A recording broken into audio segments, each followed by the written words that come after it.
If he removes Sean, he's back down, doubling down on the misogyny. Dude, this is like brain rot chess, you know? Brain rot political chess. Thank you for all the support, but make sure you send that energy to those who still need it. Links below. You know Sean just ran out in the streets in the middle of the night and shouted to the heavens, "Thank God!" Bro is about to have his life ruined. And then he's just linked all 3 GoFundMes. His fans were so insistent that you violated copyright. I don't think they have a single effing clue on what they're talking about. Just adopt the opinion of their current talking head on YouTube or Twitch. Yeah, now they're coping how they were in on the troll the whole time. Sad bunch. But don't mind yourself with them. Okay, so again, this is completely brain dead. First off, these 3 people did violate copyright. Second off, when I was covering the situation, I specifically said, I don't know if Sean has violated copyright specifically because I haven't seen any clips. And I specifically asked, you know, Ethan to show clips of these before I actually made a judgment. Who would have thought, guys? Who would have thought? Who would have thought I would actually have nuance in this situation? Now, Ethan did mention that he is was apparently close to qualifying for the lawsuit or whatever. So I don't know. I haven't seen Sean's any content actually, except from the one clip where he wanted to murder Destiny, of course. Can somebody just like, it would just be so easy. We would have socialism at this point if someone just went out of their way and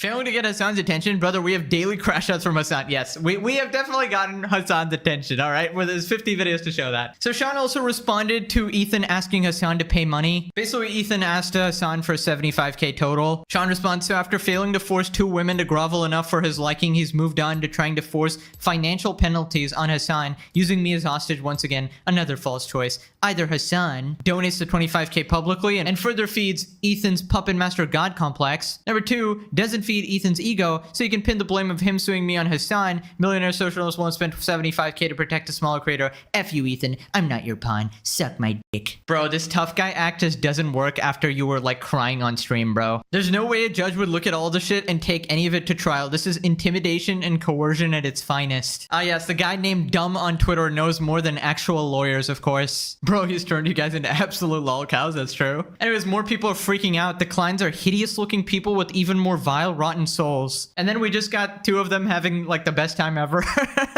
That pretty much just sums up Twitter, bro. Like a bunch of people getting mad and then the other side's just enjoying themselves. Anyways, we got Omega Simp always inserting himself in every situation. Mike from PA. Ethan is 40? Oh my god. He looks like he's nearing social security retirement age. Dude, it's like Mike enjoys being humiliated, bro. He always brings up something where you could say something that would absolutely demolish him, but you know what? I've brought it up too many times. Let's move on. Anyways, now we gotta move on to Caseytron apparently getting married. Caseytron tweets, I may not be rich in money, but I'm so rich in love. Some people are so rich in money, but lacking of love in their heart. They use their fortune to threaten those less fortunate. There is so much good they could do with that money instead. Sad. And I'm just gonna say sorry in advance, but I saw it. You have to see it. Caseytron and her boyfriend Joshua eloped, getting married outside Subway in Walmart. Oh, wait, are we supposed to hear? Here, I'll put yours on you. Right?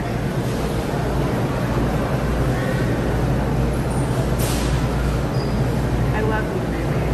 Okay, stop. I'm not showing that, all right? Yeah, I know I've Frogan flashbang you guys on a regular basis, and I've tortured you guys quite a bit, but even I am a man of mercy, all right? Even I have my limits. I will not subject you to a Caseytron kiss. That is a level of hell no man should ever have to endure. Please, can we all get a moment of silence for this guy? All right, now that that's done, dude, can you imagine calling yourself a man and getting married to Caseytron? Yeah. You couldn't pay me $1 bajillion for that shit. I can get through anything with this man. I'm crying a little. I can get through anything with this man. We may not be rich in money, but we are so rich in love. We have so much love for each other, so much love around us. And I just love you so much. I do. Dear Lord, I pray only one thing. May this type of love never find me. Bro literally looks like he's being held hostage. Casey over there like smile and nod, smile and nod. Also, you know that they have a lot of love for each other when they're doing this, when the camera is turned on. This dude over here like, he only hired me for 30 minutes. Casey, please turn the camera off. I'm gonna need overtime now. Now, but honestly, I was gonna say I feel bad for the guy, but let's be real. This guy is probably probably equally crazy as Casey. Because if you think about it, no normal dude is ever going for Casey, all right? You gotta be a straight nut job. You gotta probably be someone who agrees with all of her takes and all of her actions and finds her, you know, pleasant. But now it makes complete sense why incel is her favorite word. Everything just fitting together like the Millennium Puzzle. Also, the most hilarious thing is if you gave every incel in the world a choice between staying an incel forever or being with Casey, I think everybody's choosing to jump into a volcano. Anyways, apparently Casey and her husband have a message for the haters. Hey haters, what do you think of this? What do you think of this? What do you think of this? Me and my love, I have to pull up the camera because he's so tall. This strong, tall man. Unlike these hateful little men. These hateful little men typing on their keyboards. They're not strong men, they're very weak actually. Like, okay, loser, incel. Oh my god, how dare she say incel? She doesn't even know what that means! Are you okay, Casey? Are you off your meds? She is so mad. Oh my god. But honestly, I'm very happy for this couple. You guys deserve each other. This is true love, guys. You know, when on the day you're proposing to each other, you are malding about people on Twitter, you're literally losing your mind and saying, look guys, look how happy I am. Also, boom, it's a salad. Boom. It's a gym. Did I scare you with that, Casey? I'm sorry. That's how we feel anytime Frogan or you pop up on the screen. The absolute fear in our hearts. Now, I was gonna go on a massive rant here, but I don't think I'm allowed to be honest. I will only say one thing. How are they gonna pay for the marriage with this lawsuit happening and stuff? Because, I don't know, you might have to get married in Walmart as well. She really thinks she's winning this, by the way. Anyways, now she continues going after Asmongold. The incel brigade is spreading misinformation. I never said Asmon killed his mom. Asmongold hates to be truthful. Yeah, I didn't say it, guys. I just heavily implied it. Hassan tactics once again. It's not a false flag, guys, but it would have been the perfect false flag. Kowalski analysis. Yes, I did like that tweet. It says, thankfully, XQC's lifestyle hasn't led directly to the death of one of his parents yet, so he has that going for him over Asmon at least.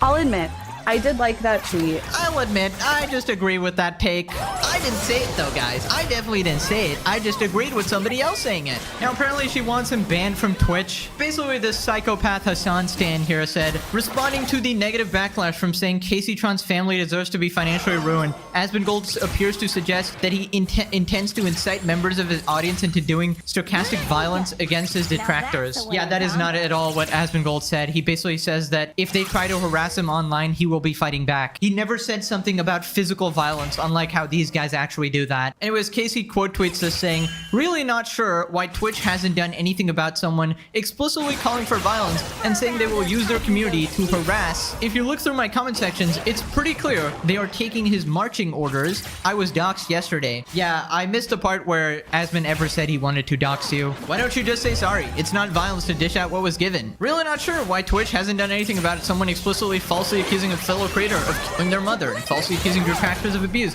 which causes their community to harass. If you look through her history, it's pretty clear she's malicious and her audience eats it up. Cry bully. It's always the incels. It's always Asmon's fault. Same story every day. But don't worry, guys. She has a lot of love. She's getting married in Walmart. Now, apparently Asmon also revealed why Casey Tron has such a hate boner for him.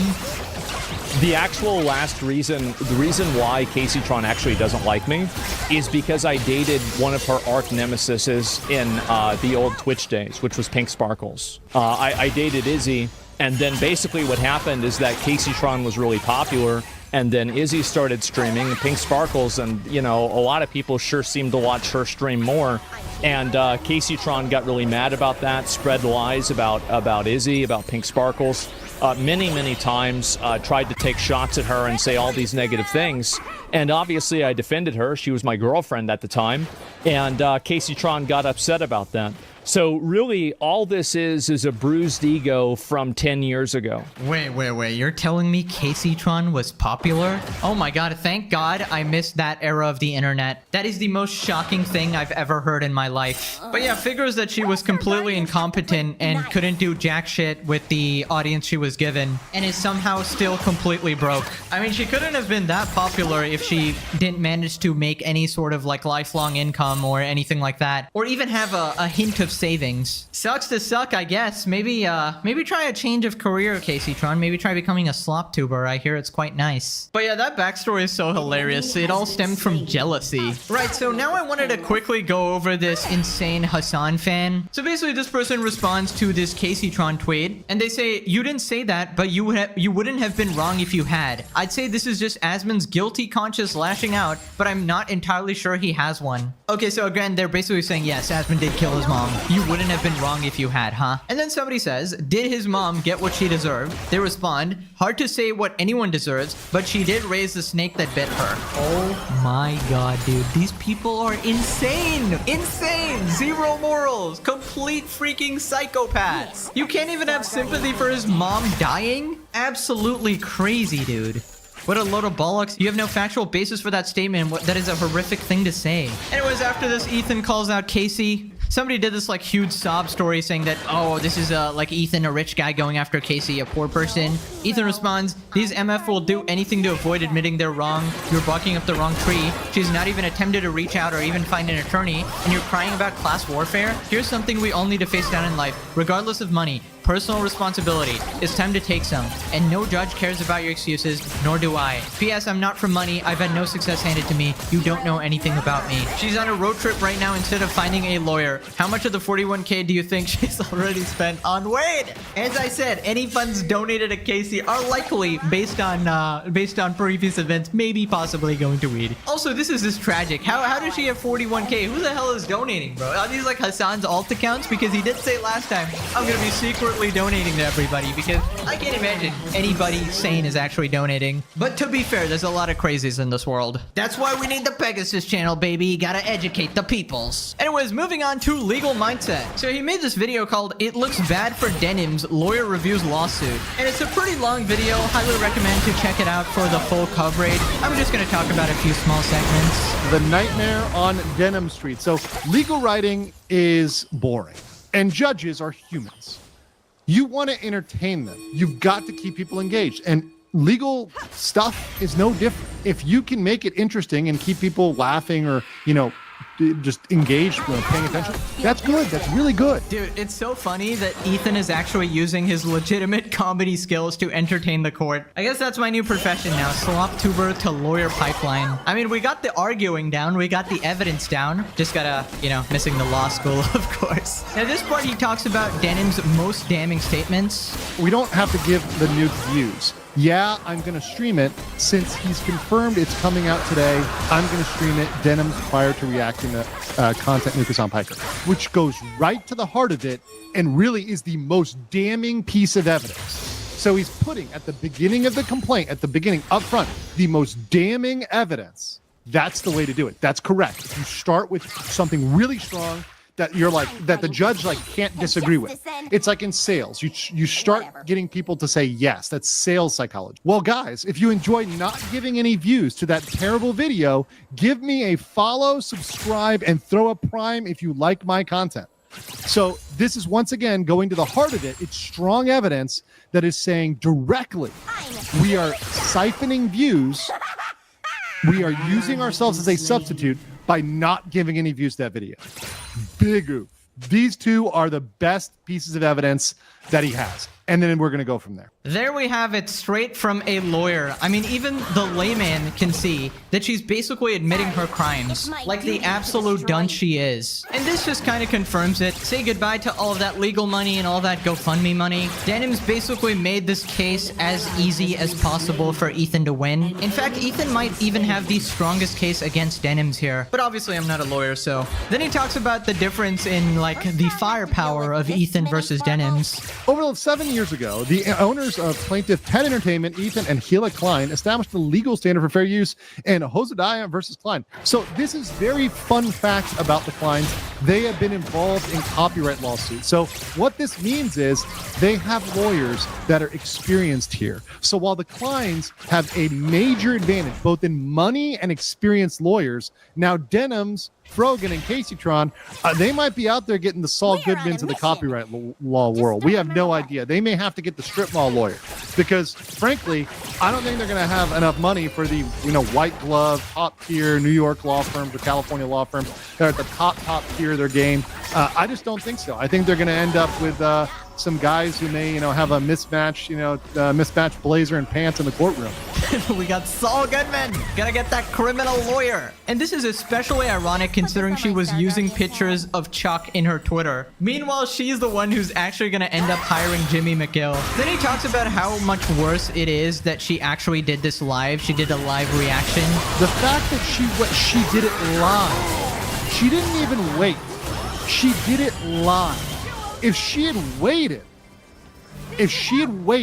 and done it the next day or done it 2 days after, Denims would have a better argument. But she didn't wait because these people are impatient idiots. They have no idea about the law. They have no idea about anything. And doing things like that, doing things live, and was perfect. It really put her in the worst possible legal position. She's screwed. At this point, I'm leaning on the 90% for side of Ethan, legally speaking. 90%. Now, I'm not a betting man, but I kind of like those odds. When it comes to 90 to 10, okay, I'll be a betting man for this one. And of course, Denims had to do it live and she couldn't wait. She was too stuck up on her pure hatred of Ethan that she completely ended up cooking herself. And this is kind of what happens when you are fueled by such anger and such vitriol for someone you don't even know that much.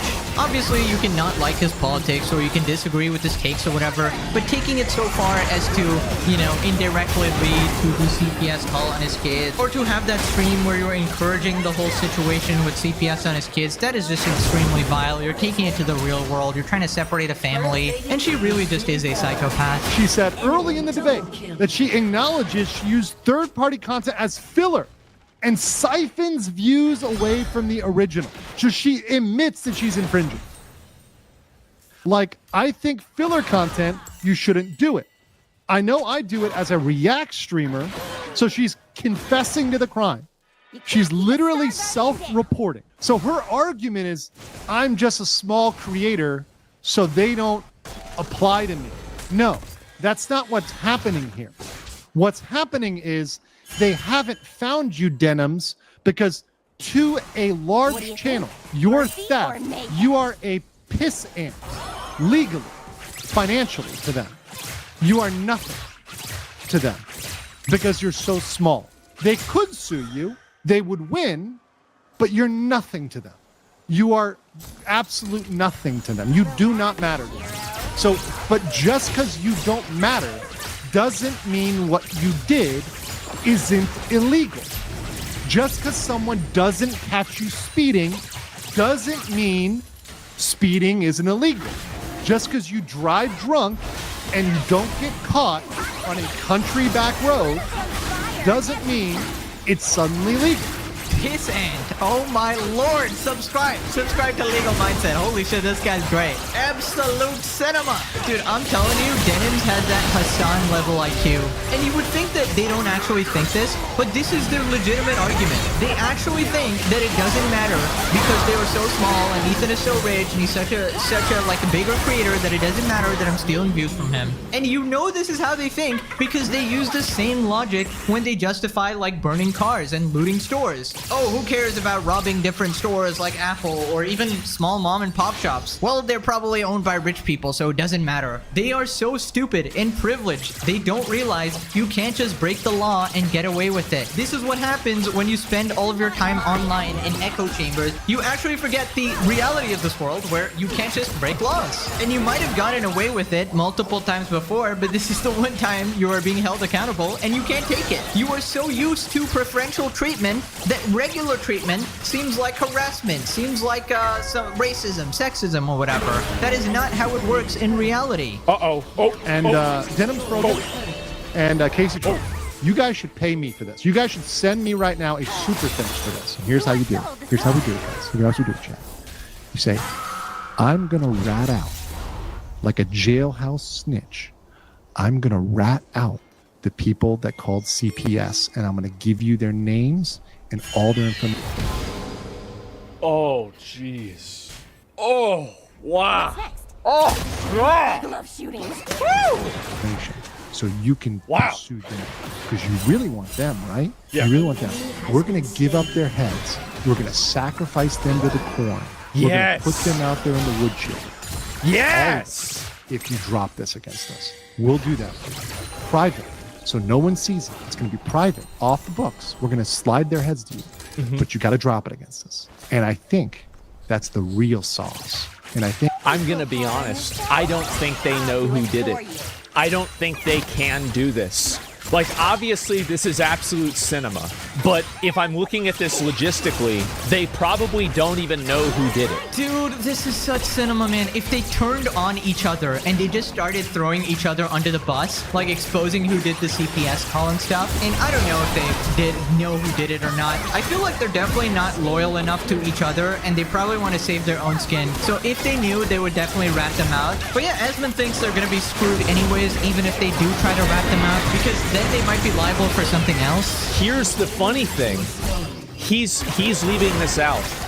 Is that if they know who did it, calling and weaponizing a governmental agency on another person is, as far as I know, a criminal offense.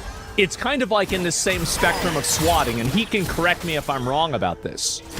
But if they know who did it, and they coordinated with that person, not only would they be doing that and getting away from this lawsuit, but they would be opening themselves up to a somehow a sort of accessory lawsuit or accessory charge for weaponizing a federal agency and submitting false reports. So this actually, like, aiding and abetting, right? So actually this could be even worse for them if they did this. Please let them do this.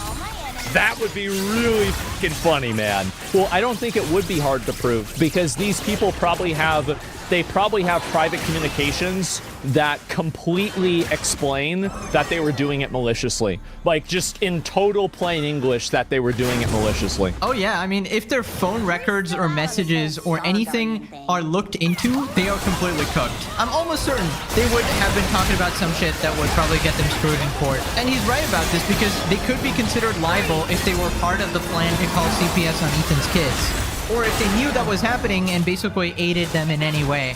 And I just find it funny how every one of them is reacting so differently. From Casey not even having any lawyers and randomly getting married, to Frogan, I don't know, probably buying an extra large pizza, to Denim's actually trying to fight this in court and thinking she has a chance, to Sean just getting trolled. This is my Marvel universe, guys. This is my Avengers. Also, Kowalski, analysis, what is this video? Homepage as well. Thank you, YouTube. You're doing a good job. I don't know about you guys, this Pegasus guy might be the greatest YouTuber ever. I'm gonna subscribe, watch all of his videos, tell all my friends about him, and then proceed to absolutely win at life in every way imaginable. Because that is just the sequence of events for a Pegasus fan. Anyways, let's move on to people going after streamer Emiru. Basically, Emiru gave like the most lukewarm, basic take about Ethan's lawsuit. She said that, hey, it's wrong to steal content. And now apparently Hassan's goon squad is just harassing her like crazy.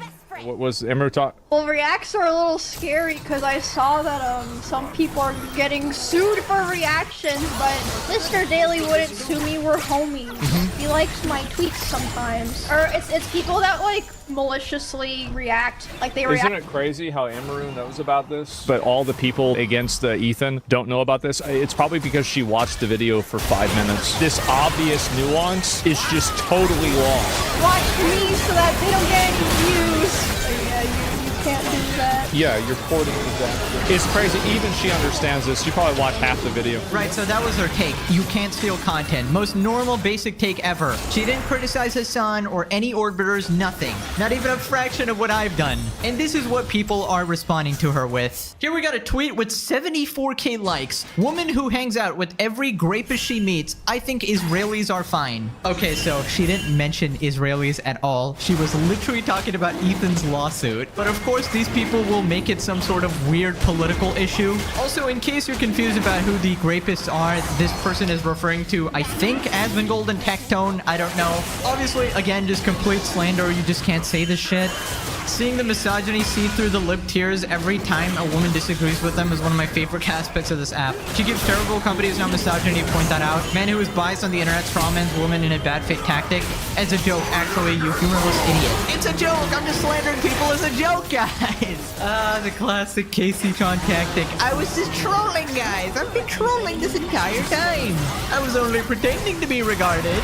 Just say you want to eliminate all J's next time. Oh, but just because you asked nicely. H3 Snark and Lefty Twitter have now set their sights on Emiru. Emiru, the woman who had a podcast with Asmongold and Tectone, I'm shocked. The levels of pick-me this girl has resorted to is insane. And yes, you can do that. The platform you and your friends would have millions on wouldn't exist otherwise. Emiru is that scene girl who sometimes does a Nazi salute because it's edgy. What? I don't know how to explain it, but neo-Nazi groypers always follow these kinds of girls online, willingly lean in their racist shit for attention. I'm not saying she's actually racist, guys. Guys, I just want to protect myself. Who is the Nazi in question here, by the way? Is it the guy who made this about Israelis and Jews somehow? By the way, react to people they hate. That is the point of fair use. It's called criticism, not to mention the people who are reacting to a hit piece on them. How effing smooth-brained. Classic Redditors just ignoring, you know, every actual merit of the lawsuit. The fact that they maliciously tried to steal views from Ethan and steal his content. But of course, it's convenient to pretend none of that happened. Useful little token she is. Emery's all in on defending Asmon. She's watched without Asmon supported viewers. H3 Snark and Lefty Twitter set their sights on Emiru. Emiru is a scene girl that sometimes does a Nazi salute because it's edgy. Emiru does a Nazi salute. And this is the thing, is that these are the people that useful little token she is. I just want you to see that, like, anything that these people do, these people are abusive. They're bullies. They want to gang up on people and push them around. I think, again, the best way to approach this stuff is to just call it out immediately and just say how ridiculous it is. When they go after attacking somebody like Emiru for saying that, you know, maybe it's not a good idea to react to somebody's video and say actively that you're breaking fair use, they're going to act like this is somehow like Nazi adjacent. It's just crazy how radicalized these people are. The moment somebody points out the common sense opinion, they lose their minds and try to slander her and harass her in any way. And this basically just shows to everybody on the fence which side to be on. Anyways, that's about it. Click this video or you double in size every Tuesday. Alrighty, thanks for watching. Bye-bye. This sounds hilarious. There's a video called Does OnlyFans Ruin Your Life? I actually haven't checked to see whether this is pro or against OnlyFans. I'm just here to argue and lay out the facts. Trust me, I have seen the damage that OnlyFans does to your mental and your relationships and your life long term. It is a bad decision. Short term, it makes a lot of sense. But if you don't make your money and then get out, you're going to constantly be reminded about how fucking ugly you look. You're going to constantly be pushed to go to the next extreme. And I'll be real, man, like, having a kid and then your kid's friends finding out who their mom is and then those kids being able to jerk off to your mom, that just ain't right to do that shit to that kid, bro. That shit is fucked up. OnlyFans and sex work is great short term, but it is like, it's the biggest cheat code for short-term success. But long-term, it can have some very bad effects of your overall quality of life long-term. But you will have money, but you can also get money by, get this, having a real fucking job. Unfortunately, people born in this generation aren't too fond of doing that. Let's get into it. Does OnlyFans ruin your life? People that have sent me and my husband death. The amount of people who have sent my husband things from my past. I'm pretty sure I've seen this chick before. This chick looks really familiar. Consistently, week by week, is like so hard for him to deal with, and then for me to be like ashamed about, because I'm constantly being reminded of the things I've done when I just want to live. I'm an OnlyFans model, and a mom of 4. Is it really? Yikes. I really don't know how any man or woman can punish their partner by being a sex worker. I am firmly against that. I'll be real. If you're a sex worker, you should be single, and then once you retire, go ahead. But like, dude, dishonoring your partner by fucking other dudes, selling photos of your clit to other people while you're in a relationship, I feel like that shit is just so fucking fucked up. I really do. Like, if dating an OnlyFans girl or dating a porn star is literally pretty much the same as just saying, yeah, I'm a cuck, so what? Trust me, I've tried it. It is not for me. That shit was terrible. Because I did that for like a year and a half. I was like, oh, who cares? It's probably fine because I'm getting the real thing. And then it's like, wait a minute, why am I spending like $3,000, $4,000 on this chick every month and everybody else is getting this shit for $5? What am I doing? Like, you just gotta look yourself in the mirror and tell yourself, I'm a fucking loser if I ever do this shit. Absolutely not, bro. Doing OnlyFans, just online prostitution? Oh yeah, absolutely. And the worst thing is people will say, how dare you say that? What else do you want me to call it? It's literally ethonic. be that bad if you're an OF creator. I mean, you'll never feel like you want for love because it's like being in a relationship with thousands of people. It's one of those rare cases where you can meet someone in public and they recognize you, but they also know what you look like beneath your clothes. It's That's weird as probably the fuck. first thing they think about when they see you. Can you imagine someone walking up to you and they say, hey, I know you. I watch you on OS. You're my Yeah, and the other thing is, you got to realize that all your homies are 1,000,000% jacking it to your girl. Which is like, and nobody will ever say it, but it's like, you know there's such a high chance that they're doing it. That shit is weird as fuck. my favorite creator. Or maybe you're out of that industry and you're trying to move on with your life and you keep getting reminded of it, or you try to sign up for a job or something, and your employers find out that you used to be a like for millions of people all over the world. Yep. Suddenly they're like, you know what, I don't think you're going to be a right fit for this brand. Even though you're no longer available, they probably feel like you have to go back and do it again, because the only jobs that will give you are jobs that you don't necessarily want to do. Like doing a service for people like giving a track or giving people a happy meal. Maybe you end up in a happy meal. Hey, better give someone a happy meal than a happy ending, you know what I'm saying? Relationship until your boyfriend's friends recognize you or his parents. No more happy relationship. And there's a lot of discussion about this and people wondering, oh, is it really that bad if you are that kind of content creator? Because in your mind, you're probably giving people a service that is required, and it's no different than somebody who sings or entertains people for a living. You're just doing it. Yeah, making porn is no different than singing. Okay, dude. Yeah, I don't know about that one. Whoever the fuck said that shit is psychotic. You know their hair is not brown, blonde, or black. This shit gotta be blue, pink, or green. In a very special way. Own a salon and now making over 50,000 less. I think there's 100% a stigma around being an OnlyFans model who is a mom. A lot of people might be confused and wonder what is the big issue with airing out my backdoor for millions of people to see. I mean, it's my body.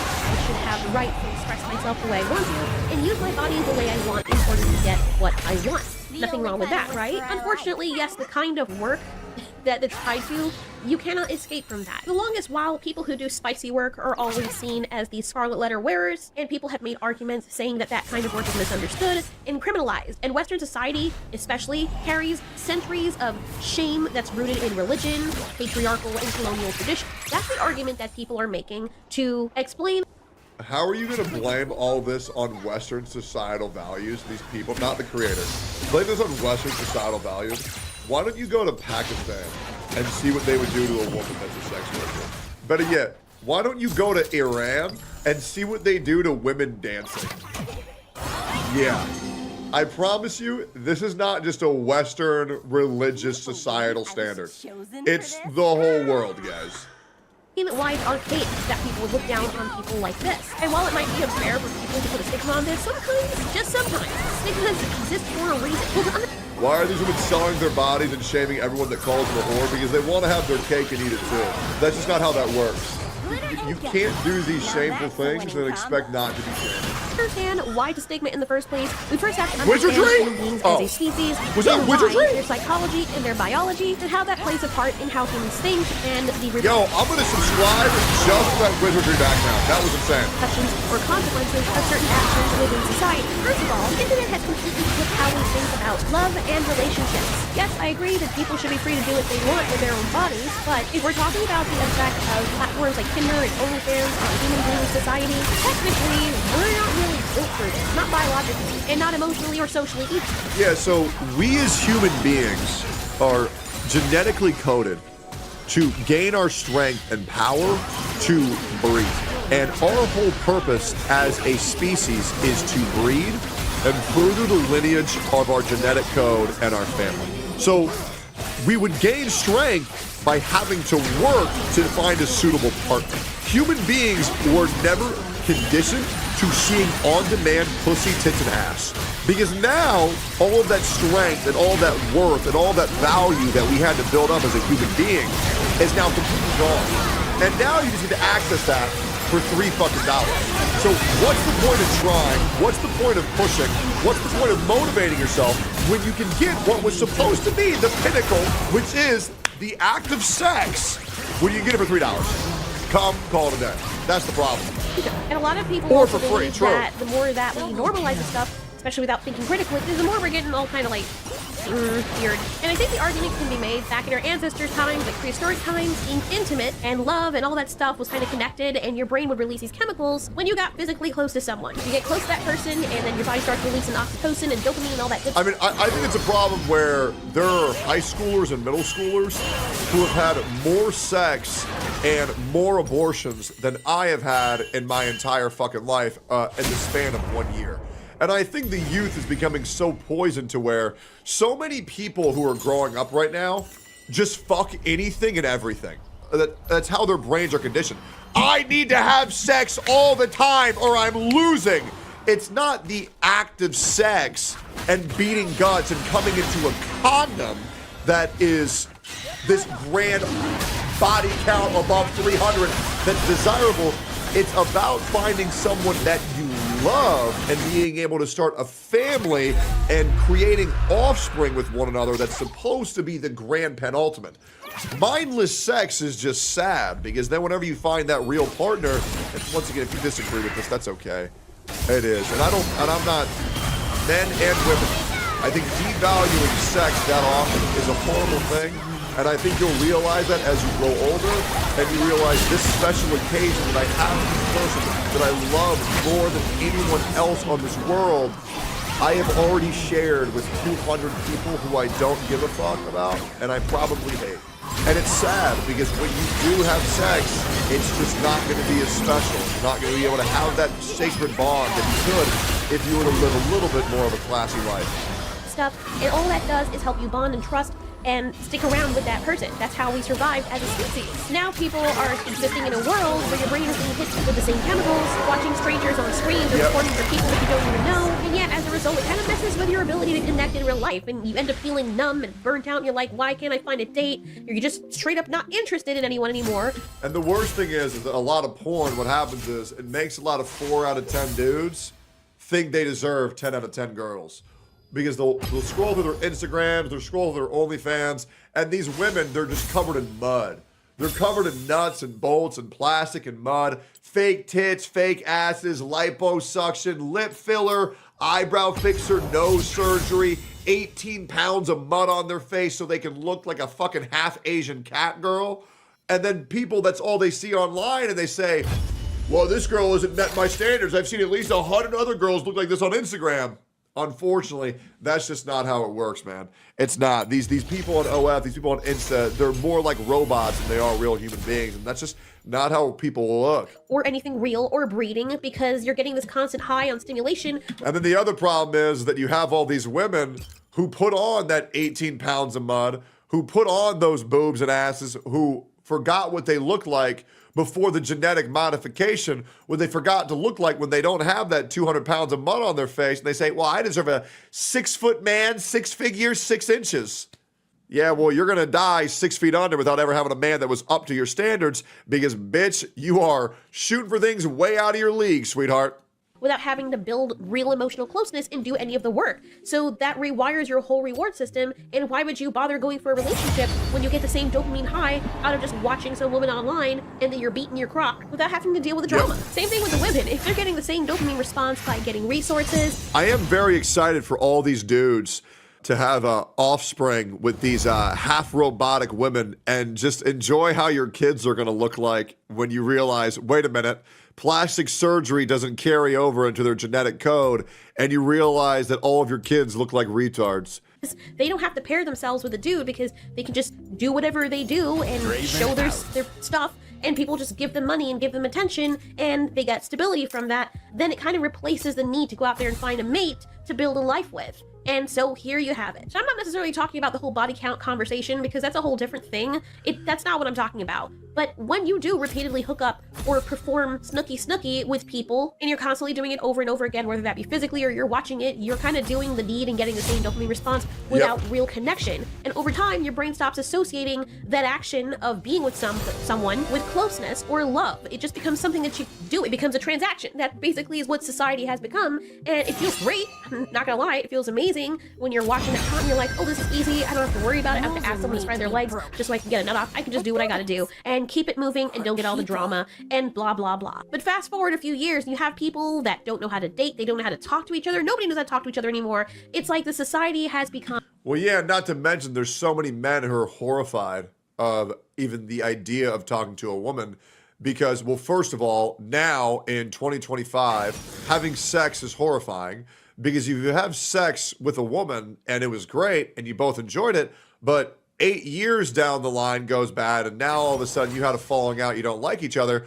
well, now they can just say, oh, yeah, he raped me.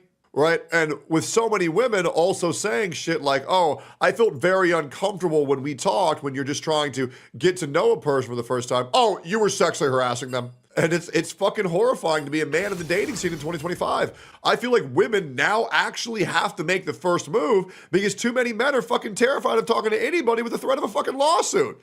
And unfortunately, and let's be real, if you're a 10 out of 10 and you talk to a girl, everything's fine. If you're a 6 out of 10 and you talk to a girl, well, now all of a sudden you're uncomfortable and now you're a sexual predator. So connected through social media and the internet, but yet they're so disconnected because you're existing in a state of mental and social castration where you depend on everything that you feel and get from online. Squid Games and Fortnite? Instead of the reward center. Oh my God, it's doing Squid Games in and real life Fortnite. with real bodies. Then you put stuff like the chatbots into the mix, and boom, you can create intimacy there too. There's a whole other argument about women not knowing how to treat men and vice versa. And I get it. If you don't have to because you can get the same results somewhere else much easier, why would you put in the work? When you could just call off, you want a real flesh and body, you could just go on Tinder, someone comes over, they smash, they leave, you do it all over again with someone else, and Bob's your uncle. Or maybe he's not. And men are wired to chase novelty, but they're meant to chase it in the real world, but that's completely hijacked, so now they're chasing it digitally or at their fingertips. Women no longer have to work to emotionally bond to anyone because they're having all these casual encounters, and it's just bouncing around from person to person. You're not even in the same tribe. That person doesn't have your back. If you're sleeping outside and someone decides to shit on your head, no one's gonna be there to help you. But yet I keep things I've done when I just want to live. I'm out of it now. I know I'm out of it, but yet I keep getting brought back to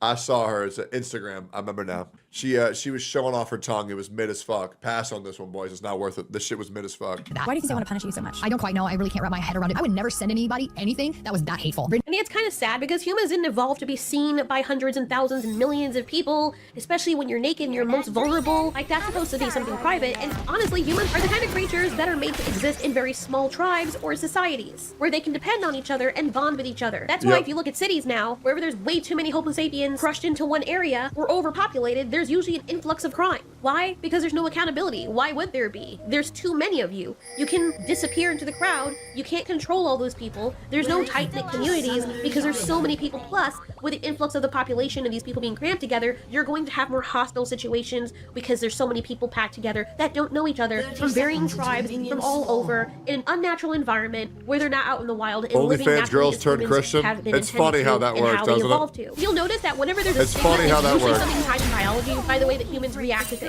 I mean, when you really sit down and think about it, these stigmas usually stem from something biological. A stigma is a very strong or most of the time negative social reaction to someone who is perceived different or threatening or not normal or not like the rest of us. And it can be about your behavior, where you've come from, your appearance. There are a lot of these that are programmed responses, yes, but many of these are biologically programmed responses that are tied to survival instincts from when human beings lived in small tribal and vulnerable groups. And the problem is our instincts has not really evolved as fast as society Yo, has. think of the $300, technology bro. Holy and shit. industrialization and Keep all funding that. good So fun. some I of will. that ancient Thank you, man. wiring is still messing with everything. We haven't caught up to what we were able to achieve. Our instincts are very much a part of it. That's why we can't get past freaking politics and all that crap that doesn't really matter, because at the core, human beings are still living as... Well, the problem is with the right, you're demonized, and if you're left, then you're usually, unfortunately, in a battle with the other left, because if you're not the furthest left, well, now you're far right. There's infighting on the left, you're demonized if you're on the right, and the reality is all the human beings are miserable.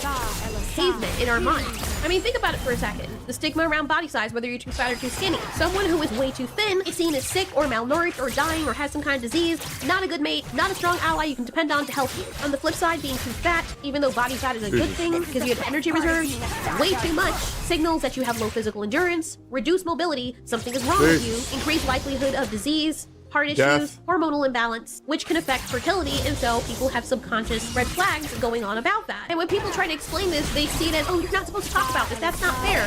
Nobody's trying to be mean, it's primitive brain logic. Not that people are personally judging. Like when I tell Shinny to go to the gym, it's not because I'm bullying him, it's because he's one of my best friends, and I don't want to see him die at fucking 35. Fat positivity means that you're okay with your homies dying before they even fucking see 40, bro.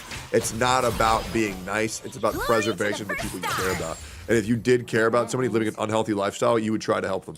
People and being mean to them just to be mean to them, there's usually a reason for this. And you usually see the effects of this. Like when someone is so freaking obese to the point where they can't move and their body is rotting out from underneath them, they can't breathe, and their heart can't pump normally and they need oxygen, you cannot tell me health at every freaking size. You cannot then call people fat phobic for looking at this and thinking, hot damn, don't think I want that as a mate. There's no same stigmas against skin color and ethnic appearance. And I'm not talking about something that comes from racism in the modern political sense, but the biological root of this is tribalism. Because for tens and thousands of years, humans lived in very small and tight-knit tribes, and outsiders or people who didn't look like your family usually meant danger. People who didn't look like you, or sound like you, or behave like you might have brought disease, violence, or competition for resources. So human evolution was basically like, ooh, I'm suspicious of that person, it's not from my group, possibly a threat. The fact that humans have very violent and aggressive tendencies is seen in all this research, and the fact that we even see even modern-day apes competing and fighting with each other can give us some possible insight into why human beings act the way they do. And this instinct is why people now feel uneasy around strangers or unfamiliar faces. It's the same reason why people might feel more comfortable marrying within their culture, not necessarily out of hate,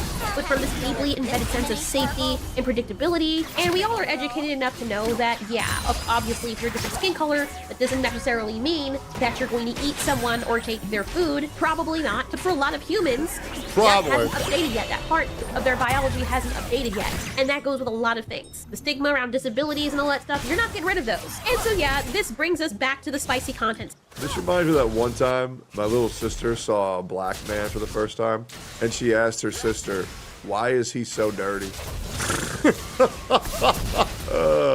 You know, you only know what you know, man. You only know what you know.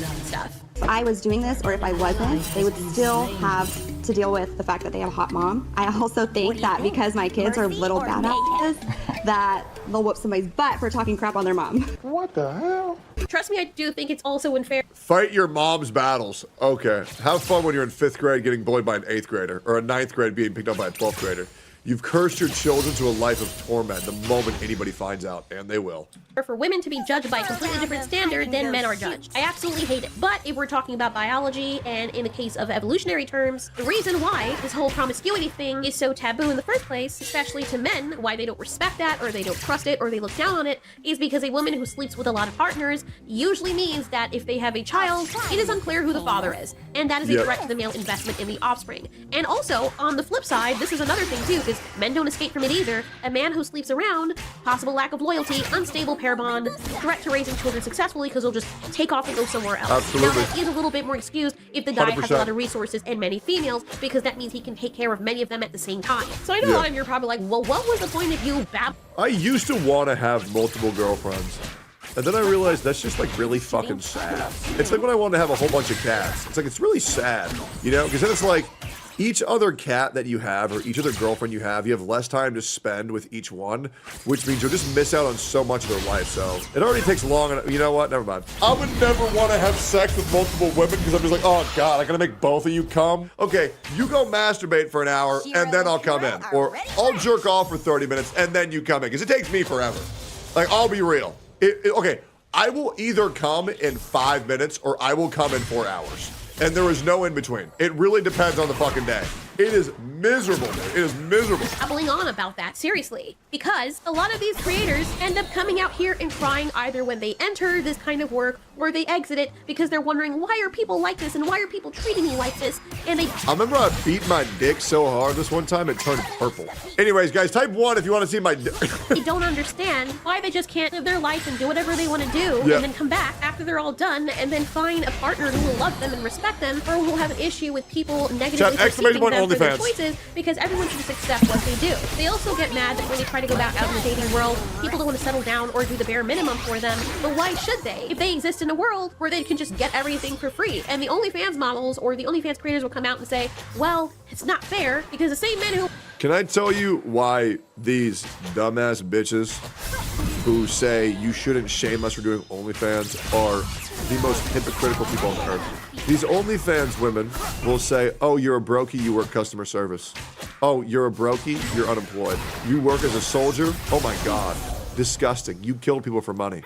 And then you say, oh, you do OnlyFans, you're a whore. Oh, I can't believe you judge me like that. You're such a bigot. Brother, if you're out here judging everybody for everything, what do you think gives you the right to never be judged for anything you do?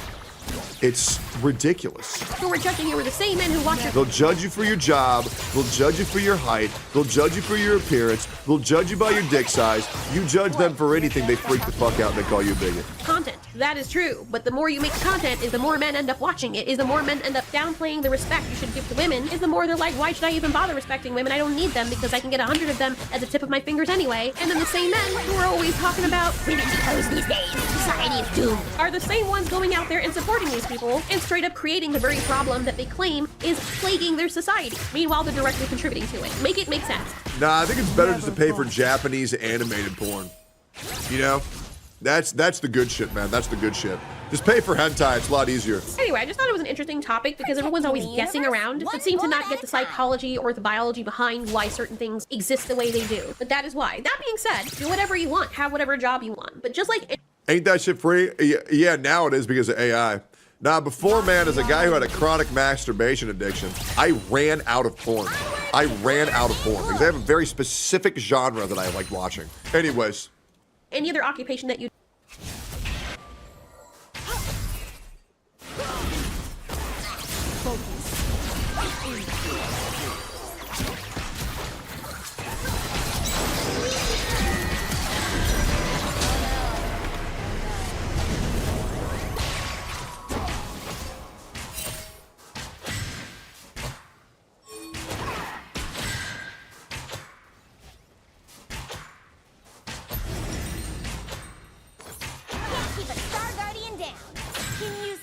Shopping spree.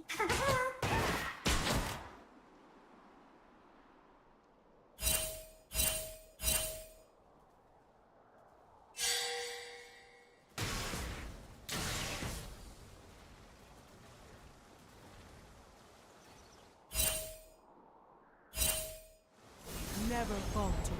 You choose it's too specific. Hazards and consequences. For example, if you work in construction, you might have back and knee. Define chronic? Yeah, back when I had a chronic masturbation addiction, I was jerking off 3 to 5 times a day. Oh, it was bad. You might fall. If I was breathing, I was coming. You probably at one point in your life are going to get electrocuted, possibly die. If you're a policeman or firefighter, you're going to be away for long hours. It's possible that your relationship might not last if you're with a woman who needs you to be around, or if you're in the military as a man or a woman and you're going to be gone for long periods of time. It is possible that you're risking your relationship being open to someone else because your partner will get lonely. There's just certain things that come with certain environments or occupations. It just is what it is. And the same thing goes for spicy content workers. Just understand that when you're giving your goods away, that you are sacrificing and stacking into something that you won't be able to come back from later. You can live like a king, just understand that you probably are going to end up lonely like one. Absolutely. Great video.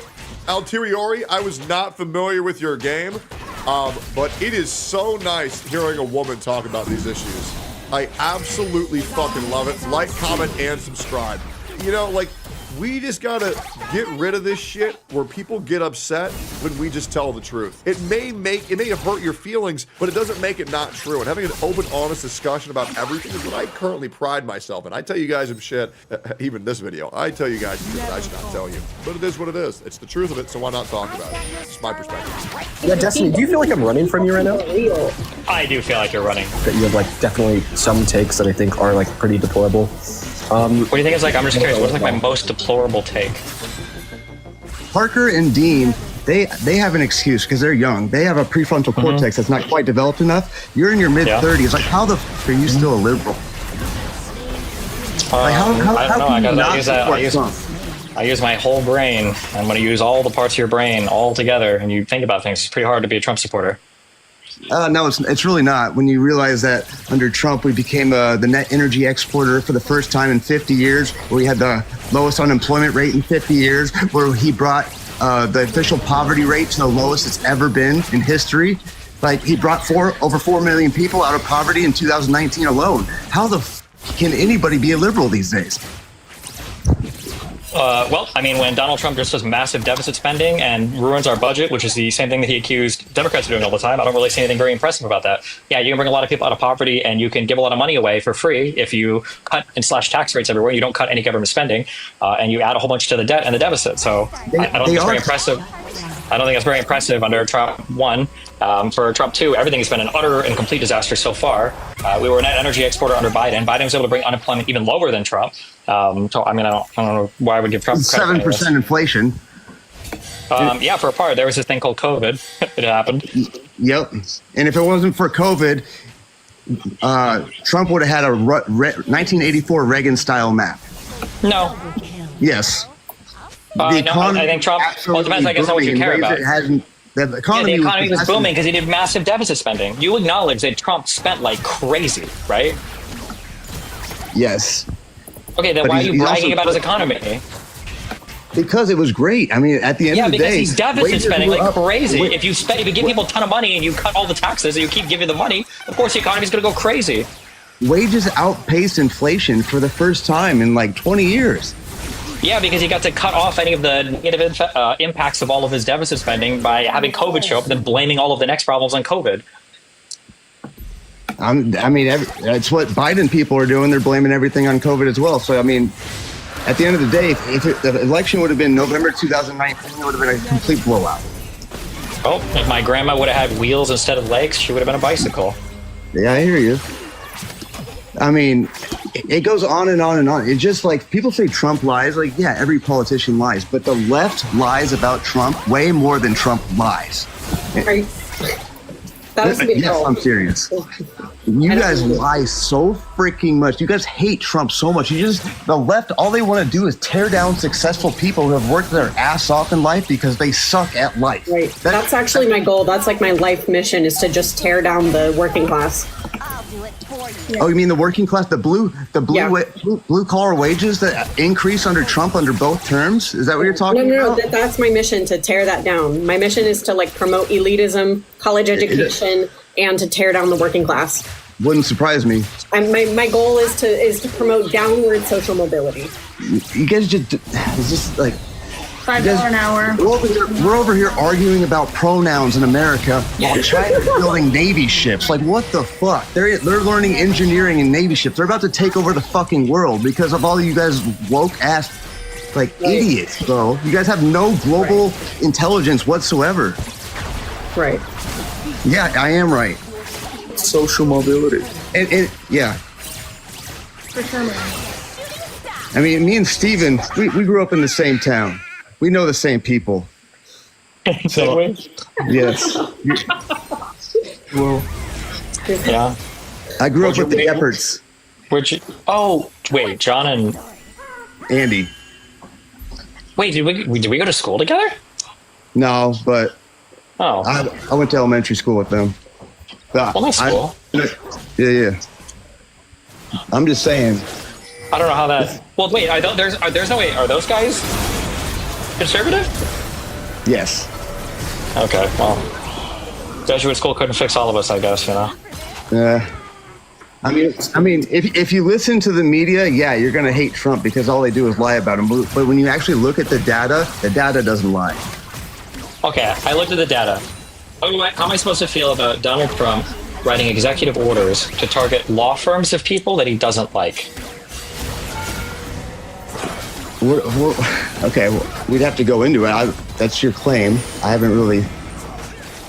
Which law firms are you talking about? Eli, was it Eli or Owen Coyne or whatever? I can't pronounce his name. Was it Eli Coyne? I don't know. We can look up any. You can just look up executive order Trump law firm and look up any of the law firms that he's targeted because of people that work there that have lawyers that represented people he didn't like in the past. Like what?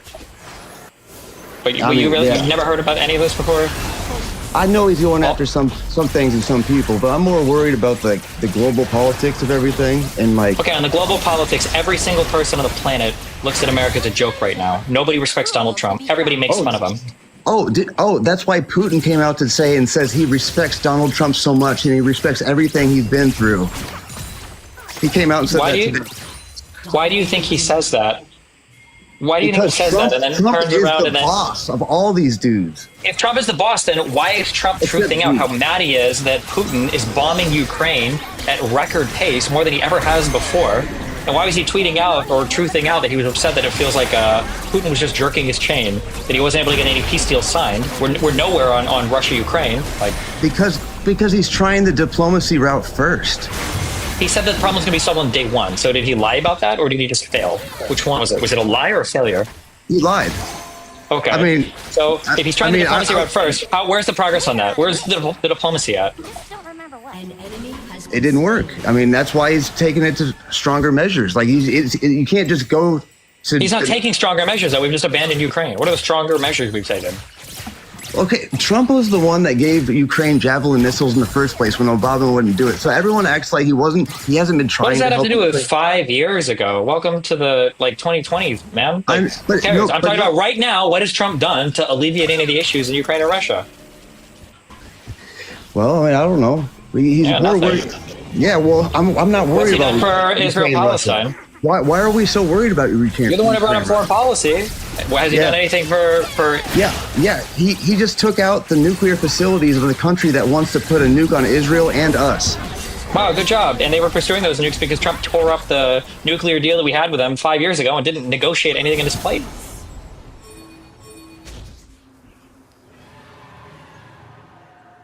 That he likes.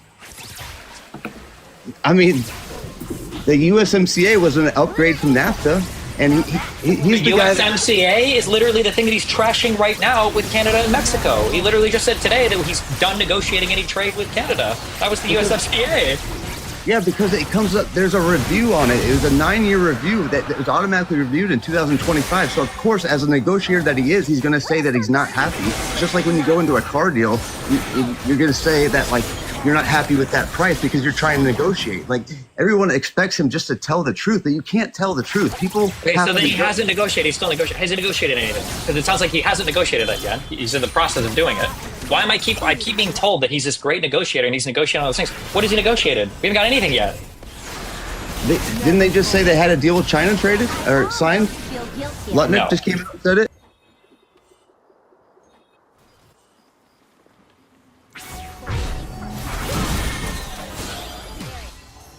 Well,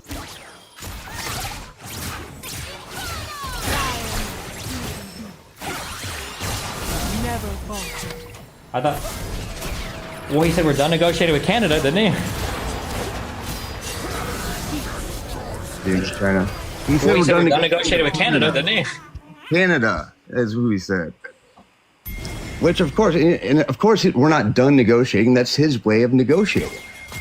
How can it be your way of negotiating if you constantly lie about everything and nobody knows what to believe? How is that a good negotiation strategy? Can you think of a single other place in life where anybody negotiates this way and gets anything done? Oh yeah, like most salesmen. How? When you go in as a salesman, you just say, "I'm done negotiating. Give me 5 times my price, or I'm leaving." You think people negotiate in the real world that way? Nobody negotiates that way. Negotiate a car deal. I do that. When I negotiate car deals. I walk out all the time, and then they call me a few days later, and they're like, "Okay, we'll take $4,000 off, like you said." If a car is MSRPing at $35,000 and it's a hot in-demand car, and you go in and you say, "I want this for $10K or bust," they're not calling you back. They're just going to laugh at you and you're going to leave. And that's every single negotiation that Trump has done so far. That's why we have no trade deals. We've still tariffed the whole world. We're months away from Liberation Day. Nothing's gotten done. That's why he said he solved Israel-Palestine before he came into office, and the Hamas ceasefire fell apart immediately. That's why nothing's happened in Ukraine, Russia. That's fallen apart immediately. That's why nothing happened with Iran, and we had to fly ships over there and bomb them after saying no new wars and we're going to bomb anybody. Like, we haven't done anything. There's no deals anywhere with anybody. It's not a war. It was a precision strike. And it was That's great. fine. This is the guy who said he wasn't going to bomb anybody, though. He wasn't elected to do precision strikes.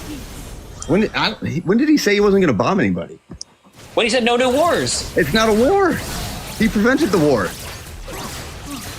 Okay, so then there were no new wars then for when Biden was president that the U.S. is involved in, right? I mean, the war started under Biden, did it not? Where the U.S. isn't in them, we don't have boots on the ground in Ukraine or Israel. Oh yeah.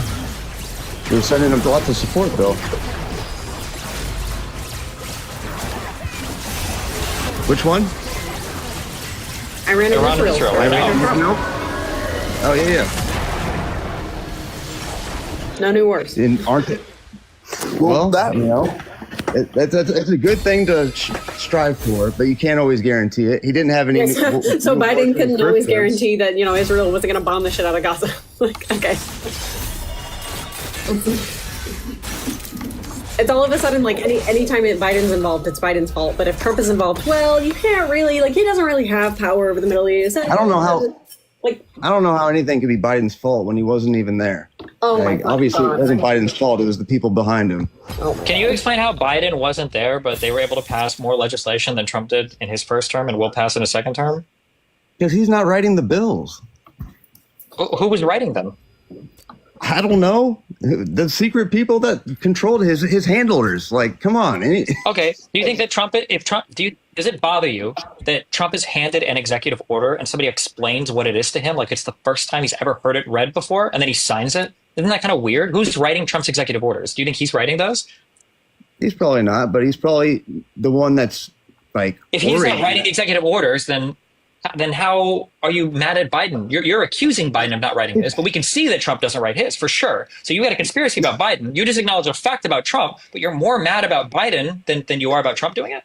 Because they're actually Trump's ideas. He's actually the one that has the brains behind this. He's been having other people write stuff down for him, just like his tweets. You think he actually types his tweets out? No, he unfortunately, yes. But when you say Trump has the brains behind it, you realize that Trump sounds like an idiot when he talks about basically everything, right?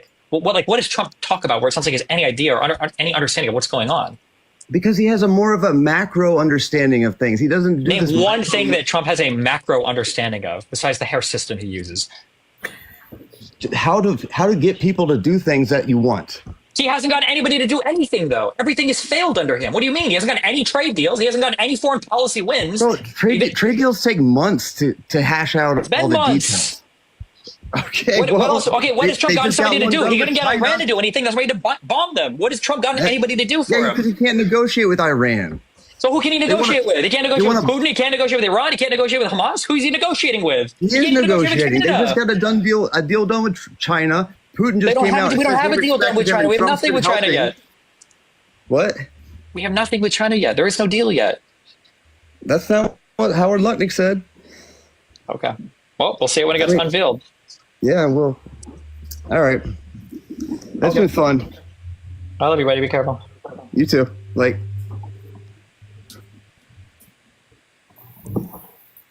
Okay, I'll do one more, and I gotta go. Go for it. Okay, so I don't know why Dean is like I mean, Dean had the audacity to like call me a runner, and he's fine with debating Nick Fuentes, and apparently, I mean, you're worse than Nick Fuentes. Apparently, I am worse than Nick Fuentes, and I wear that badge with honor. Okay. it's really unique. And someone in the comments was like, well, because Nick Fuentes makes him look good, but Destiny will make him look horrible. So, no comment. That sounds like a bully. Okay. Sorry, what are these politics? Like, why is Dean not here? Good question. Yeah, I'm sensing a bit of tension. Right. I didn't know this was like therapy, like TikTok therapy session. It can be. It can be whatever you like. All right.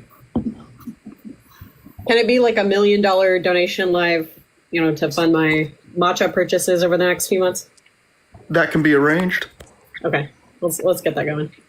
That's no problem. Okay. Steven, how are you going? I'm doing great. Hi, Court. How are you doing? I'm doing quite fine, thank you. So what's the topic? I don't know. I guess Trump stuff. I feel like Trump's kind of bungled things up pretty hardcore since he's been in office. Here we go. I cede my time. Yeah, just real quick. I don't know, Anne, I don't know why you're talking about me. I can't, debate right now because I got pizzas opened. We're, getting ready to eat dinner. So I don't know, why you're, unprovoked bringing my name up and trying to create this, I don't think it's insane, mental image of, Dean running from Destiny when I was, just, getting pizza and sitting down. You don't think, okay, how do you think this works when, last time you and your, maybe 1,000 followers came into my live and then started complaining that I was running from you, because we were... the rest of my panel was uncomfortable having you up and just kind of wanted to move past everything. And I wanted to talk to you because you publicly aired some grievance without actually being specific. But you had all of your followers in here telling me that I'm running. Why? So it's, Wait, it's not okay if I say, hey, this is actually kind of strange. Like, you know, you're okay with debating Nick Fuentes, but you're not okay with debating, you know, Destiny, and you're calling me a runner. Even though you haven't responded to my DMs. I know you get my DMs. Do you think I just have like this like? Do you think I just have like this bot net of like mindless droids that follow whatever I say, and I just send out some command telling them to? Unironically, yes. Unironically, yes. Okay. Well, that's like it's kind of. But you don't find, okay, look, Dean. I don't have any like personal. I don't have any personal shit with you. But I think it is kind of strange that you went out there and you said like, oh well, I think you supporting Destiny or you supporting Z was kind of strange. And then I ask you, okay, like what was strange, what was weird about it? You don't respond to me in that chat. You don't respond to my DMs. You call me a runner in my own live, and then won't come up and talk to me. Wait, now you're trying to reframe why I called you strange? I'm pretty sure I took a screenshot of it. You called me weird. Yeah, wait, I called you weird specifically because you were just kind of like brushing off Z, making this baseless accusation against me of like using like the inward hard R as if that like isn't some type of thing that can be damaging to my name or reputation. That's why I called you weird. We clarified that the time frame, like the truth of the claim was like the actual content of what you said was true, but it was further back than it actually was. Wait, no, now you're even wrong now. The actual content of what I said was false. Wait, it's not false. Yes, it is. I've never used like the N-word hard R, and that was a my very God, specific accusation that she made. My bad. I do all the time. My bad. You said the N-word with an A. That makes it so much better, Dean. That makes it, actually, I think like we should probably factory farm Z for that, for like mistakenly saying that you used it with an R without an A. Like, do you really think that that's important? Well, obviously it was important enough for her to point out, like with excruciating detail, like 4 times, and I think that truth is important.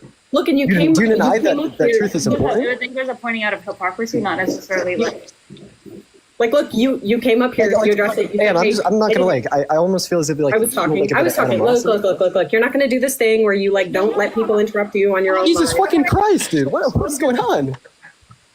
What's going on is that I was in the middle of a sentence, and you do this thing on your live where you mute people if they overtalk you. So I'm going to do the same thing. If you're overtalking me, I'm going to mute you. You came up here, you clarified the whole thing about saying, actually, I don't even know if you fully clarified, but you said the whole thing about, oh, I didn't say it with an E, or I said it with an A, and then you dropped.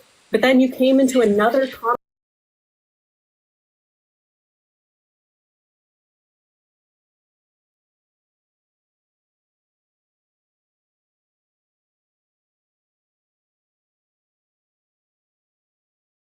Direct second, even though I invited you to talk about it publicly on another time.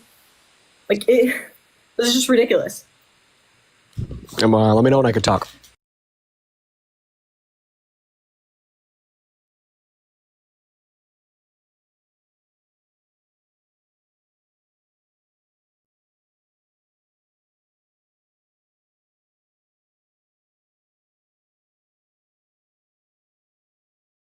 Put preface on like the hard R as like pointed out as if like it wasn't just simply the usage of the term, but like in so like derogatory like in a derogatory manner like against like a black individual, which is why the preface is like important to point out, right? Your reaction on live was to be like, oh well, maybe Z didn't know, like stop going so hard on Z, like Z doesn't have to, like bro, like of course. I never said don't wait I thought like I thought we were doing interruptions because you're fucking lying. I'm interrupting. Okay, so it's okay for you to interrupt me, but then when I interrupt you whine about it and say this is what I do to everybody else. Yeah, because you're lying. Okay, well, go ahead. You're lying. I never said don't go hard on Z. I just said, hey, here's what happened. Like, look, Z made a mistake. She corrected herself. You corrected her. I corrected her. Like, what is this? Okay. Yeah, well, I mean, I told you that I disagree. Now, if you want to like continue to rehash events from weeks ago, I mean, feel free. We could like debate what we think is like true of like what you had said in relation to what Z had said. I'm sure that it will be like super productive back and forth that will like really unfuck America. But now, you leaving the tour was actually unfucking America. There's like another interruption. Can we do this? You leaving the tour was unfucking America. Can we do this without any interruptions? You're like, yeah. Well, I just want to know, do you think you're unfucking America right now?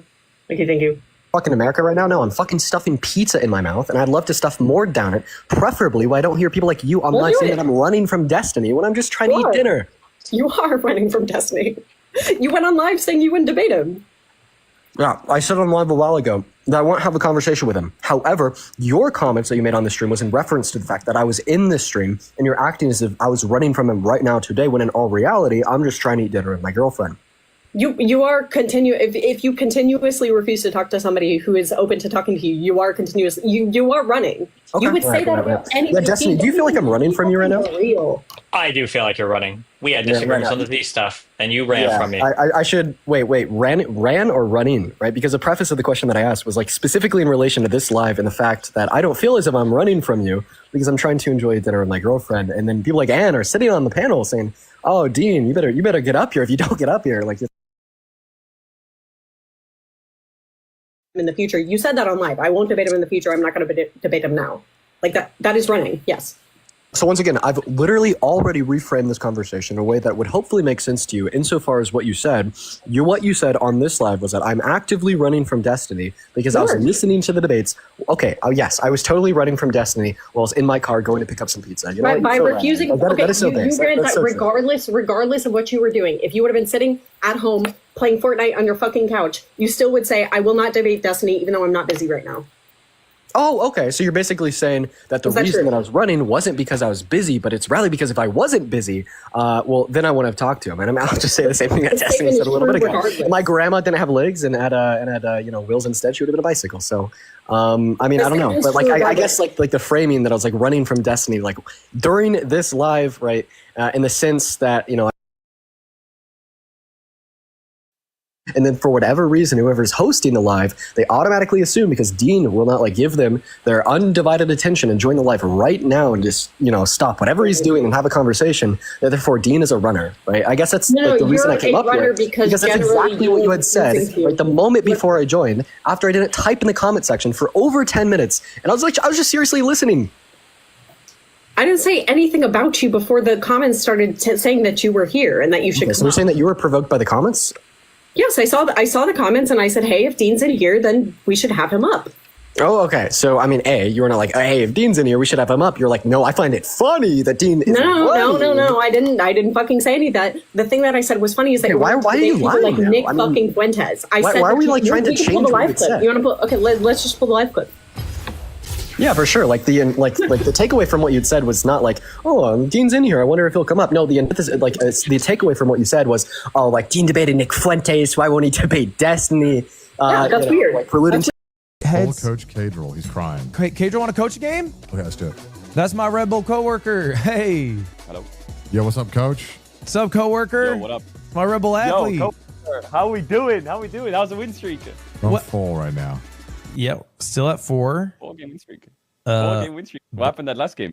We got cooked. We did get cooked. Yeah. But we almost made a comeback. But the first 10 minutes of every game is int fest and then clawing it back. We just keep inting. Like your team's just perma fighting, or you guys are inting? We are personally inting. Yeah, we're inting. Lod, how it normally goes is Lod normally ints, and then I will immediately int after to get one on him. How do we stop inting? It's not even inting. Wait, last time you guys shared screen, your PCs like were going crazy. Does it still go crazy? I think it should be fine this time. Yeah, I don't think so. If you need a 10-game win streak, you need to it sounds stupid, but you need to find the best way to not int. And you need to not get sucked into inting. There's games where you're gonna be a little bit ahead, and you're gonna feel really cocky, and you're gonna 2v3, and then you're both gonna die, and the game's lost. That's the Connor. That's my special. Mine's the opposite. Mine's I'm trying to claw it back by going for kills that just won't work. Yeah, Lod just follows someone else. Also, what I noticed is in that Vayne game, you remember the Vayne game, last game? Yeah, of course. Ludwig, you were fighting Drakes and in their jungle. Every time Connor was in base, you were fighting. So Connor was on one side of the map, then you fall on the other. If you fight together a bit more, that'll help, I think. Okay.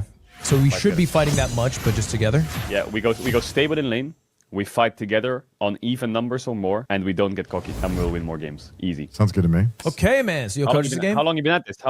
Yeah, how long you been at this? This is day 4. 74 hours. Oh, it's so How's the long. mental? Huh? You been able to breathe?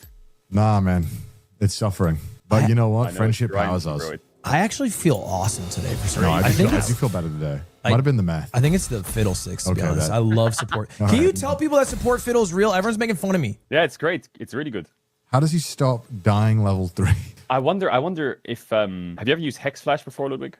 Ooh, yes. How do you get it? I feel like in silver gold, I think Hex Flash might fuck them up a bit. I don't know how to get it. Is that a stupid? No, it's a rune. rune. It's a rune. Yeah, rune. Oh. All right, but this is do or die now. We got to win one. Yeah, let's do a Hex Flash. Runes Fuck do you it. normally go? Fiddle what? The fuck? Fiddlestick support is the highest, the best support in the game right now in solo queue. I know. Fiddle support Dude, is he's broken. So coping. It's genuinely broken. He has insane CC with his fear. His fear at max level is like 2 seconds, bro. He has a silence. Okay, he has sustain under tower with his suck, and his ult is a game-winning ult. It can win from the worst of depths. He's so broken and awesome. I think that's a Poppy support. Why is a bronze player coaching silver twos? Let's not talk about bronze. That was your chat, bro. Are you bronze? Why in my chat? Get the fuck up my chat. I'm not. I'm just asking. It's a meme. It's a meme. Oh, really? I'm not bronze. Yeah. Did you hear I hit Emerald? Basically, I played. You didn't hit him. You did not hit him. A while ago, no? 2 days ago. Wait, so why are you bronze? No, I played a flex queue game and I'd never played flex queue before, so obviously put me in bronze in the first game. Ah. That's crazy. Don't let them fool you. Why is there bronzes in flex queue? Yeah, I think my first flex queue rank was plat when I first started playing the game. Maybe a bad op.gg score for you. Elo held. Maybe the people I played with are fucking low elo. Can I ask you a question about Los Ratones? Los Ratones, yeah. Do you think they would beat North American's Shopify Rebellion, 3rd place in North America? I think it would be a swift 3-0. Like, I'm not gonna lie. We win that quickly. No, for Los Ratones. Really? Shopify Rebellion has sent home in time for dinner, buddy. Really? Yeah. Nah, this European we can make it happen scene, if you want, but that is a quick 3-0. This European scene has you too confident. You're going against these Hungarians who don't What the even. fuck is wrong with the I'm Hungarians, just throwing bro? out a nation. I can't throw out a nation anymore. I'm just saying I don't want to know what the Hungarians know about like lane states. Bro, I think they know more than an Arizonan lane state. The Arizonans don't ever. Arizonans don't know what the fuck they're Yingling is doing, from Arizona. bro. He's great at lane states. Bro, I'm pretty sure the LCS teams train in ARAM, bro. I don't even know if they know how to play Summoner's Rift. Bro, don't bash ARAM. ARAM's great. Okay, I'm not bashing ARAM. ARAM's great. Okay. People have won worlds by just playing ARAM only. Okay, fair enough. My fiddle So your champs are really good at short trade poke. Like you want to walk up Ludwig and like E them and then back away. And Connor, you want to Q forwards and auto attack once and back away. And you just need to keep doing that to Tristana. Just be like 2 mosquitoes, yeah? Okay. Just poking the Tristana. Got it. When does it become the Hex? After you flash. Oh, so I get 1 flash normal. Yeah, and then while it's on cooldown, you have Hex flash. So I should abuse my flash for an all-in at level 3. Well, that's not what I don't know. Ask Coach. Coach, I should abuse my flash at an all-in level 3 to unlock my Hex. If you see a kill angle, you can flash Q. But don't just flash for like 100 damage. Like, don't fucking troll. He's done that before. Wait, do you normally not take potions on fiddle support? Is that a thing? Yeah, because you can suck them dry for health. Fantastic. Guys, you're just standing still, watching them like you're in a cinema. sorry, Coach. Guys, we need to lock in. We've both made this mistake where we alt tab and change our music and we die. I have not done that. You can take the third brush. You can take the third brush in the bot lane. Take the third brush. No, that's a tri-bush. No, in the lane. What are you doing? Where Bane's standing. What are you doing, buddy? Come over here. What are you doing? Yeah. I didn't know what that I don't know third if you guys brush was. like live coaching, but I'll try and be as easy as possible. But like here, what you can really do is when they walk up, you can get some free damage on them before the wave settles. If they look here, this is Tristana. Fuck her up if she walks too far forwards. Wait. Just a Q auto and then back into the bush so you don't get minion damage. Boom, now back. Perfect, free damage. Oh, you got hit by the minions, bro. You're slow.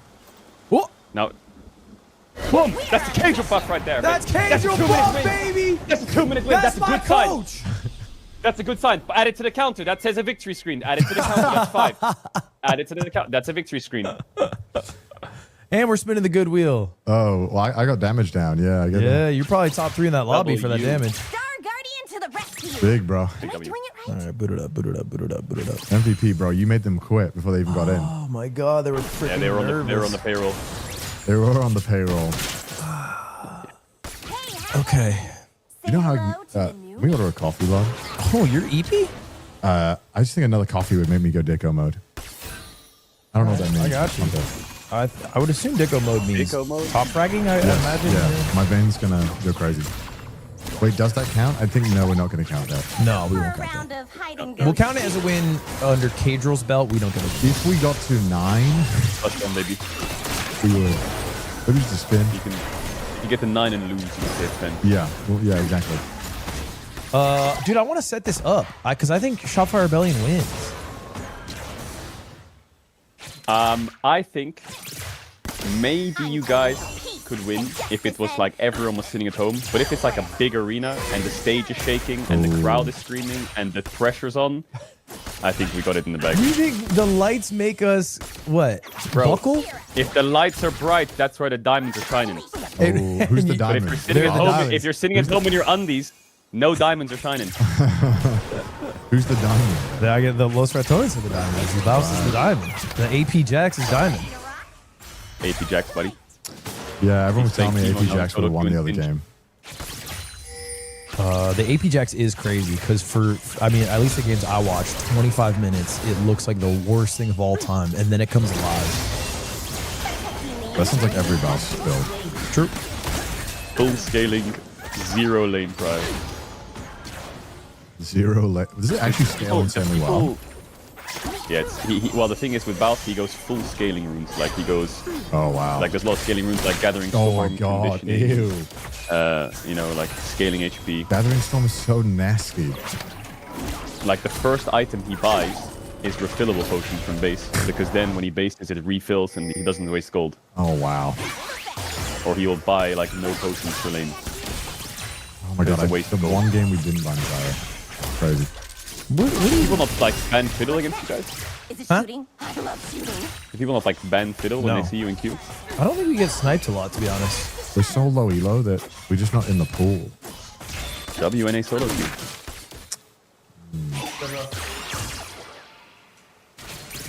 All right, I'll make it happen, Gabriel. I'll hit up Red Bull. We'll go to Europe. Ooh. We go to Europe. We rent out. We would be so done. Whose arena is that? Who's that French person? We get their arena. Komet? Kometo? Yeah, Komet. Ooh, we get the Paris arena. We get the Paris arena. Maybe we can do a show match 1v1 me and you or something as well. Ooh, we do our bro v bro. That sounds fun. We do the bro v bro. Okay, Connor, you're friends with both of us individually. Mm-hmm. Who do you think is a better all-around variety gamer? Yo, Nick, you're Cadel, I'm just sorry. wise, man. You are so washed Whoa! up doing this, bro. I'm so sorry. I've been saying What this. other games? What? I've What been other saying games? this. All we played is Pokemon. All we Bro, played your is Pokemon. Suika was dog water too. I saw your Suika. I won. You Put know, the fruit you in know the basket, Beasley bro. and Suika. No, I broke the record. It took me like 10 hours though, but I did it. You're coping I did it. so I did it. hard.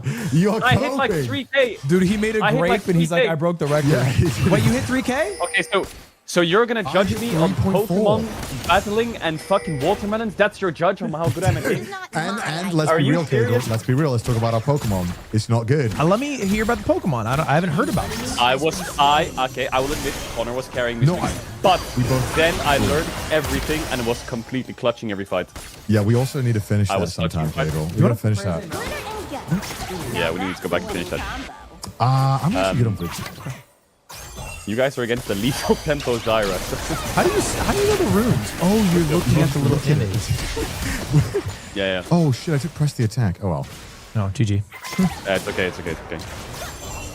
So Heimer is gonna put his fucking towers down, and he's gonna also push the lane. Like this is gonna be the most fucking abysmal lane to play in your life. Yeah, like, they got double you can't turrets. win this lane. Yeah, you need to try and use your E, Ludwig, to like get rid of some of the towers.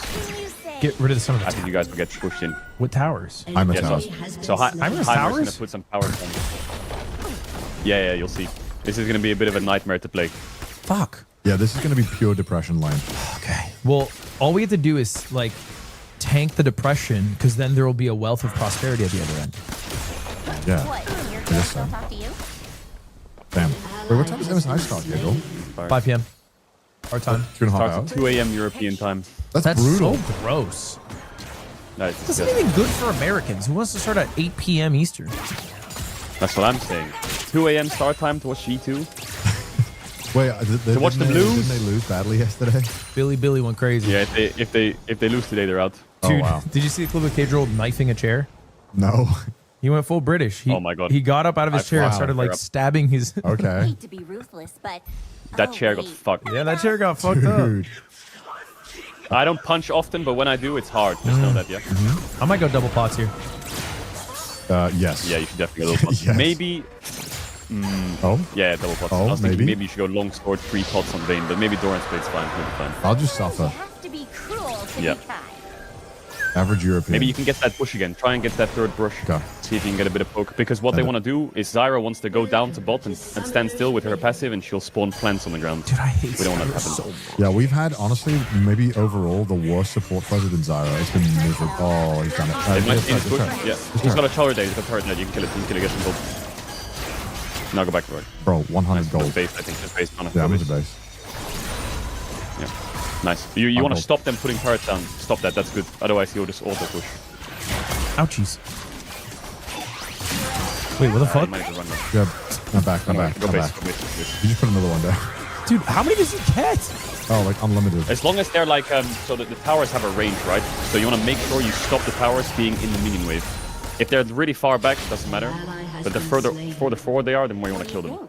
Mercy or mayhem? All right, let's just make a break. Challenge dies if we Don't lose forget this. you can eat as well. That's free gold, dude. Yeah, so it's... Okay, so you see Hecarim top, yeah? You see Hecarim top. Now you know he's starting top side. So you got it like 2 minutes in bot by yourselves. I can tell you when Hecarim will be around bot. Dude, Hecarim, Mel, Heimerdinger, Zyro. Yeah, this is evil. You're suffering. This is genuinely the Axis of League of Legends. You can go to the first brush, Ludwig, and then like start walking into the second a little bit. Come in and out towards the second brush, and be ready with your E. In case anyone walks up. Yeah, just like that. Nice. Now, nice. Yeah, you see that? Can I even kill it? Don't hit you anything. You can kill that shit. Nice. I'm getting paid off these guys. Bro, yeah, they just give us extra gold. You have tower, you have E for it and shit. Get rid of that tower. I hit. No. Nice.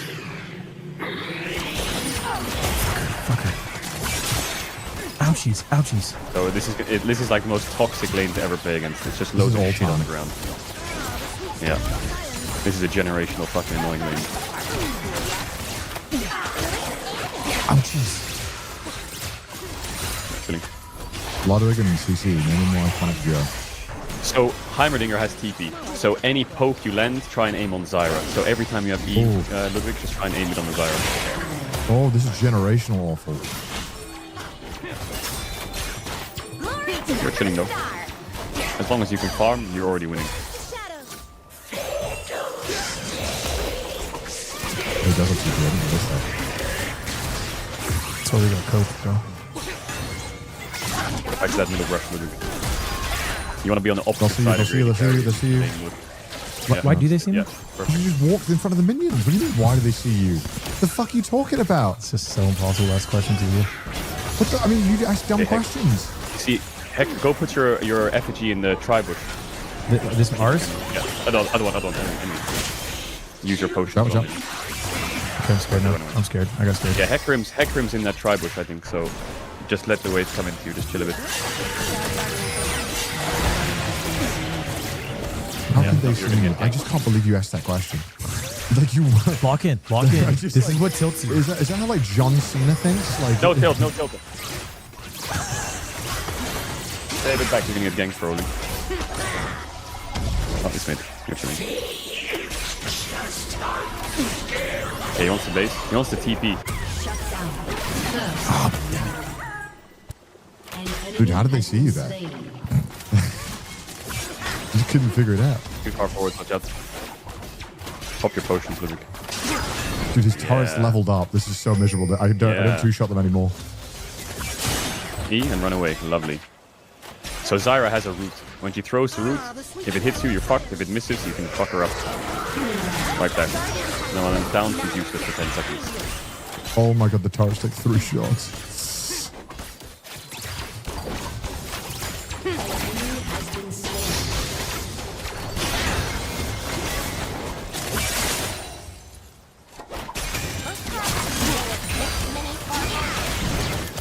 Heimerdinger mana's getting lower and lower. Yeah, he's also CSing badly. Oh, 28. Yeah, Ian.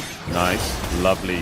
Watch out, Zyra. That's your ass. Watch out for Zyra E. You can, if you really want to, you can walk up a little corner and then Q her E backwards. Oh. And then she'll waste a lot of mana, you know? You can like... Oh my be a god, bit cocky. oh my god, oh my god, oh my god. In the back. They're gonna base now, probably. So you want to just catch this wave and Should I base stop him? yourself. Maybe W. You might die. I wouldn't do it. I would say just take these 3 minions in base. Oh my god. Got peanut butter, man. You die. Stop. Walk away. You can get it. Take a base. You need to take a base. You think it's worth showing the turrets or nah? This minions got it.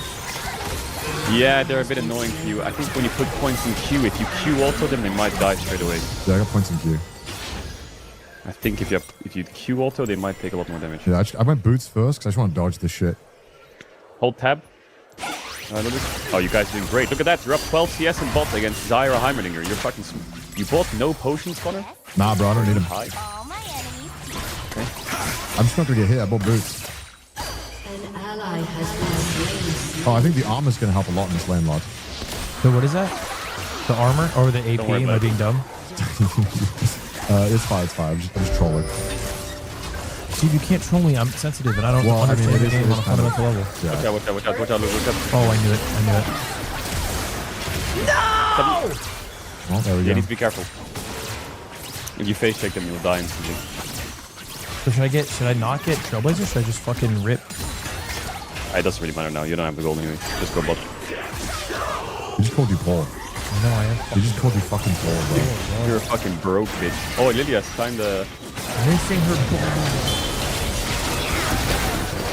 Look, this is good XP. You'll get 6 first.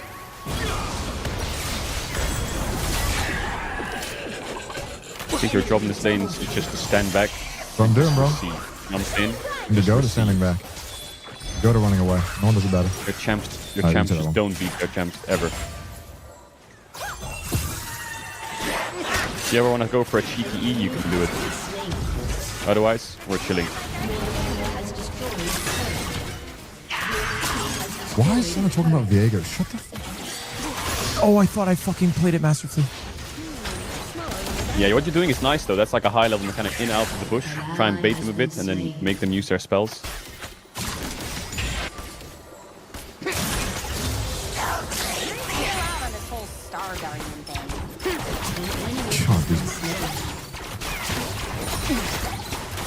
Your job will come at 6, Ludwig. You just chill. Oh, I'm hungry. Connor just needs to see us well and... Yeah, I'm doing it.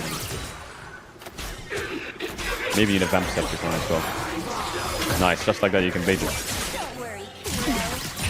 Easy, bro. So you can pink that, but wait for him to go back to the lane first. Because he's hiding in that fog pocket right now, waiting for you to pink it. And pink at the back of the bush if you can. Smart to make him walk up. Yeah. That's better. You jump it right away. They fight. Oh no, I fucked up. I fucked up. Why don't I even try to stop it? I can't. Yeah. Maybe buy some magic resist. What's good magic resist against him? Kaernic? Just buy a null magic mantle first, I think, and then you can figure out from there. Oh my god. Well then. That's certainly annoying. Dude, they can hit me out of tower and it's all miserable.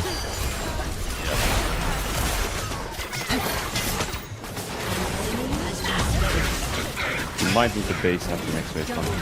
Cool. Maybe. It looks kind of sketchy. Your guys' champ scale so well. Oh, Lydia's going bot. You're gonna get 6 soon. You're gonna ward though. I do not want to fight this. Oh, let's go. She got a double stick. Ult. Fear 1. Nice. Oh, fuck. Oh, Connor. No flash. Yes! Oh my god, you're a sicko. You're a sicko. Push. Alright, go put some wards down, Ludwig. Go ward the tri-bush. And then go ward around mid. You're chilling now. Nice. Look at that thing. Juicy, bro. Hope my vamp steps one of those. Let's just hope it's not bot. He's TPing. Nice. Go ward on Drake, maybe. Nice. This is fucking fantastic. We're getting some vision right here. Ward on Drake, and now you can take a base. Oh. Get the fuck out. You're good.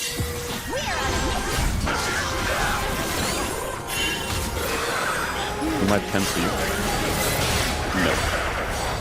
Maybe here, just go get some boots. Boots. Yeah, you need to dodge. You need some dodge. And then what? Maybe just get the health, the ruby crystal upgrade. What is it? The fucking winged moon plate thing. Oh, this guy? The left one. Yeah, get that. Yeah. Okay. I can do that. I can do that, chef. We're cooking big time. They have no flashes now, both of them. Actually, maybe Heimerdinger has flash. To the rescue. Am I doing it right? God damn it. Killing spree. When you see Heimerdinger, okay, never mind. It's water. Nice. Yeah, they got rid of my pick. Yeah, watch out. They can one tap you, Ludwig, if they land a CC. So be a bit careful.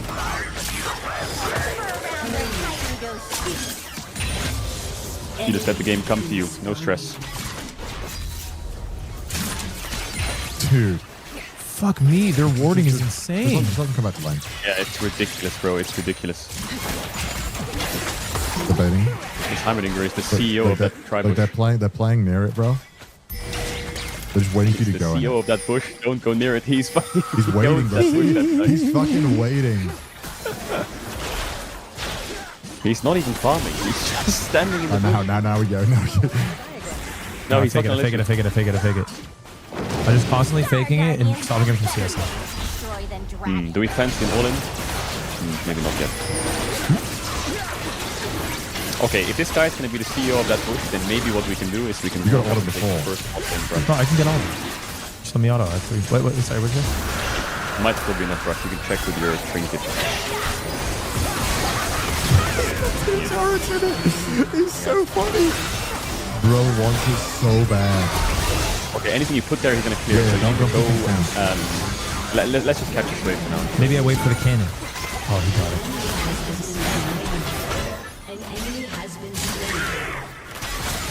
They're in that bush again, by the way. Just don't go near that side of the map. You hit some?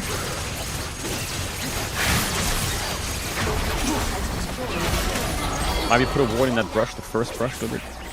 In bot lane. Yeah, that brush right there. Put a ward in it. Nice. So what we're gonna do is after this wave, we're gonna ignore this brush. We're just gonna take that bot lane brush. And if he wants to go defend that brush, we'll just ult on Zyra. Yeah. Taking good damage. You can back up a bit. Maybe you can take. No, he's still defending it, kinda. How much do you have for blade, Connor? Oh, I got it. Nice way back. Base for blade. Yeah, maybe that's this way. We're letting the game come close. We base after this wave, we get blade, and then we fuck them really hard, I think. Nice. Let's just base together after this. Both of us are gonna base. Oh my god. Yeah, we're not actually. This Lilia looks like she wants this fight. I'm backing. Okay. I don't know if we're gonna get that base off, but let's see. Yeah, you're not getting that base off. Oh my god. Oh. I think Zyra has no flash. Maybe you can one-tap the Zyra. I think I can. She just be a little greedy again. Can you just ult now, Ludwig, on the Zyra and then ult and flash? Okay. If he walks up. Look, Connor. Nice. Back. Watch out behind me. Unless you can feel confident. Ludwig's out. Fuck, dude.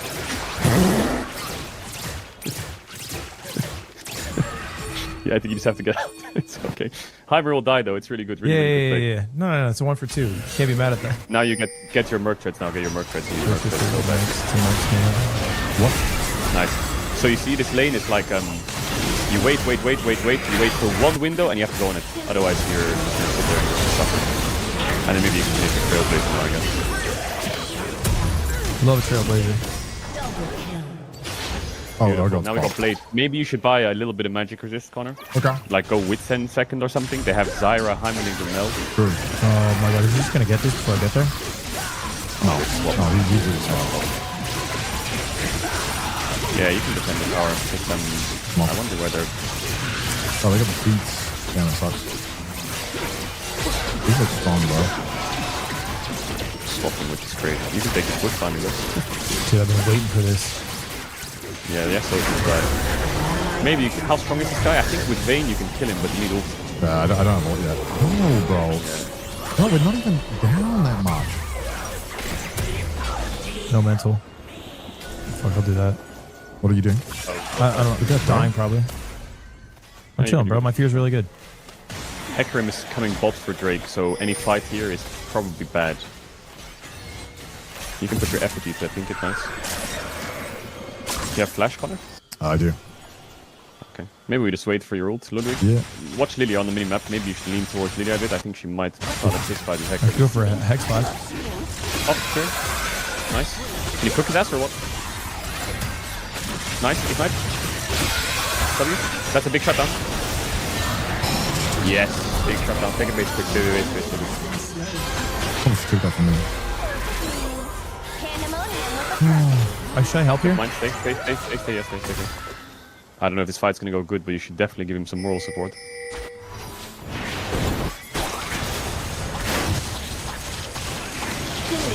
Wow, nice. Hecarim's dead. Maybe you can find an ult angle here? No, I don't see it. Just put a ward and go straight.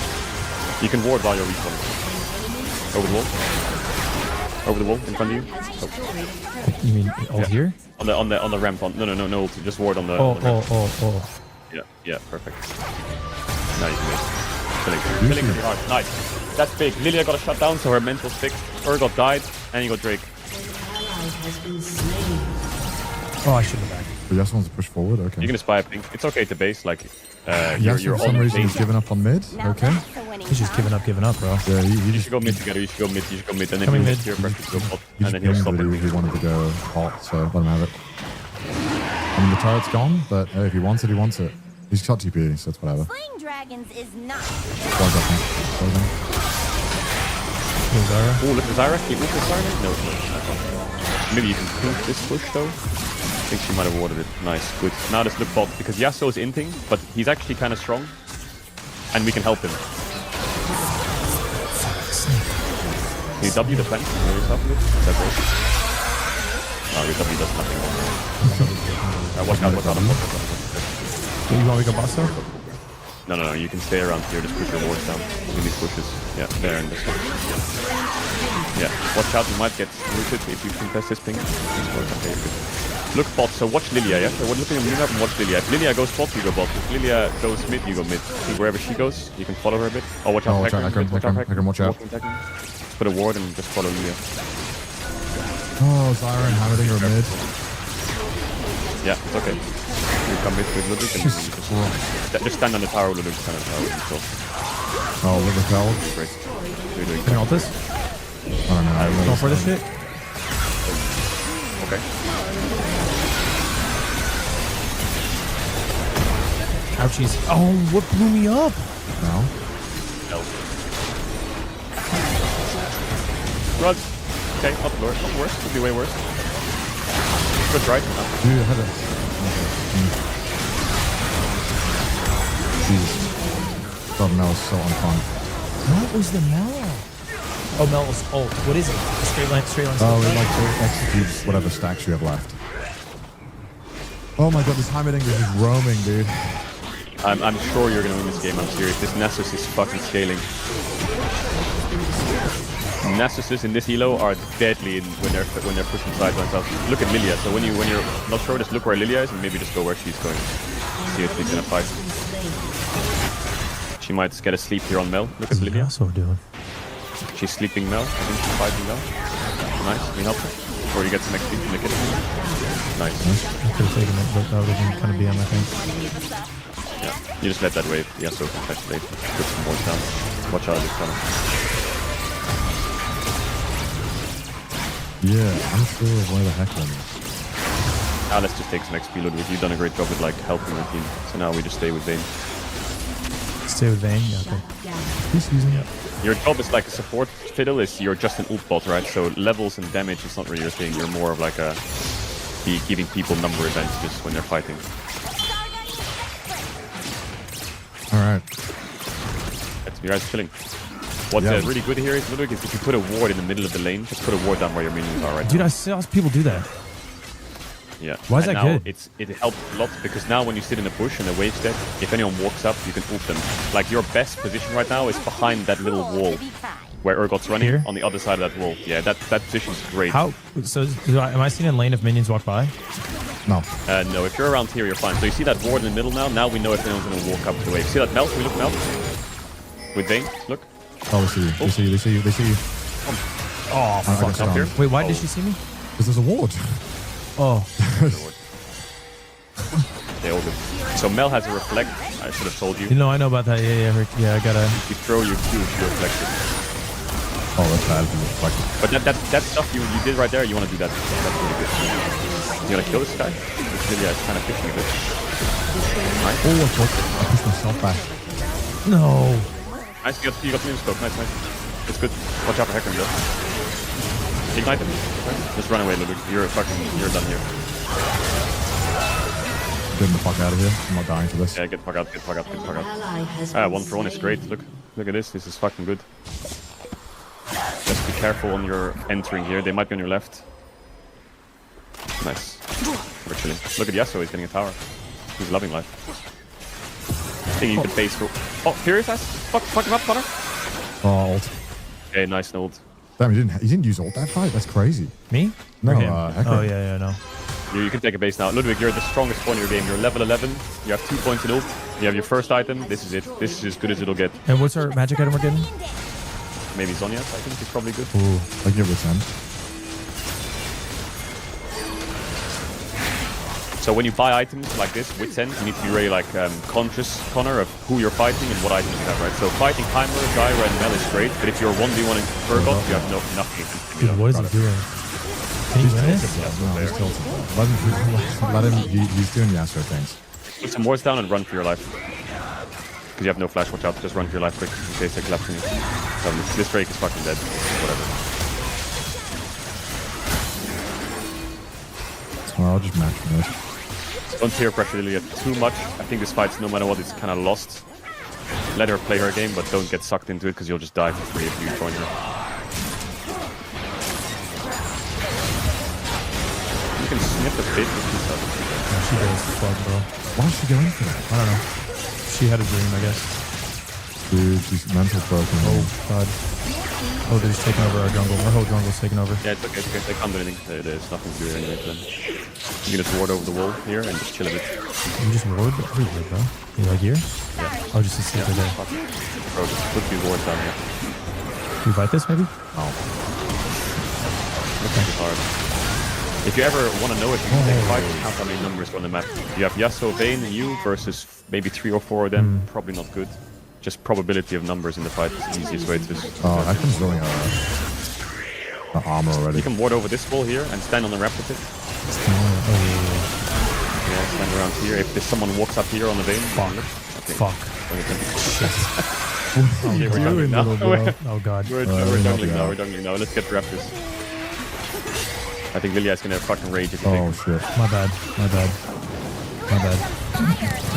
good. It is what it is, Lilia. Sometimes it takes some farm. I'm gonna take this push. Oh my God, that's crazy. Did you just throw it? Run. Can you run? Other way. These people are coming forward. Oh! I ran the wrong way. It's fine. How long was she in there? Bro. She must have sat there for 2 minutes. What a long time. So long for that. Oh, he's wasting my ult. Oh, mid-target's gone. And she just walked into it, dude. Oh, he's gonna send this, by the way. Maybe he's gonna smurf, actually. Okay. If he gets out, that's great.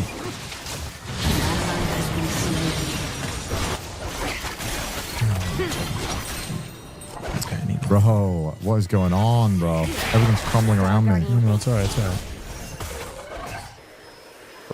2 towers here. How many dragons they have? Oh, we're TPing on them. Your turret has been destroyed. Why are we TPing on them? How does it work? I keep trying to do the hex spell. You hold it. Oh. What is he doing? Might have a angle here. Maybe it's just time. No. Maybe it's time. Oh, the tower will die. You, any ult? No, you can't ult. I'll go ult, bro. Stop getting wrapped into his shenanigans, bro. Just stick with me. To be honest, I thought we had that shit. No, you did not. The whole fucking game, bro. Yeah, it was close.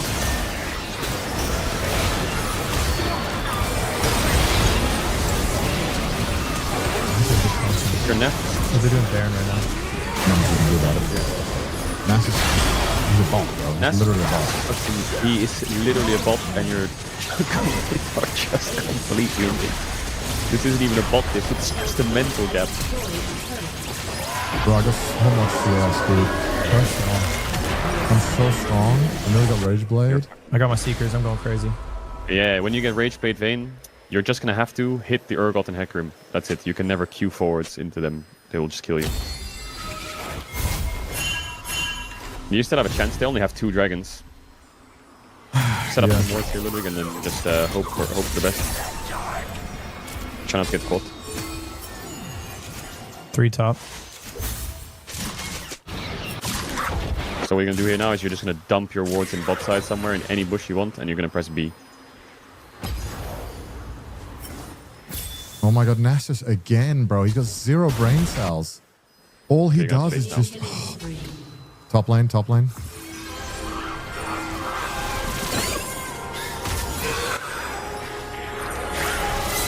Lilian might be dying here. Maybe you can 2v3 this. Yasuo's here as well. Maybe you just resend it somehow. Get Sonya, don't forget.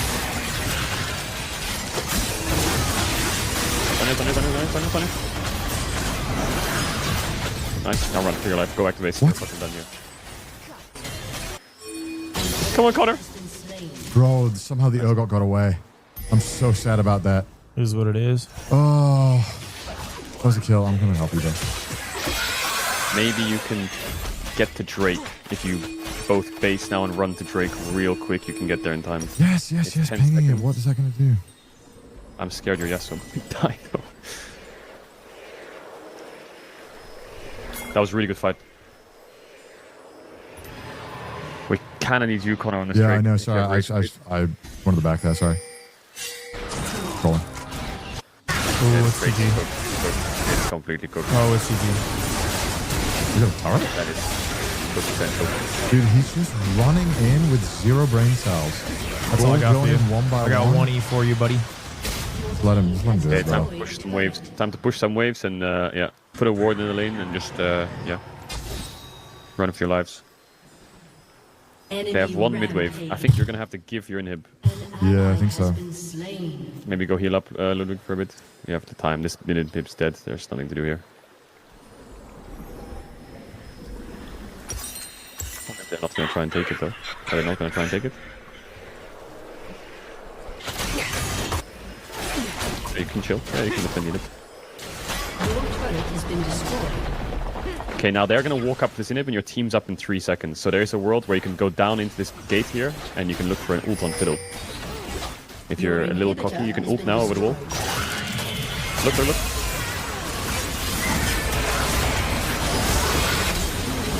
Monster fight. I'll run back to base, so that you're fucking out here. Your job is you're in, and then you do your fucking load, you blow that shit, and then you're just out. Okay, I blew my load, it's coach. Your team you blow your load, and team takes the wheel. Just trust me, I'm scaling. I mean, you are. I just have to engage the fights, I think. And yeah, you just have to scale as much as possible, and then pray your team. I just need 1600. I need 4 more hundred, 5 more hundred. So you have 3 minutes 30 seconds, right? Next Drake decides the game. So Okay. you get whatever the fuck you can do till that next Drake, and you be on that next Drake, and then you pray. How do I get gold? Should I ward Baron? It's dead. Nothing to ward. Just put some wards bot side. The next objective will be bot side. You can kind of put wards anywhere at this point. It's kind of solo queue. A ward could spot someone to save someone. Just don't walk up mid, you will die. Damn, Urgot is unstoppable, eh? No, I shred him. Yeah. Connor fucks him up though. You want me to go over? No, absolutely not. Okay. Wait, if we don't know where all of them are, I'm not going in. Yeah, that's fair. Run for your life. But I think if I Run for die, your it's life. GG. I'm like the only good wave clear right now. Nasus top lane. Yeah, your team, I would ping that Lily at the back because she's fucking trolling. You got a needlessly large rod as well, though. Oh, she's going for the inhib. Is that legal? Is that no? Is it on top lane? Top lane? Is that allowed? No, it's not. Yeah, it's allowed. Okay, she's out. She baiting? Put a pink in this bush here, Ludwig. There might be a ward. Okay. What about to push that to the Mel. Gonna chase the Mel for a bit. I think the Nessus might be... Bot lane, bot lane. You need to base blue, you need to base Bot lane. FSB and go to your bot lane. The faster Just don't die, Connor. Yeah, I'm trying not to. It's not faster, but you don't have to tank these fucking minions. Fuck. An enemy has been Nice! Nessus is scaling! Nessus is scaling! Yo, just I can ult over this down. We wall. chill. No, we're chilling, we're chilling. We let Connor farm in the wave, like... I let him die. Nessus, yeah, go ahead. I'll help him. Yeah, he's fucking dead. Fear? I should have helped him. It's okay. It's okay. We still got time. No stress. We got loads of time. Why do they ult for that? What a waste. Me too. Just this guy is such a lost cause. Just leave him. He literally is trolling. Just stop following him. Yasuo has like fucking... He has dubstep on and he's Yeah, trying to bro. farm a montage. He's got that 911 stat line. All right, 15 more gold and I get my fucking awesome... Dump wards anywhere you see fit. Maybe you can walk up and clear the sector and run away. Oh, I went a little close there. Yeah, out of maybe... He has ult up soon. Maybe you can survive. Nope, good luck. Well, is the game lost? Maybe. You can clear the wave for a bit. Don't forget... okay, Zhonya's is on 3, yeah?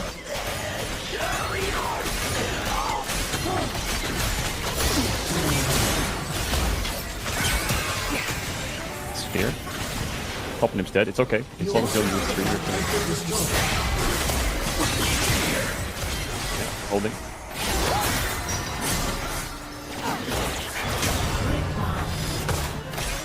Any seconds on a row, you can kill.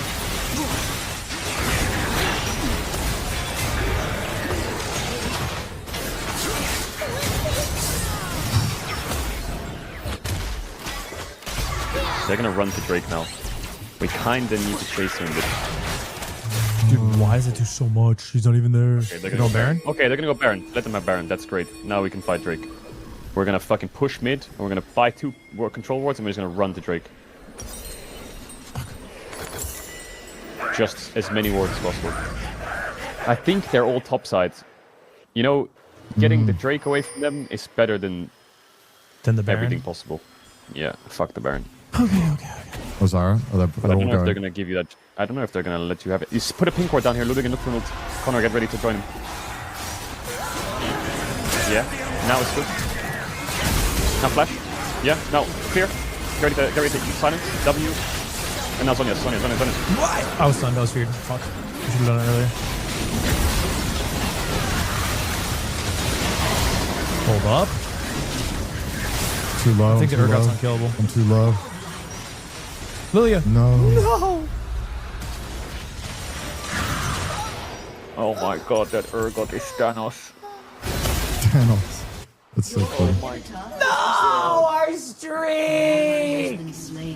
Don't end. No, Man, you it's guys not had over, a bro. solid It's game. not over. I didn't press FF. I'm looking at the reality of the situation. Oh, it's not over. Do you think I go Leandry's here? I think you go next game. Oh, no. No, I trolled, bro. Fuck, dude. I got it still. My fucking team entered this game, bro. Sonya. Dude. Oh my god. Man, Connor, you had a good game. I And know, Ludwig, you man. had some fucking good ults, but you guys were getting trolled. Brother, I'm I sorry. tried so fucking hard, man.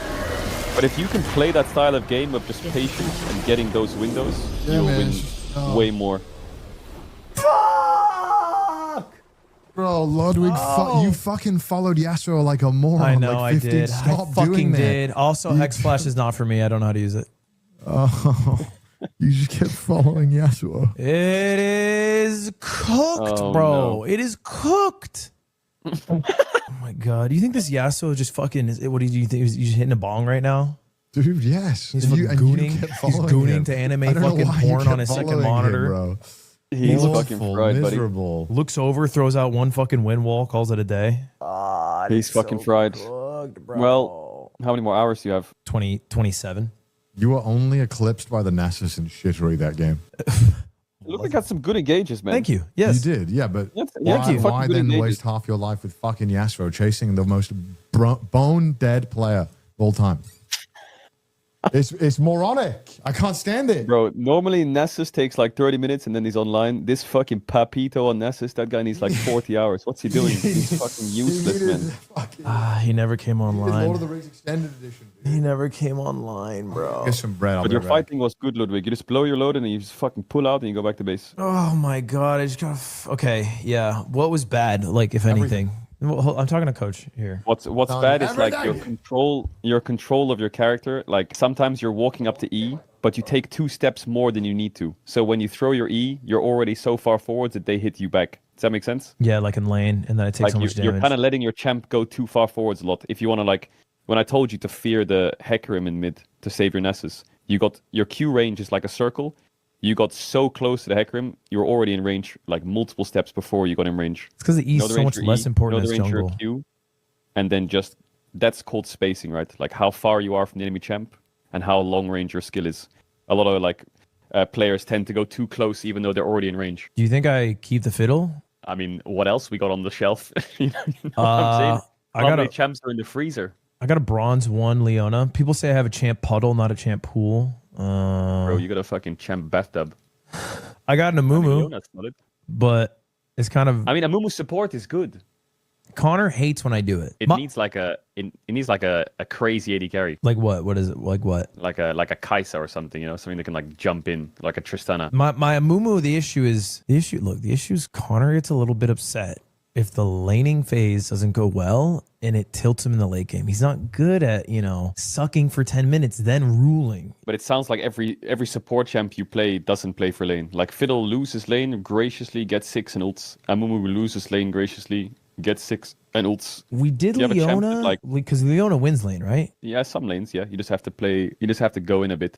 Here's the thing. I'm never going to win him lane. I'm fucking ass. So we need to have a sit down and we need to have a discussion with Connor that he needs to change his perception of the lane. We're going to scale till 6 and then we're going to shaft him. That needs to be the new plan. Does he play MF? Yeah, his MF's really good, actually. Bro, play MF Amumu bot lane, farm till 6, and then fucking one-shot both of them in a double combo. It's a tale as old as time. That's a good idea. Have you seen my Mumu's art, bro? Your Mumu's great. I think I could play as a pro team for a game and they wouldn't notice it, like in a scrim. Yeah, I mean, maybe 5 minutes in, they'd probably not notice. After the first 5 minutes, they might see there's just some like venting going on around the map. You know what I'm saying? Dude, I'm talking like Dignitas versus DSG. Yeah, there you might have a chance actually. There you might slip in unnoticed. How long do you think it would take actually? Like if I was in an actual pro scrim, like how long do you think if I never told the enemy team it would take for them to notice? That's not a pro player. The second that Mumu gets locked in, there's already an emergency meeting called, so... So from the character select screen, they figure it out? The game hasn't started? Yeah, I think in draft, they might question mark what's going on a little bit. Okay. Yeah. All right, that's fair. There's a little Mumu running around the map. You know, maybe you can fool them. Maybe it's like game 5 Fearless in a scrim, and then a Mumu gets locked in. You can slip unnoticed. Okay. I think MF and Mumu, you know? I'm going to bring it up to him. We have to tell him. You guys just have to graciously go even, because in this elo, you will not get punished that hard. Connor's good at last hitting. He's great at and CS. He's pretty good at like not taking bad trades. So if you can also just chill a bit, wait till you get 6, and then you both come to a mutual agreement that at 6 you will fuck them, and then you fuck them, you will win games. Fuck them at 6. First 5, what do we even do? We're just chilling. Okay, I like that. I will. You'll pitch it? Okay, I'll pitch that to him. Now, only thing you need to do is just make sure when he has ult, you have ult. And when you have ult, he has ult. And we just ask each other when we have ult, and when we're ready to press the button. Combo or ult. Because you will one-shot. Oh my god, that looks like Ping Pong the animation. Your background. You ever seen Ping Pong the animation? Yeah, Ping Pong. I haven't seen it.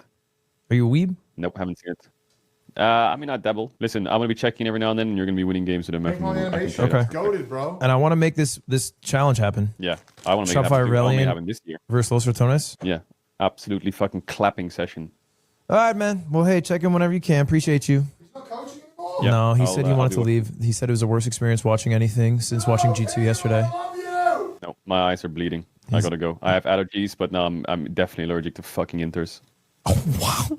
I'm not going to tell him that I love him too much. All right. Thank you, Kadril. All right. See ya. Bye. Where you going? Chat! Shout out Kadril with the coaching session, bro. It's always telling what they say after leaving the call. MF and Mumu are good champs. Watch their next game. No, I need to pretend that I'm not gonna watch their next game. I'll like pretend I'm doing something else, and then when they play the next game, I'll swap to it while they're in game, so they don't know that I'm watching their game. That's funny.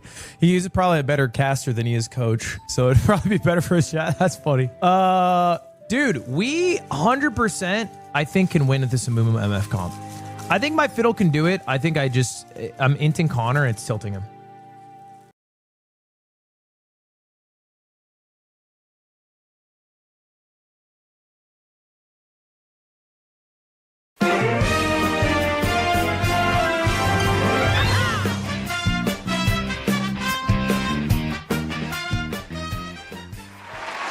Today is a day all of Los Santos will remember. We are going to be at City Hall, and we're going to tell the people. Hello there. Welcome. This is Digital Foundry Direct Weekly, episode 220. It is, as usual, our show where we discuss the latest gaming and technology news. A fair bit to get through this week. Joining me, first of all, John Linneman. Hello. Rich, that was such a chipper introduction. It makes me excited to be here on DF Direct this week. I'm very pleased to hear it. And, of course, Oliver McKenzie. Yes, Rich, I'm back this week from some escapades with John over a couple videos, but I'm refreshed, raring, and ready to go. That was good, escapades, man. Wow. That System Shock video we did, that was that resulted in some unexpected laughs, I must say. It did. It did. Okay, before we go on, store.digitalfoundry.net is the home of our merchandising wares. If you want to help support the team in addition to the supporter program, do check that out. It would be much appreciated. But with that, let's move on to our first news topic. Okay, so last week we posted our review of the Nintendo Switch 2, which was generally highly positive, I'd say, with one exception. We've stirred up a bit of a hornet's nest by basically saying that we don't like the display that much. And now we're going to sit on that hornet's nest by doubling down on everything we've talked about. John, basically there's been some follow-up stuff on the screen. To be fair, there were complaints about the screen before we did our review, but there has been now further testing carried out on the display, which kind of it kind of backs what we're saying, to be honest, that there are issues with the screen that could potentially be addressed, right? Yeah. So this is, man, oh boy, this went nuts. So for starters, let me just be clear, and I think we can all agree that when we're talking about issues with the screen, we're specifically talking about two major things, and in this case, one major thing, the motion clarity and the poor HDR. But I think we can all agree that aside from that, the rest of the Switch 2 screen is pretty good, right? Like, right. It's, you know, there are some complaints you could level out, but as a handheld, it's vibrant, it's sharp, it's a good looking screen on the face of it, all right? It's just this motion clarity stuff. And so first, earlier this week, a Japanese site called Chimodog posted their first take on it. And they tested it and found the average response time to be around 17 milliseconds, which is over the 16 milliseconds needed for 60 frames per second. The problem, though, with 17 milliseconds is that essentially it means 90% of the time you're seeing a ghost frame somewhere. You're seeing blur somewhere on the screen, right? You only get like a 10% moment where it's completely clear. So that's already not great, right? Mm-hmm. But then our friends at Hardware Unboxed come along with their monitors unboxed channel, or not a channel, but you know, the videos they do there, which are excellent, by the way. I do enjoy that content. And they actually found they were significantly more harsh, and also found that the response time was even slower, coming in around 30 milliseconds, which is that's actually more in line with what my eyes perceive, I guess you could say, and with what we found with moving around the camera. But that's what I thought anyway. But then under that comment, we actually received a comment from Taki Udon, who is well known in the scene. He's working on that FPGA system that looks like the PlayStation. It's a very interesting device. I do want to check that out. But also he's done a lot of work on modding original Switches for OLED screens. So he's done a lot of actual work on this and works with displays. He actually found it to be more around 50 milliseconds. This does highlight how difficult it is to measure these screens and the response times. but it also suggests, everybody has their different methods for doing so. Mm-hmm. And then on top of all that, the regular comment you see is, so wait, if you have to measure this stuff and put it in slow motion, why does it matter? And I think we can all say here that the issue is that for those of us sensitive to it, you always see it. And this is not new. This is not a new thing to the Switch 2. This is a long-standing LCD problem. I remember encountering my first LCD TVs back around 2004, 2005, and being kind of horrified by the lack of motion clarity, because coming off of CRTs, it was genuinely horrific. And I thought, oh man, this is not good. It wasn't until I experienced a plasma TV, which is still not as good as a CRT, but it's actually pretty close, that I realized there was a path forward at the time. And that was actually at the Microsoft demonstration in Tokyo for Xbox 360, by the way, where I saw a Pioneer Plasma for the first time. And I was like, what is this? Why is this so much better looking than every other flat panel I've seen? It was a Plasma.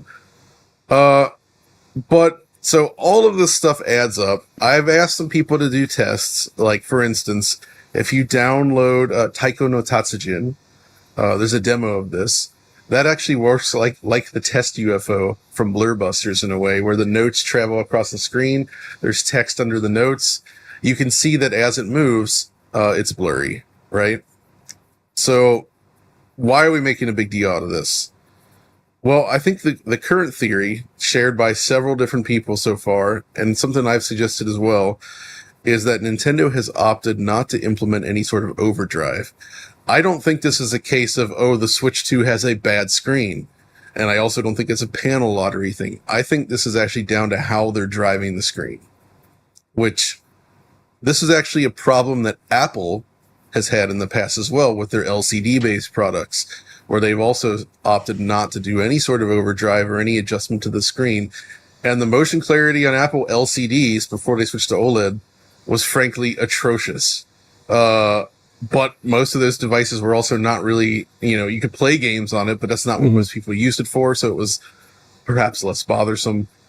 And technically you can save a little battery life by not doing that. But I'd imagine, from what I can tell, it's quite a low amount. Which basically means if you're tuning a screen for games, I think they simply made the wrong choice for this. And that by adjusting the screen to behave differently, they could potentially fix this issue. So I think it's important that we raise it. Not that Nintendo is known for listening or anything, right? But just flagging this as hey, we think that this could be better. And I genuinely do think that they could improve this significantly, because these tests also found, as we suggested, the Switch 1 is, while still slow, it is faster than the Switch 2 when it comes to this sort of thing. But one thing I'm interested in, Rich, and you actually have one, is the PlayStation Portal. I also remember motion clarity being really bad on that, but I don't own one because I really don't like the concept of the Portal. I don't think it's a great product, but a lot of people seem to have it, and I'm curious about that. I kind of want to look at it again now to compare it to the Switch 2, because there is this idea that it might actually be a similar screen. I wonder. That's quite possible, yeah. I mean, we'd have to have a similar test to see how it actually pans out. That's going to be the challenging thing on that. And I don't really use the Portal that much, simply for the reasons stated in the review. It's inherently a compromised product where I don't want to play games on it. Not specifically because of the screen, but because of the latency and the image quality. Now, maybe that's improved since I took a look at it, but ultimately, remote play I don't think is up to snuff. But I see where you're coming from in terms of that test you came up with, right? For motion clarity, because I'm reminded of when the first LCDs came out. You watched a game of soccer to our North American contingent, and basically when you watch one of those games, it's just lateral left-right movement, and whenever there was a camera movement, it was just a completely blurred a sea of blur experience there. So kind of lateral movement is kind of like the classic test for checking out LCD blur. That's why side-scrolling games are so problematic, right? Like you play Sonic the Hedgehog on this, and it's a problem. But this brings up another interesting point. Why do some people see this and others don't? And I asked some people to check out Sonic Mania on the Switch too, and they played it. And the comment that caught my attention was someone said, "I just tried it. There's no blur on my screen. It looks great. Sonic himself is totally clear while running around." And I realized, he's the bit that's not moving. Yes, really. And so I actually posed a question and got a variable response. When people play games, their eyes often focus on different parts of the screen. The people that seem to focus more on the center, the character specifically, and only sort of glance where they're going, you can perceive the screen differently. I can do this at will. If I just focus on Sonic mostly and try not to focus on the background, it actually is slightly less distracting. It is just a matter of like changing the way your eyes focus on the screen. So if you don't know what to look for, you've only used LCDs for like 20 years, you're focusing on that kind of thing, like, I actually think it does change the perception. But for someone like me, the way I play games and the way my eyes naturally look at the image, that kind of blur, it actually causes like eye fatigue almost. Because like I feel like my eyes are trying to lock on to details, and it can't do it on screens like this. And I don't know. I think you can agree with me on this one, Oliver, as well, because you've experienced. You unlike myself, I've eliminated I've eliminated LCDs from my life almost entirely. I don't like LCDs, and they are gone, except for the Switch 2.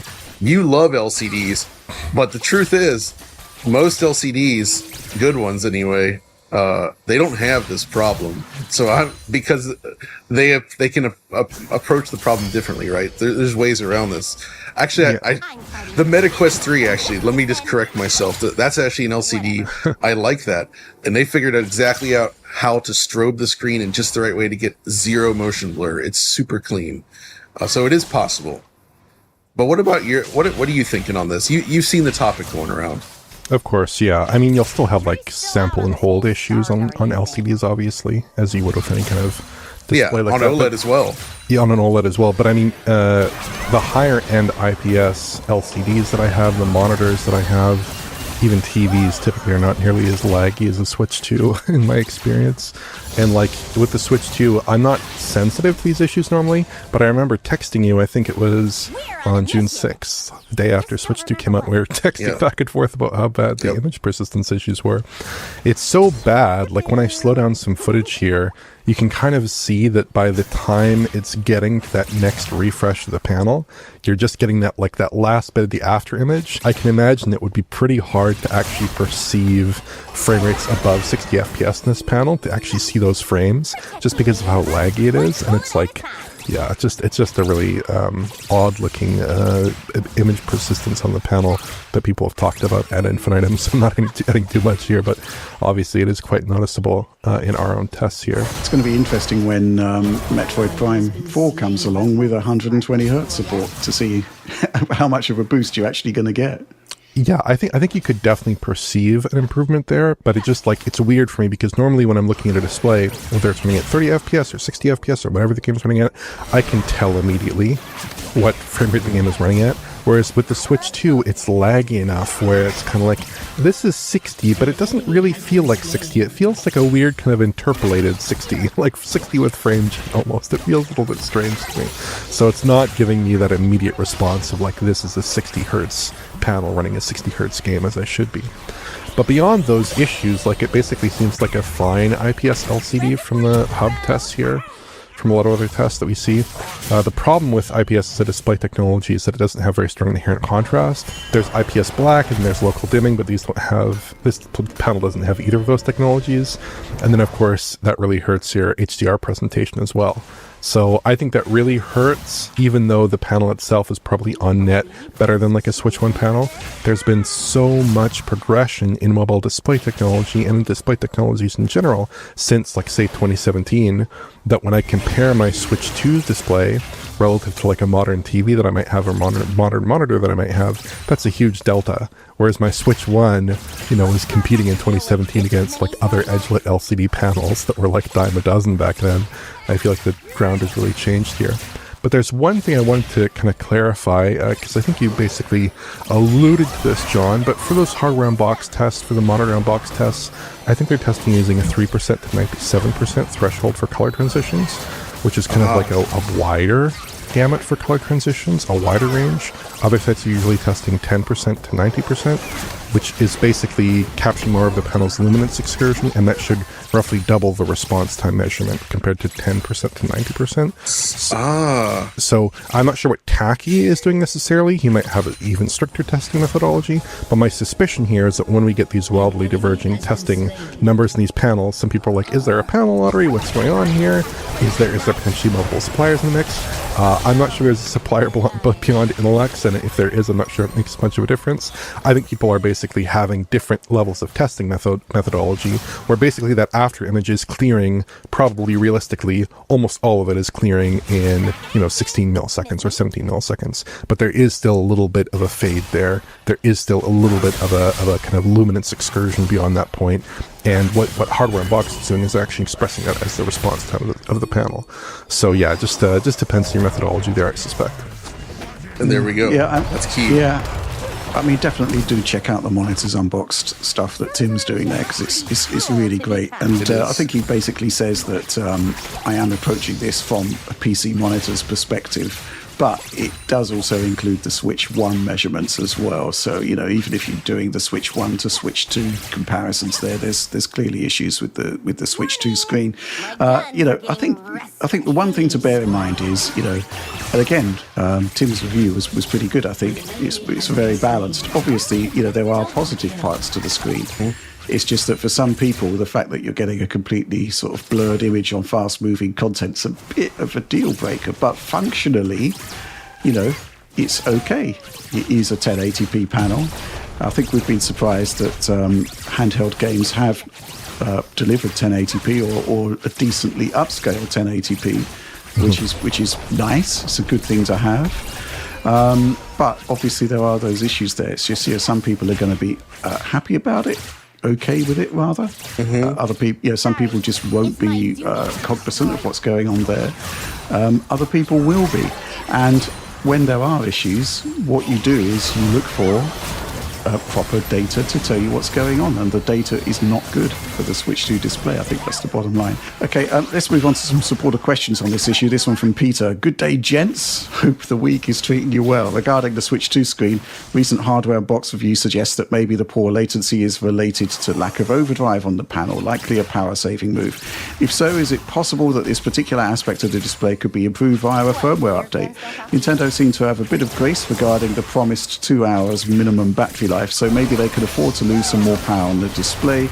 Or indeed, is the system power balanced in such a way that this is not a feasible solution? Thanks as always for the great content, and have a lovely rest of the week! Exclamation point. Well, that's the key thing, right, John? I don't see that Nintendo has anything to lose. Assuming it's technologically possible to overdrive, right, then I don't see that there's any negative point in actually just providing an option within the system software menus to turn it on or off according to taste, right? I fully agree, because we actually have an example of them offering display options with the Switch OLED, right? Where you could essentially change the color gamut to either be, the full gamut of the screen, or limit it so that it was displayed more like the original Switch, which is something the Switch 2 doesn't have, weirdly enough. But they could absolutely integrate something like this in the system settings option to allow for smoother motion. And I think that would be an excellent idea and a great choice, and I'm sure they could figure out a way to word it to make it obvious what it does. It is interesting that their very own welcome tour actually has a really good showcase of this in action. With the VRR test, where you can have the Switch moving across the screen laterally, also like the test UFO basically, and you can adjust the speed and the frame rate on the fly. And the difference between 60 and 120 is actually a lot less pronounced than usual because of the blur. But if you go down to about 15 FPS, the frame rate's low enough where actually you don't actually see any sort of blur anymore. So right.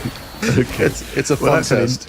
That's an interesting other way of testing the blurring of it, just by lowering the frame rate until it doesn't look like an issue anymore. I think about that. I also recommend, by the way, sort of pseudo related to the screen, for anybody that's ever wondered, why don't you just lock the frame rate at 40 FPS or something on a 60 hertz output without VRR?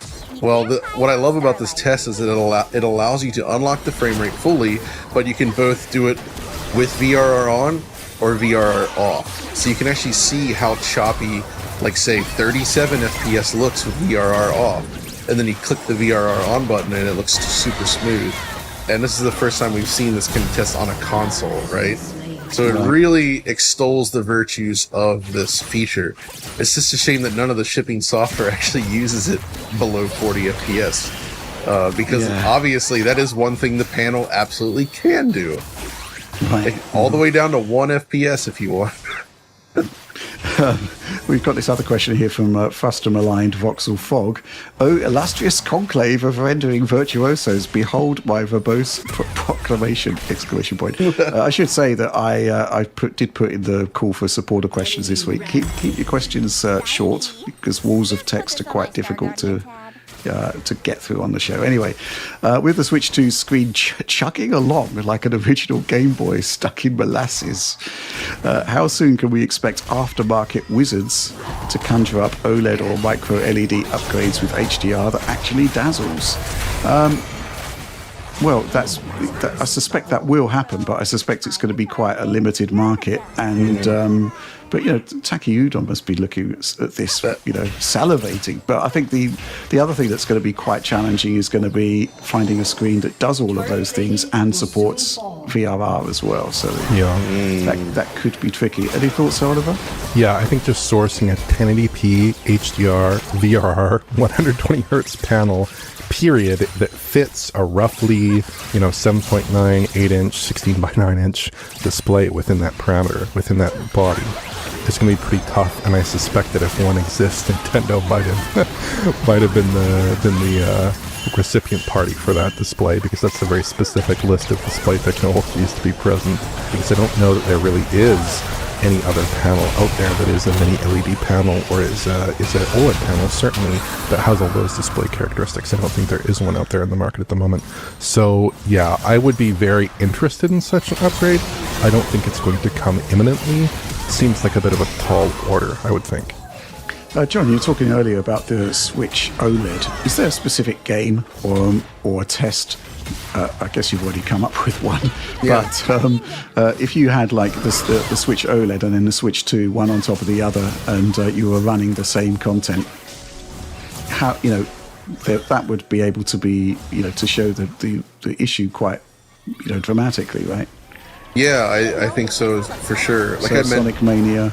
Sonic Mania is good for showcasing, especially if you can synchronize the two in order to have the rolling demos play at the same time. Right. You can actually just watch the game sort of play itself, or just do the intro when you hit a new game. I actually tested this with the two Switch 2s I have here just to see if there's any variance. But you can just put the Switch OLED at the top, Switch 2 at the bottom, just hit A at exactly the right moment on both at the same time, and you'll see that whole intro play out where it just scrolls continuously for a while, and you can instantly see the difference there. So, well, provided you're not just focusing on Sonic, of course. Okay. The way I look at it is try to find look for pixels, text, anything on the screen that's moving across the screen, and look at how it looks when it's not moving, and then pay attention to what it looks like when it's moving, and you'll see that it becomes wider because it's like a blur trails on either side. It creates this effect where the whole thing just kind of smears a bit. And that's the kind of thing that we're trying to fight against.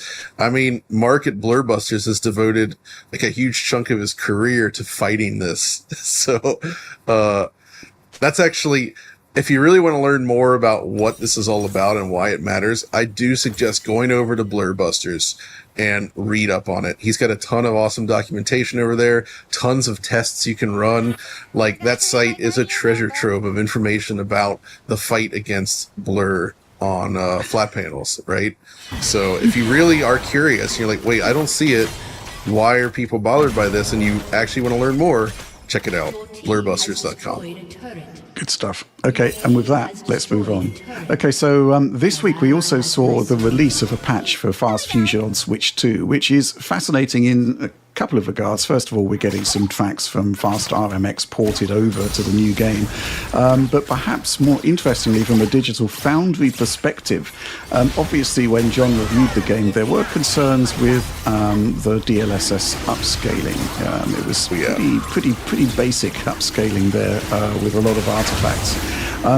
A new quote-unquote pure mode has been added to the game that basically removes all forms of upscaling. And you basically have dynamic resolution scaling that's ensuring that you get that silky smooth 60 frames per second. Now, Oliver, you took a pretty extensive look at this, right? So what's going on, and to what extent are things improved, and what's going on with those track remakes? That's correct. So in terms of the pure mode, the new pure mode, maybe we can touch on the track remakes in a moment, but basically the new pure mode relative to the main 60 FPS mode, so like the performance mode, the balance mode, you lose a lot here. So there's no dynamic shadows, no ambient occlusion, downgraded bloom it appears like, missing lights. If I flip back and forth here, you can see there's some pretty stark differences, and this is before you even talk about any kind of image quality differences, anything like that. They really do strip out a lot of the game's lighting here in this mode, so that's important to realize. Now, in motion, maybe you don't notice some of those differences, but certainly in stills, and in deeper, darker areas of shade in the track, you definitely do notice some differences. But yeah, I think this is mostly designed to push the res higher, those exclusions. Yeah. And the res does go higher, so they say it's a dynamic 1440p. In reality, in docked mode, my tests had it coming in just under 1080p usually, going down to a low of about 864p in a particularly dynamic track. So when you compare that to the balance mode, it's like 504p internally, something like that, and it's going to a much higher resolution, a 1440p resolution using DLSS in that case. So that's certainly a very different rendering setup, much lower pixel count internally, but obviously using DLSS. But in practice, when you compare them, the image quality results are a bit mixed because pure mode doesn't have any anti-aliasing whatsoever. It's just relying on that higher pixel count, that DRS. So you get a lot of image flicker and aliasing, which is especially obvious as you look ahead towards the horizon line. And that's really important because that's where your eyes naturally want to track in a racing game. You want to see the next corner. You want to see the next curve, so you can turn into that curve, turn into that corner, and make that racing line there. So in this force level, for instance, the trees are just a mess of serrated edges and pixel popping. And in balance mode, I do think it looks better here and more stable. Even though there's a lot of breakup and DLSS isn't doing necessarily a great job, I think it does look better. But sometimes the pure mode does look better than the balanced mode. Like in these shots, the area around the vehicle is much less aliased and much more coherent. With DLSS, basically those raw edges are getting exposed anyways in this instance, and the resolution is much lower than in the pure mode, so you're seeing a lot more of that ugly breakup around the vehicle. I also tested portable mode. There you're looking at about 360p to 1080p with DLSS in the default performance mode. And in the pure mode, you're getting a dynamic res that goes between about 600p and 720p, notionally capped at 1080p, although I seriously doubt it spends much time there, to be honest with you. Ultimately, I think people can have their preferences, but in total, I probably prefer the DLSS modes. Now, one thing I do have to make a note of here is maybe a slight comment against the proliferation of modes, because Fast Fusion only has 2 frame rate targets, right, between docked and portable mode. They both have 30 FPS and 60 FPS modes. But docked mode has 5 modes at the moment, and portable mode has 3 modes. Again, to service 2 frame rate targets. That seems a little bit excessive in my view, and I think they should probably just pick one. It's obviously hard to unwind the clock after you've given people these options, but I think that's probably not the right way to go about presenting modes in a console title. But here, ultimately, I don't think the results with DLSS are that bad necessarily. I think this is just a really heavy game and a really challenging game for some of these upscalers to work effectively with, and ultimately you're not getting that many pixels to work with in a game that's this good looking on the Switch too. So yeah, that's just unfortunate, but ultimately, yeah, I would not really necessarily recommend the pure mode. Right. Mm-hmm. There were hopes that we could possibly get some kind of like-for-like measurement between DLSS on and off with this, but it sounds to me like there's too many changes made to the core renderer to make that happen. Yeah, there are a ton of cuts. Yeah, absolutely. Okay. John, you've tested this. Thoughts? Yeah. Like one of the other changes they made is when they disabled screen space reflections in pure mode, they replaced it with the dynamic cube maps, similar to what you see in Mario Kart World, where they sort of like are constantly updating them. So you still get reflections, but the normal SSR is gone. But still, it's yeah, to my eye, it definitely looks pretty chunky in pure mode. It's interesting that they offer it. It almost feels like see, this is why we went with DLSS kind of thing. Because this is just like some raw pixels, but I'd be curious to see what it would look like if they enabled some sort of like post-process anti-aliasing even. Like good old FXAA, bring that back just to smooth off some of those edges. That might look nice. I'd be curious to see it. Maybe it's time for a 6th mode. I don't know. I think the issue is that because there is no anti-aliasing whatsoever, then you're actually exposed to the full brutality of dynamic resolution scaling. Correct. You can literally see the game strobing between resolutions in some of the footage I'm looking at here that I've supplied. So, yeah, I think maybe, well, I'm guessing in a game like this it's extremely difficult to provide some sort of middle ground without like having like a gigantic overload of even more modes. Man, it's still like, when I look at this game, the thing that still blows my mind on top of all this is like they're supporting it after launch with this, they're adding tracks to it, and like the main team for this game is like 3 dudes. Yeah, so right. Yeah, that's crazy. It's such a small team, and they've remained that way for so long, and yet they're still able to create these awesome games and sell it for like a pretty low price, and there's just a ton of stuff in there, and they just keep adding and improving on it, which I think is just extremely commendable. Yeah. Let's talk about the tracks that were added, because you've done some comparisons here, Oliver. Yeah, so there are 3 returning tracks from Fast Racing Neo / Fast RMX here. So those tracks are Alpine Trust, Sunahara Plains, and Zen Show Habitat. So when Shinen announced they were going to be adapting some Fast RMX tracks for this title, my expectations were not that high necessarily. I thought they would be like a little bit more of a mild kind of facelift on these tracks. But no, they've essentially been fully remade with upgraded assets, much better materials, revised foliage in line with the other Fast Fusion tracks, great indirect lighting, even much higher quality snow particles falling in Alpine Trust. Yeah, they use GPU particles instead of their old solution, right? Yeah, it looks much better, I have to say. And they're basically bringing the revised tracks in line in terms of quality, to my eyes, with the base Fast Fusion tracks. Like, they look really excellent. And you really appreciate just how much better Fast Fusion looks relative to Fast RMX, even though Fast RMX is still a great looking racing game. When you actually compare them side by side here, you can see on every level it's just so hugely improved relative to that earlier title. So it's super impressive here.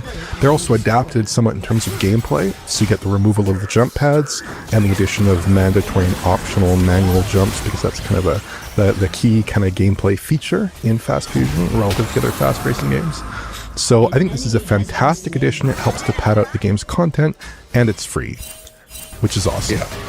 My only thought here, and this is not really a note of criticism, it's just kind of a reflection here, is that Fast Fusion is generally slower than Fast RMX. So I did this capture at the base speed, the lowest speed, in both versions, and it was tough to line them up exactly because Fast Fusion tends to lag over time on the same track, which means that corners that might have been pretty tough to navigate in Fast RMX at any of the 3 difficulty / speed settings in that game are actually a bit easier in Fast Fusion to tackle, and it makes the track seem a little bit more sedate. So these tracks essentially are a little bit easier to navigate just within the kind of gameplay parameters that Fast Fusion presents relative to Fast RMX. But I think definitely on the higher difficulties, on the faster speeds, they're still exciting enough and they still feel good. And just the fact they're adding this high quality content to the game for free on top of what's already like a very low priced game that still manages to be like one of the best racing games I've played in the last few years for sure. It's a remarkable achievement, and it's a really special game, especially considering the extremely limited resources they apparently have to work with. It's just super impressive. Mm-hmm. Yeah, I mean, I was looking at some of your social media posts, Oliver, and you pointed out something quite remarkable, which is that, you know, the popularity of the arcade racer has really declined in recent times. However, with Switch 2 at launch, you've got 2 incredibly good ones. Well, 3. Yes, plus Ridge Racer and F-Zero GX, of course. And then Kirby Air Riders later this year. So that's fine. That's fantastic. And I bet Garfield Kart runs better on the Switch too, even. I actually do have Garfield Kart. I should test that. Yeah, a little deranged, but I do have Garfield Kart. That escalated quickly, didn't it? Okay, right. Fast Fusion, Switch 2. If you don't own it, buy it. It's really, really cheap. It's really, really good. It doesn't take long to download. Fantastic rendering technology going on there. And now you can see the difference between DLSS and completely raw pixels. Anyway, with that, let's move on. Okay, so a couple of weeks ago, Microsoft announced, in combination with Ninja Theory, that there's going to be an enhanced version of Hellblade 2 Senua's Saga, and it's going to be coming to PlayStation 5, but that enhanced version will be obviously brought to the other systems as well. And we were kind of a bit baffled at the time. It's like, okay, so what are the enhancements? And when's it coming out? And they didn't want to tell us, but now they do. So the game is set to arrive on August the 12th. Pre-orders are available now, it says, according to this press release. But what are the actual enhancements? Now, this is where things get interesting. Where it's got a performance mode. That seems to be the key enhancement here. And I'll just quote Microsoft's PR here. Where the original release was optimized for 30 FPS to deliver an immersive cinematic experience, the enhanced upgrade will include a quote-unquote performance mode to optimize for 60 frames per second. On PC, the game will offer a very high preset to push fidelity even further based on personal hardware. There are some other enhancements made as well. There's an enhanced photo mode. Something that I'm quite interested in actually is the developer commentary. Kind of reminded of like you remember the sort of director's commentaries that appear on Blu-rays and DVDs. I think just with the type of game that Hellblade 2 is, it's a really good fit. Yeah. And a dark rot mode, which is a gameplay mechanic from the original game that's been ported over. But obviously, I think the performance mode for 60 frames per second is probably the key thing. Now, back in the day when we looked at this, we used our Frankenstein's PC, which has the Xbox CPU and a broadly equivalent AMD GPU, and we could get to 60 frames per second, but there were some issues. Anyway, I'm kind of curious what you think about this one, John. Oh man, I was just looking at this trailer again after the new one they put out for it. I'm just reminded of like just how darn good looking this game is. It really is among the best looking games I think I've ever seen. Just the quality of the visuals on display is tremendous. But it's also, weirdly enough, it is one of the rare ones where I actually feel like the 30 FPS mode was not bad in that it did. It was fine, yeah. Because like usually when developers say, oh, we have these cinematic aspirations, it doesn't really hold up when you're actually playing it. But due to the way this game works, and it's fairly constrained, it actually does kind of work where it really does feel more like you're looking at some sort of like film at times. So in that sense, it was fine. But still, I'll be very curious to see what they've achieved here with the 60 FPS mode. To see what kind of sacrifices have to be made to get there, because it is, of course, coming to Xbox as well. I expect that the PlayStation 5 version will probably look pretty much exactly the same as Xbox. I guess the only question mark here is, will there be PS5 Pro enhancements? And if so, is it just going to be a resolution boost? Probably. I don't know. There's not really much more needed, is there? You've got 60 frames per second. That's going to be the interesting one. Yeah, and honestly, with this game again, though, because it's so filmic, the way it's designed to look, extra pixels don't even really make that much of a difference, do they? Like, you can crank up the res. It reminds me of Cuphead with the way you could choose the resolution on that, and it's like, ultimately, you kind of couldn't tell. There wasn't that much difference because it's so heavily caked in these post-processing effects and all these other techniques to make it look as if you're peering through a camera lens. So, which, if you watch a 4K Blu-ray, most of them are not going to be pin sharp. They are limited by the camera equipment, and that's exactly the look they're going for here. I think there are a few obvious areas they could go down. Like, UE5 games typically have not taken such great advantage of PS5 Pro, but obviously they could use PSSR or higher level visual settings. Those are two options, maybe less exciting ones. But There's also the issue of hardware limited support. Yes, exactly. The game, when it launched, and as of right now, it only has support for software limited, including on the PC. Now, could they include hardware limited with a potential PS5 Pro upgrade enhancement? That's possible, and they might actually be hinting at that with the PC settings, because they're talking about a new very high settings preset for the Enhanced Edition, which to me sounds like, geez, could that be hardware limited? That certainly seems like something that the team over at Ninja Theory might be considering, right, for an enhancement to this game that would legitimately bring that PC version up in terms of visual quality relative to the existing PC version and console version. That's a very good point, Oliver. I agree. Yeah, but beyond that, I mean, I'm definitely in agreement with John. I think this game at 30 FPS feels... There's something about it that almost feels right, with the kind of way they're trying to lay out a cinematic experience, with the way they're trying to simulate various camera lens effects in the game, and film grade and things like this. I really feel like they're going for that cinematic experience. And it doesn't really demand very quick reaction times either, even though it is an action game, sort of. It's not a very Twitch-based action game too much. Going to 60 would also hurt image quality, but kind of like you said, I don't know that having a softer image quality with like TSR would necessarily hurt it that much visually. I think it would probably still look pretty fine. Actually, when I reviewed this game, when I covered this game with you on Series S, that version of the game still looked pretty good relative to the Xbox Series X version. I agree. So if the Xbox Series X version now just looks like the Series S version running at 60 FPS, I don't really have an objection to that. I think that would look pretty good, right? Agreed. Yeah, my only concern here, outside of any kind of like, possible cinematic discrepancies in the refresh rate that you might end up with, is the traversal stutter this game had on PC at the higher frame rates that people were targeting on PC. So I know when you're trying to target like 60 FPS and above on PC, even with powerful CPUs, you ended up with these traversal hitches, right? So I'd hope to see those eliminated from the console versions, if they were going to go to these higher refresh rates, and of course, hopefully lessened on PC as well with this enhanced edition.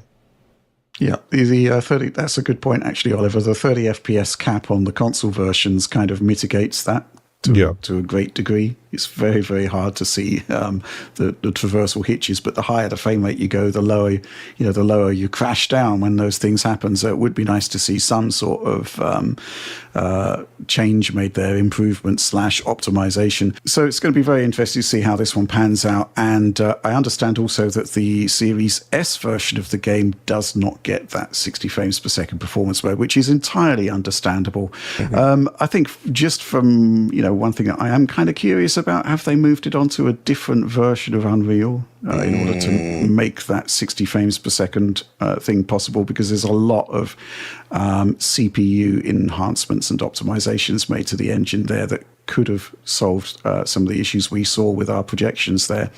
Anyway, interesting stuff. We're going to look forward to seeing that. And I guess it's happy days also for the PlayStation and PS5 Pro owners who get to actually experience this game. But with that, let's move on. Okay, so news has been revealed. NVIDIA has announced the arrival of an RTX 5050. It's arriving in both laptop and desktop configurations at some point in the second half of July. And it's already been hailed as a waste of sand by... by Steve at Gamers Nexus. $249 product, 8GB GPU. It's using a cut down processor as well, as we are kind of expecting there.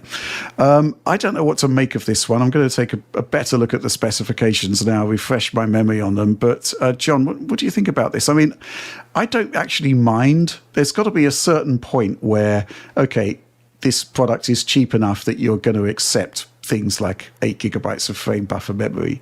But, it does seem to me that we're still seeing not much gen-on-gen movement in the budget end of the market from AMD and NVIDIA. Meanwhile, Intel are providing 10GB and 12GB GPUs at the same price or lower. It's not great for the budget gamer, is it? No, it is still a tricky scenario right now on the budget side. My view on when you're looking at a lower budget for building a rig, I still think that going used is the best option. There is obviously a risk that somebody may have overdriven a card, but it's usually the case of somebody wanting to upgrade to the next generation. And usually the mentality when you're upgrading is to let a card go for a more reasonable price just because you want to move it. You want to get it out. You get that new card. This one, but then again, it's like they're saying, what, like $249, is it? I mean, man, that is like cheap as heck for a graphics card at this point. And when you're at that point, yeah, obviously cuts are going to be expected. And 8 gigabytes certainly makes sense there, given the cost here. So, without actually seeing performance numbers, it's difficult to say. And I'd be very curious about what the standard performance is like without any sort of the additional niceties. But at the same time, as someone that does not mind frame generation, this could actually be an interesting product in that sense. Yeah. I'd be curious to see what it can do there, because it could theoretically in some games, like imagine this being a card that would be well suited to playing something like Doom: The Dark Ages, right? $249. That game does have a ray tracing component. Of course, that game still runs on a 2060 even, which is amazing. Yeah. But this is obviously going to be a better option than that, I would say. And so, yeah, for a cheaper gaming rig, it seems like the way to go at this point. Like this sort of class, it's like I have less issue with this versus like say a 5060, right? Right. Because the price is low enough where you're like, okay, the cuts don't really hit as hard. But again, this is just my info based purely on this announcement and some of the specs listed here. I'd be curious to see how it actually pans out in a real world scenario. And I've thought about, like, it would be fun to build like a small form factor PC at some point. Maybe when I upgrade my CPU or something in board here, I could try putting together sort of like a smaller build and put some lower spec graphics cards in there just to get a better idea. Right. Yeah. I mean, I'm looking at the specs now. I brought them up. It does look considerably cut down from the 5060. 3840 CUDA cores go down to 2560. GDDR7 memory goes down to G6, which basically means bandwidth drops from 448 gigabytes per second to 320. And power is 130 watts. There's a drop in power there. Yeah. The interesting comparison is going to be the 4060, because that has more CUDA cores, 3072 versus 2560, but it's got more memory bandwidth. It uses more power. So if they can deliver 4060 performance for 249, that's, obviously we'd have preferred cheaper, right? I mean, some sort of head to head against the B570 from Intel, which is like 220 or something. I think the thing that we need to bear in mind is that this is quite a volatile end of the market, and MSRPs are indeed manufacturers suggested. So there's quite a lot of movement in that market. Keep an eye on the bargain forums, and you can often see that there is some, if you can go quickly, there are some good deals to be had there. But, you've got to be keeping an eye on the bargain forums all the time. If this does 4060 performance for 249, I mean, that's not fantastic. I'd have liked it to be, 220. But it is what it is. It just doesn't really enthuse me that much. If it's slower than the 4060, well, I suppose it would still be okay-ish for those. There seems to be this argument that's sort of wheeled out by AMD and potentially NVIDIA. I haven't heard that argument yet, but the esports crowd, this product will probably work just fine for 1080p. We just have to wait and see. I mean, I will try and get hold of one. I will review it. I like cards that don't have a lot of performance, because half the fun is trying to get a decent experience out of them, and often you can. Same goes for the 4060. Just have to wait and see. Waste of sand, not sure yet. But I think the point is that Intel are bringing cards that have more performance or the same performance plus those plus extra memory. Has problems of its own, of course. Oliver, thoughts on this? I kind of don't think this will be a good card for price performance, because it is priced at $250 American dollars. The 5060 is only $300 American dollars. So you're getting 66% of the shading performance for 83% of the cost. Is that really a great deal necessarily if you're looking at this end of the market? Good point. Yeah, fair enough. I mean, the thing to bear in mind, though, is that basically the lower down the market you go, and you tend to see the performance differentials close up. Going back to the last time NVIDIA did a desktop 50 class product, which was the 3050, that was an immense disappointment at the time. So, I guess I'm going into this one hopeful, but ultimately the track record for 50 class products isn't particularly great. Yeah, one cool thing about the 3050 though, is particularly the 3050 6 gig, is that it was extremely low power, and the 3050 6 gig was actually a sub 75 watt card, so it could operate just on PCIe power. And that still, to this day, I believe, is the fastest consumer graphics card that can run just on PCIe power. Whereas this card has a 130 watt PDP.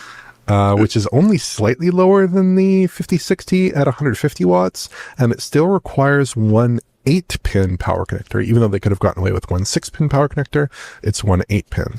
So it is like, even in a small form factor context, it's still using like a very similar amount of power as the 5060. It's probably going to be using all the exact same cooler and heatsink designs as the 5060. At least that's what it seems like to me from my initial appraisal of the various models here. So I would really expect that this is not actually that interesting from an SFF perspective. It's really just like this ultra budget card, which, at this end of the market, you do have the board, heatsink assembly, etc. All those costs become a larger proportion of the bill of materials. I understand why this card is $250, not say $200, even though the price performance is not really there relative to cards that are a little bit higher up the stack. So it really does seem like a card that's not even that interesting for SFF. It's really more interesting as just an absolute bare bones entry level card, which, it could be good enough like for 1080p gaming in a lot of games, especially games that aren't very VRAM heavy. For esports titles, it's probably going to do a really good job.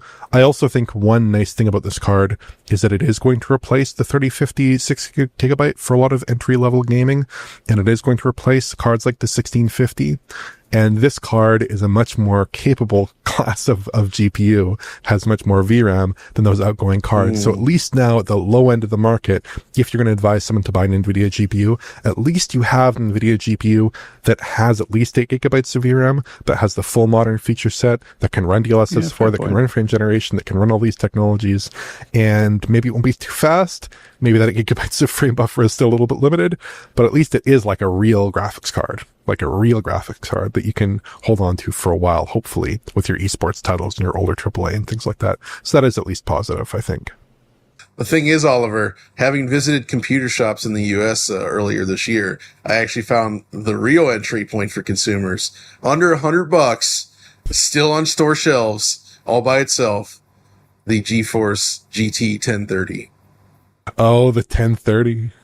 The 1030 is still there. In fact, when I was there, they had no graphics cards left on the shelf that were modern, but they had a whole stack of 1030s, baby. So if you want your 2 or 4 gigabyte 1030, that is the true entry point. And you better believe it's super slim lines, ultra compact. It performs like a GTX 280 or something. But it's there. Yeah, this would certainly be much, much, much more competent. That is interesting, though, because I actually think that gives us an interesting point looking at the low end market, right? Like a 4 gigabyte 1030 is like around $100 or so, sometimes even more, right? For 150 more, right? You get to the 550 or the 5050. That's literally like 10 years of progress. Yeah. It is obviously more than double the cost, but we're still talking like pretty low cost. And it's just funny to see that you can still buy this ultra, ultra, ultra cheap card that performs like an ultra, ultra cheap card. Yeah. Because it is. But you're going from a card that is only really useful for HTPC purposes and can't really run any modern game to a card that can probably run just about every modern popular game pretty well. So I think that's a big improvement for sure. I think the 1030 is literally just a card for like people that just need video output. Their motherboard maybe doesn't have it. It's like, Yeah. it's probably significantly worse than any recent integrated graphics even. Absolutely. There's just going back to the 5050. There is another component to this, which is that there is a laptop version which seems to have very, very similar specifications, and I think that's probably the more natural home for this type of product. I mean, Nvidia sell a huge amount of gaming laptops, to the point where the 4060 laptop is right up there in the Steam hardware survey. So I think that's probably a more natural market for this product. But I am expecting to see the 5050 desktop reviews to be quite brutal. But, you know, is what it is. Anything further to add, or should we crack on? Let's crack on. That's it. Let's crack on. Okay. More news this week. Big news, well, kind of big news. HDMI 2.2 has been officially confirmed, bringing with us just what we've always wanted. Anything up to 16K resolution. That would be 15,360 by 860 40 pixels. But there is a lot more to this than meets the eye. Potentially more useful applications for that extra bandwidth. John, thoughts? Well, it is indeed a natural extension of HDMI. My actual first thought here is, after all the troubles we've dealt with HDMI 2.1 cables and manufacturers cutting corners and having to buy like 5 cables to find one that can actually do the job, I'm actually kind of concerned about these kinds of specs, because more and more it feels like the limiting factor is just like getting cables that actually follow the specification properly and can actually transmit the full bandwidth correctly without issues. It's not as easy as I thought. So yeah, but HDMI, they've confirmed an Ultra 96 HDMI cable, which is basically a kind of validated cable that can support the full bandwidth, the full 96 is it gigabits or gigabytes per second of bandwidth? Gigabits per second, yeah. Yep. So they're trying to actually ensure that there is a cable that will work to full bandwidth. Otherwise, you go down to the ultra high speed HDMI cable, which extreme high speed now. Yeah, it's kind of nuts, isn't it? But yeah, I get your point. It does seem to be a bit of a lottery as to whether these so-called HDMI 2.1 cables are actually going to work or not. So yeah, I mean, I guess a lot of people are not happy about this Ultra 96 cable, but I think proper certification for a set level of bandwidth is kind of essential when we're getting up to, yeah, absolutely. But still, like, we're talking like 16K 60, 12K 120. The way I look at it is that this is essentially future-proofing the HDMI standard. That's the idea here, right? Where it's like, okay, there's enough bandwidth here where any sort of display that manufacturers can come up with should be able to work within the context of this cable. So already HDMI 2.1 is pretty darn flexible. You can do a lot with it, but we are starting to bump up against the limits once you get to these ultra high refresh rates, needing to use sort of the display compression such. Not that it's actually visible in practice, I find, but this is good to see. And it basically means that, like, for instance, that Sony monitor I viewed, which was a 1440p that could do 480 hertz, we could theoretically start seeing OLED panels that are, you know, native 4K, 480 or higher. And that's exciting. When we finally get some, what is it, like 1000 hertz panels that can actually be driven by the bandwidth supplied by the new HDMI standard, I think that's very possible, because that's really where we're at now, right? Like, the big limitation on displays for a while has actually more been bandwidth when talking about these ultra high refresh rates. Of course, you know, actually being able to render that many frames is another thing altogether, but still, it's cool to see. And I'm always happy to see this evolve. It just means that, I guess, the big question I have though is what this actually means for the TV market. Because on PC side, both HDMI and DisplayPort are common enough, but graphics cards typically just ship with mostly DisplayPort cables. The NVIDIA cards, they have a single HDMI, for instance. So in the TV space, though, people mostly aren't doing these ultra high refresh rates, and consumer devices don't really seem to offer it. Like, yeah, I could see PlayStation 6 saying, yeah, we support whatever 8K 120 or something, but it's not going to be a thing that we see commonly supported in the actual software. So it's just odd that HDMI is jumping up to this gigantic leap in bandwidth here, but the use case for it still seems largely pretty darn limited, I guess you could say, wouldn't you say? I've got a couple of thoughts. First of all, I've got to correct myself here. The Ultra 96 cable is actually for bandwidth above 48 gigabits per second, and the ultra high speed HDMI cable is 48 gigabits per second downwards. So you're going to be needing an Ultra 96 cable to access this new level of bandwidth there. There's a few things which I think are pretty good here. First of all, the ability to do 8K 60 at full chroma is good. 4K 240 at full chroma, 10-bit and 12-bit color. These are kind of good things because, I mean, I've got a 4K 240 monitor. It uses DSC, compression there. I don't really mind it, but I guess that having an uncompressed upgrade is pretty good there. And I think also if you are using DSC, we're going to be seeing things like 4K 480, which, at the moment seems kind of stupid, right? But, with frame generation the way it is and with ever increasing GPU power, we are going to get there at some point, right? You're there already with some games, lower impact games that do use multi-frame generation. So, it's kind of a good thing. I do suspect the next generation consoles will probably use it simply because it will probably be supported at the design level by AMD, right? So it's probably going to happen, I think. So it's just a thing, really, as to whether games are going to probably exploit it outside of the PC space, which already has DisplayPort. I don't know. But we got some supporter questions here. Good Day Team says, don't be a Richard. Does the HDMI 2.2 specification that's now available to manufacturers bring with it any advancements that will be of interest to the gaming community?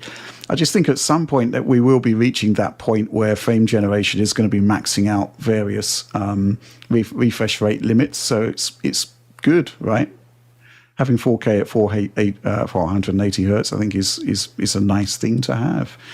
And you're all about the refresh rate, right, John? I mean, in terms of motion clarity. It's awesome, right? I've come around. I mean, not come around, but that's the thing that keeps me playing a lot of games on PC these days. It's just like that motion clarity. And it's also why, even with any artifacts that frame generation may bring to the table, and they are there, it's just that gigantic boost in motion clarity you get when targeting super high refresh rates that makes it worth it. Like, that is what I want. Okay, so Oliver, 16K, are you excited?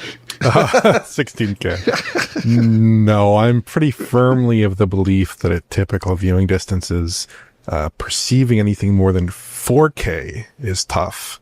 For me personally, 4K, 8K, I can tell the difference if you shove me 4 feet in front of an 85-inch panel. But at a normal viewing distance, am I really going to notice it? That's an open question. For 16K, now we're talking about literally 16 times the pixels of 4K. There's at some point someone has to stop the display manufacturers. And I think ultimately the public are stopping the display manufacturers because only Samsung is kind of keeping up with 8K TVs every year, right? Everyone else has slowed their roll. So clearly the consumer demand for 8K as a display standard is not really there. And I think that's for a good reason. Here, it's going to be interesting to see exactly what this looks like on the AMD side / Xbox / PlayStation 6 side. There is a little bit of confusion here.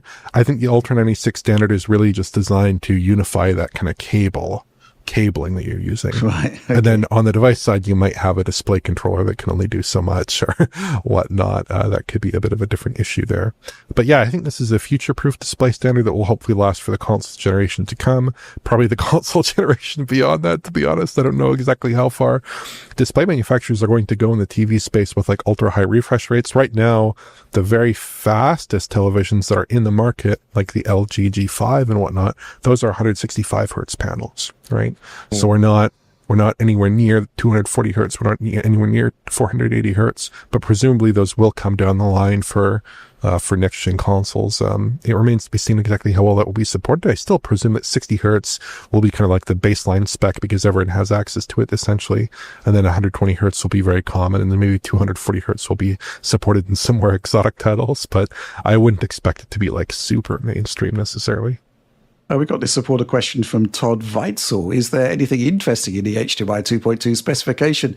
Will 16K matter for anything other than the Las Vegas sphere? Can latency indication protocol save us from AV sync hell? Now, I had a quick look at the specification there, and latency indication protocol. I'm just going to read out what it says. It's an advancement over existing AV sync methods for improving audio and video synchronization, especially for multiple hop system configurations, such as those with an audio video receiver or soundbar. That sounds like a pretty welcome enhancement, John. Oh, yeah, absolutely. So this is... Gosh, this has been one of the most frustrating things when dealing with HDMI standards in general. It's just like the compatibility between all the equipment. Like if you're just running one device into a TV and that's it, great, you're fine, it's easy. But like once you start bringing in AV receivers, multiple outputs, different capture devices, multiple displays and zones, and like really get it all together, which is what I do here, the chances for something in the chain to go wrong and misbehave increase dramatically. And when it does, it is very frustrating. So having any sort of mitigation for any of these issues that could pop up is frankly like an awesome addition. And I hope it actually functions as intended, because the transition to HDMI 2.1 was not simple, I would say. Not only did it take a long time for the devices to actually support it, but once they did, like there was a lot of finicky implementations and things that would work sometimes, and intermittent issues, and frustrating as all heck. Out of interest, I just looked up the resolution of the Las Vegas sphere, and it's 16,000 by 16,000 pixels. So, yeah, they're going to need a bit more than HDMI 2.2. It's getting there. I wonder what they're using to power that thing. Multiple. It's probably just broken up into many displays or something. Yeah, I'm sure that's the way forward there, but not quite there. They're going to need like HDMI 2.3 to get that job done, seemingly. Okay, well, we've still got some monitor talk to discuss, so let's crack on. Okay, so John, and indeed Oliver, you've bought new displays. Let's talk about them. John, let's go first. You've bought a 5K, 2K OLED display. Now, why did you do that, and is it any good? And what is it? Okay, so this is the LG 45 GX9 display. This is their new... This is something I've been waiting for a long time. I love ultra-wide, but up until this point, ultra-wide monitors were typically very limited on the vertical resolution. 1440p typically maxed out. This one supports 5120, so 5K width, with 2160 height, which means normal 3840 by 2160 content still fits on the screen just fine. Which that was sort of the thing that pushed me over. So you get all the benefits of 4K, but extra width. You get all those extra pixels. Of course, being an OLED monitor here, I was also interested in obviously the nature of OLED performance, which I love. But the other big feature for this thing that I was curious about is the dual mode. And this is something that's become increasingly common in the PC monitor space. And it's essentially like allowing a monitor to operate at a much higher refresh rate by effectively reducing the resolution. And this was my first experience with it. And when you do that, it drops down to 2560 by 1080 at 330 hertz.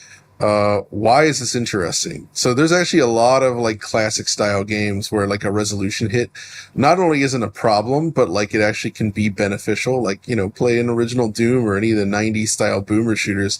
They arguably look more correct when running at a lower resolution because you're not meant to see that far out. So that didn't bother me.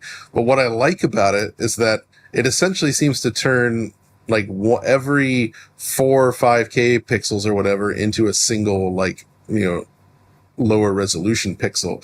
So the image quality looks similar to like a somewhat nearest neighbor upscale that I really like on different scalers. So you get very sharp looking pixels and image quality that's actually shockingly good. Like you can see the pixels now, but it looks sharp. It's not like a blurry upscale. And it runs at 330 hertz. But when you click that button, it actually basically changes what all devices see the monitor as. So like even when you boot up Windows, the BIOS image that shows when you're booting Windows, like that will resize itself based on whether dual mode is on or off, because the display is seen as being a 2560 by 1080 display instead, which I thought was very interesting in terms of the configuration there. And sure enough, being able to play, I played through all of Sigil 2, the John Romero's part of Doom, at 330 hertz on this thing, and just it's unbelievably immersive. It's almost it's about as wide as a 48-inch 16 by 9 screen, but much less tall. So it sort of like wraps around your view, and just like the quality of the motion, the HDR performance is generally quite good. Not necessarily Oliver grade good, but good enough for me. I still think it's quite bright, especially on highlights. It can get up to like 1200 nits around there or something, which is pretty excellent. I guess the big caveat that almost prevented me from going for it, the thing that was concerning, is that it has an 800R curve, which seemed extreme.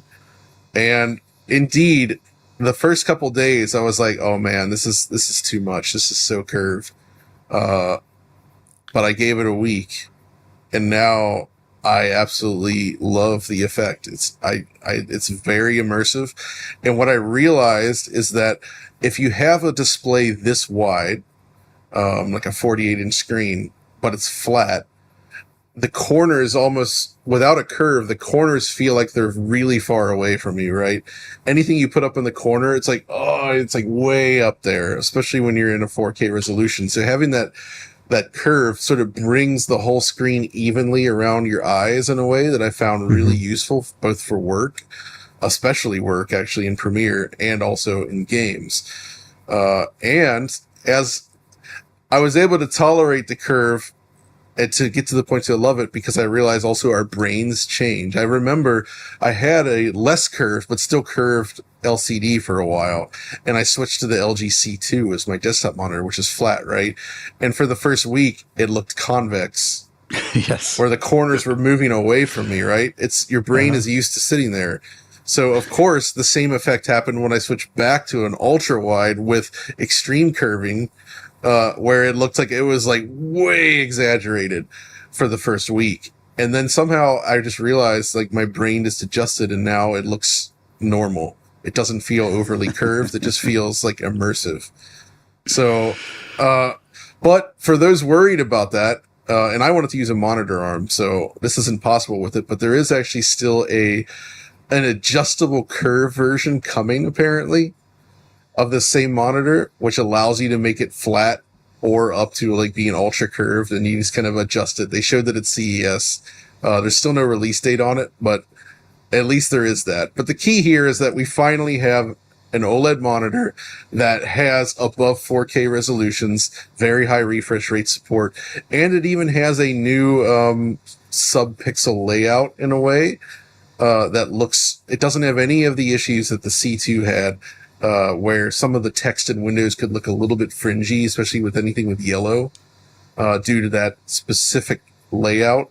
They've changed it a little bit, and it actually is improved, I would say, and it looks sharp. And because the PPI is now, I think, around 125 versus a C2, which was significantly lower, like text and everything is just ultra sharp, clean looking. And lastly, I guess there's the screen material. The C2, of course, was completely glossy, which I love the look of glossy screens, but it's true, during the day when you're working, the room does reflect in this. But I was worried that a matte finish would make it look more dull, but I actually really like the screen material on this. It makes it almost look like you're peering into a screen made of Vanta black, where it's just like this like infinite black material. So when you whenever I load up a game and it's just like a loading thing in the middle and the rest is black, it just has a super dramatic contrast that just looks incredible to the eye. You just get that ultra rich color. And yeah, so that's kind of my take on that. Also, when this monitor first released, there was actually talk that it had some flickering issues when using DisplayPort. That was due to a bug on the 50 series cards from NVIDIA. NVIDIA fixed that. so that is not a problem anymore. It works great. I am using DisplayPort. There is display stream compression. I have not been able to like visually see it, and I'm still trying to understand if you're even supposed to. Like, it's supposedly lossless. I can't detect anything like that. I don't think know. it is lossy, but it's It is supposed to be lossy. pretty good. Yeah. So yeah, it's one of those things where like I'm unable to see what it is, and I've not been able to find a single example of anybody showing it. So, but even though I think this panel does get quite bright, and one of the key things is I can maximize a white screen like a notepad, and there's no visible like loss in brightness. Like, it doesn't like dim down like a lot of the older OLEDs used to do. It stays bright, which is great, but it ain't bright enough for Oliver, which is where we get to Oliver's choice, which is a very, very, very different monitor. Well, before we do that, the model number is the LG OLED 45GX950A-B. I've just been looking it up. Just rolls off the tongue. Yep. And I think we got to say, John, you did pay for this out of your own money. This isn't any kind of product placement or anything. That is correct. I bought this for like $2,000. It was extremely expensive. Very, very, very, very, very expensive. Like, this is the most expensive monitor I've ever purchased. Wow. But I was like I had to know, I had to try it. If I didn't like it, I would return it, but I ended up loving it. So yes, I bought this from Amazon, as you do. And also, if you want more actual technical details besides from this like conversational podcast chat, ratings.com did a review where they gave it an exceptionally high score, pretty much like 9s and 10s across the board, except for brightness, which is rated at 7.2, because so this scored better than the monitor you picked up, Oliver, in every metric except for brightness, which is again, I think it's very bright already, but man, it ain't like mini LED bright. Those things can like singe your eyeballs, and I know that you love singeing them eyeballs. Yeah. So I bought a new monitor as well, which is a name that doesn't exactly ring off the tongue either. It's a BenQ Mobius, like Morbius, that movie, infamous movie, EX321UX. So not necessarily to use it as a PC monitor for productivity purposes, but to stick at the foot of my bed, angle down, and to play games and relax. Like, wire some cables from my consoles and my PC, have some fun, relaxing there, because my kind of like setup with my couch, that kind of feels mentally like a work setup now that I've done this for 4 years. So it's important to break that conditioning in this kind of way, right? And give yourself something that you can actually enjoy outside of capturing purposes. So I think it's pretty great. It's a 4K 144 hertz panel at 32 inches with a flat panel. So very unlike the 800R curve that John has there. Very unlike that. It's great for console gaming and quite good for PC gaming. Obviously for PC gaming, it'd be nice if it was 240 hertz. It's not perfect in that respect, but it does at least encompass, a pretty broad range of refresh rate support there. And it also is a 4K panel, which is nice. It is an IPS display, but it has 1152 dimming zones, which gives you pretty effective contrast and perfectly dark blacks in some circumstances. It also has great HDR, so it can go to 1600 nits in HDR content. And the kind of crazy thing about this monitor is it can do almost the exact same brightness in SDR content if you're a madman, and that includes full screen white. So full screen white, according to ratings, 1500 nits in SDR content, which is scorching. That is a flashlight. That is crazy. Wow. So for the first time with almost any display I've ever used, I actually turned this down in brightness in SDR content. I turned it down to 50%. That didn't happen, Oliver.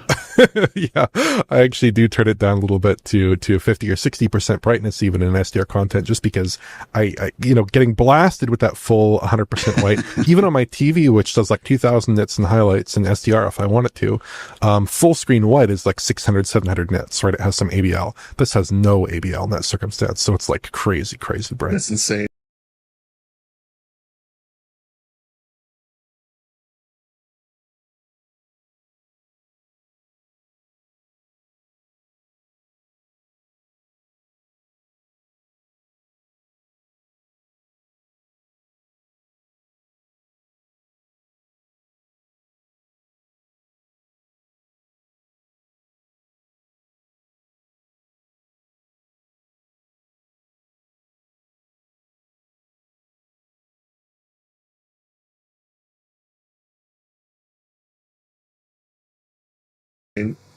Anyways, I do have a couple complaints about it, even though I do love mini LEDs and I do quite like this monitor.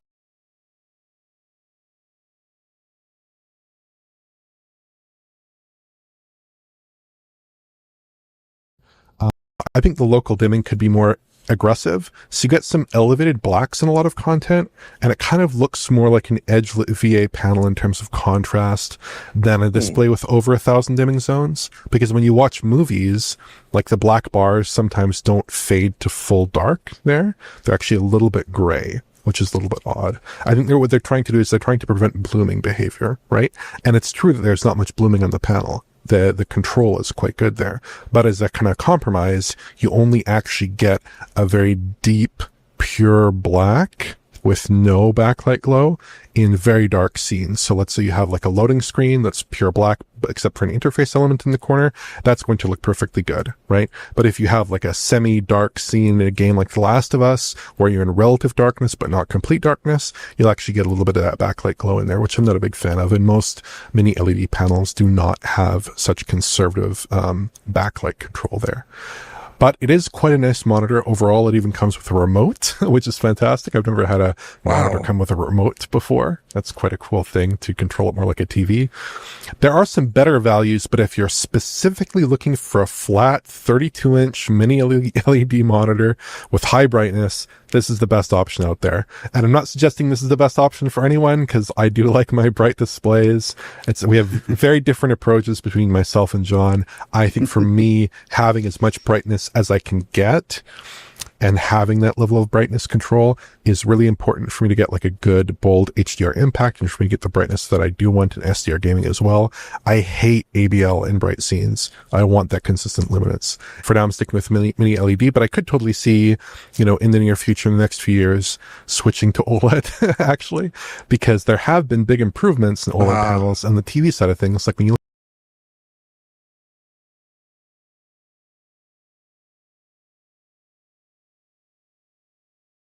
at the LG G5, that is actually a pretty bright panel. It goes to 400 nits full white, which is not like outstanding or anything, but it's kind of getting closer to a level where I would be really happy with that panel potentially. If that technology hasn't quite percolated down to the monitors yet, but you'd presume that technologies like tandem OLED, like micro lens array, things like this will end up in many monitors in the future, in OLED monitors, and that kind of technology will allow you to achieve really high levels of brightness, hopefully, in OLED monitors. So, ultimately, I do think OLED is probably a superior display technology, but if you're like me and you're just a stickler for no ABL, super high brightness, you don't really care as much about clarity and motion, you're not really sensitive to things like that, then I can completely recommend this monitor as a very good option. Even though it is a little bit on the expensive side for what you're getting, I think it's quite a good one. How much was it, Oliver?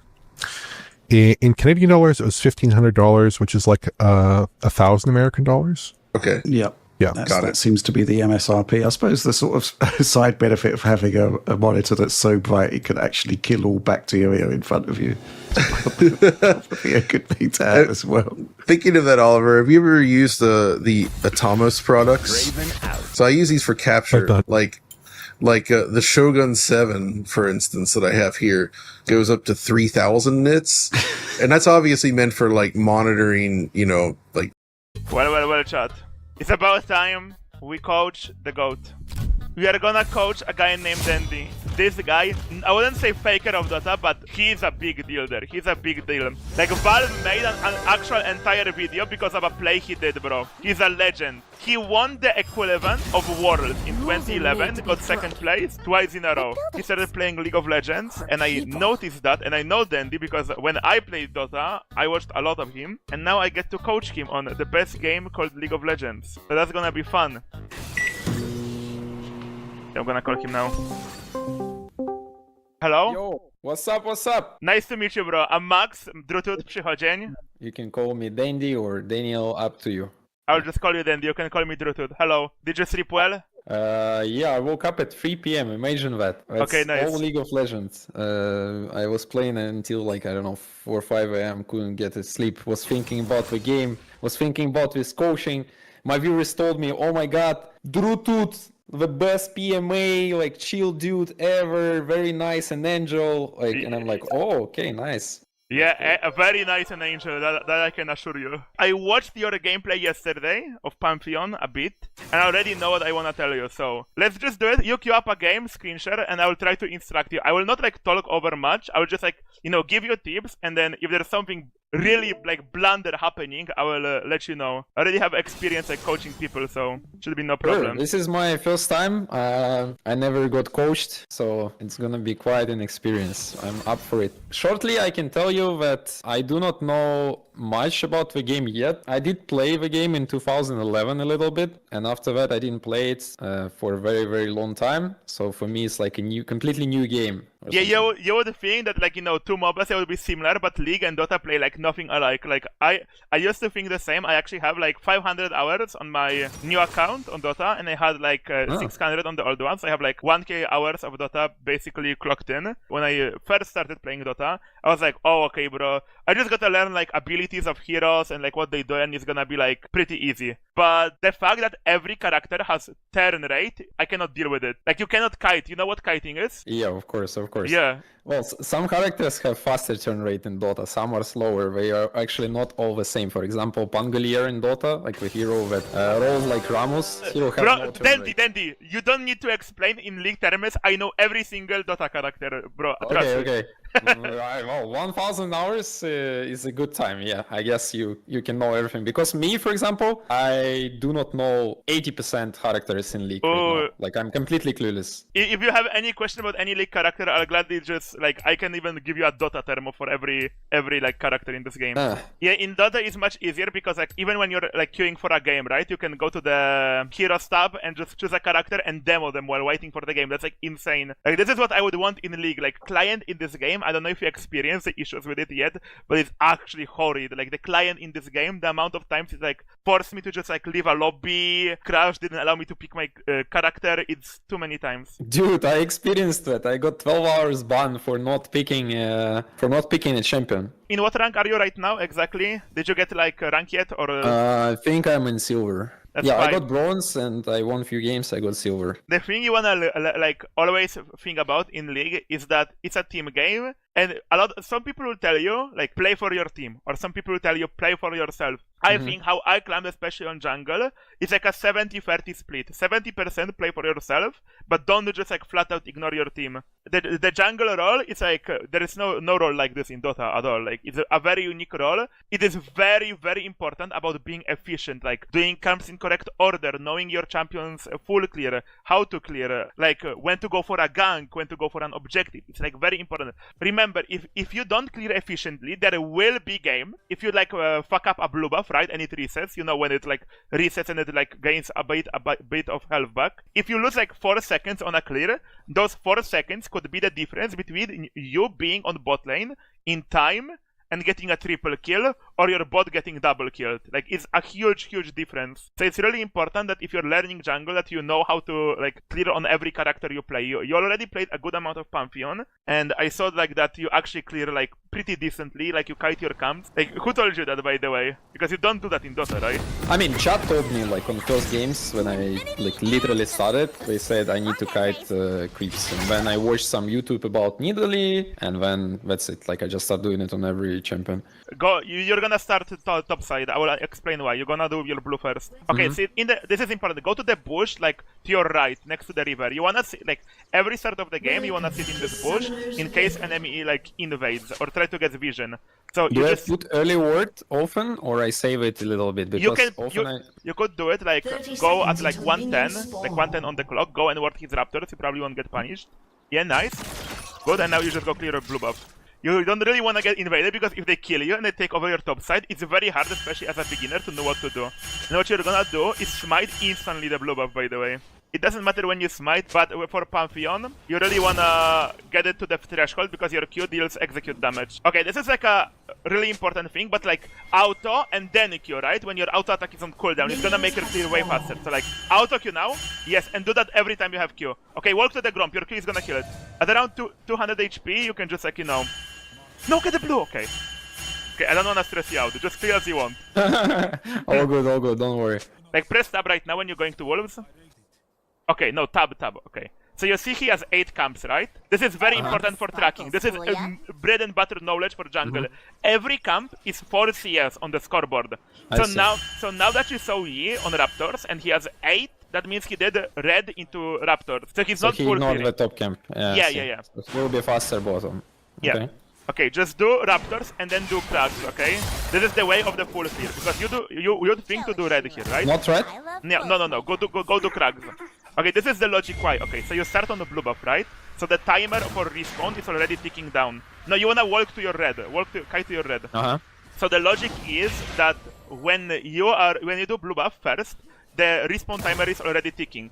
But now you're doing the smaller camps that all have way lower respawn timer. The respawn timer for each small camp is 215. Yeah, I see. So this is just efficient because when you full clear again, when you are done with Raptors, if you just did red... smite it?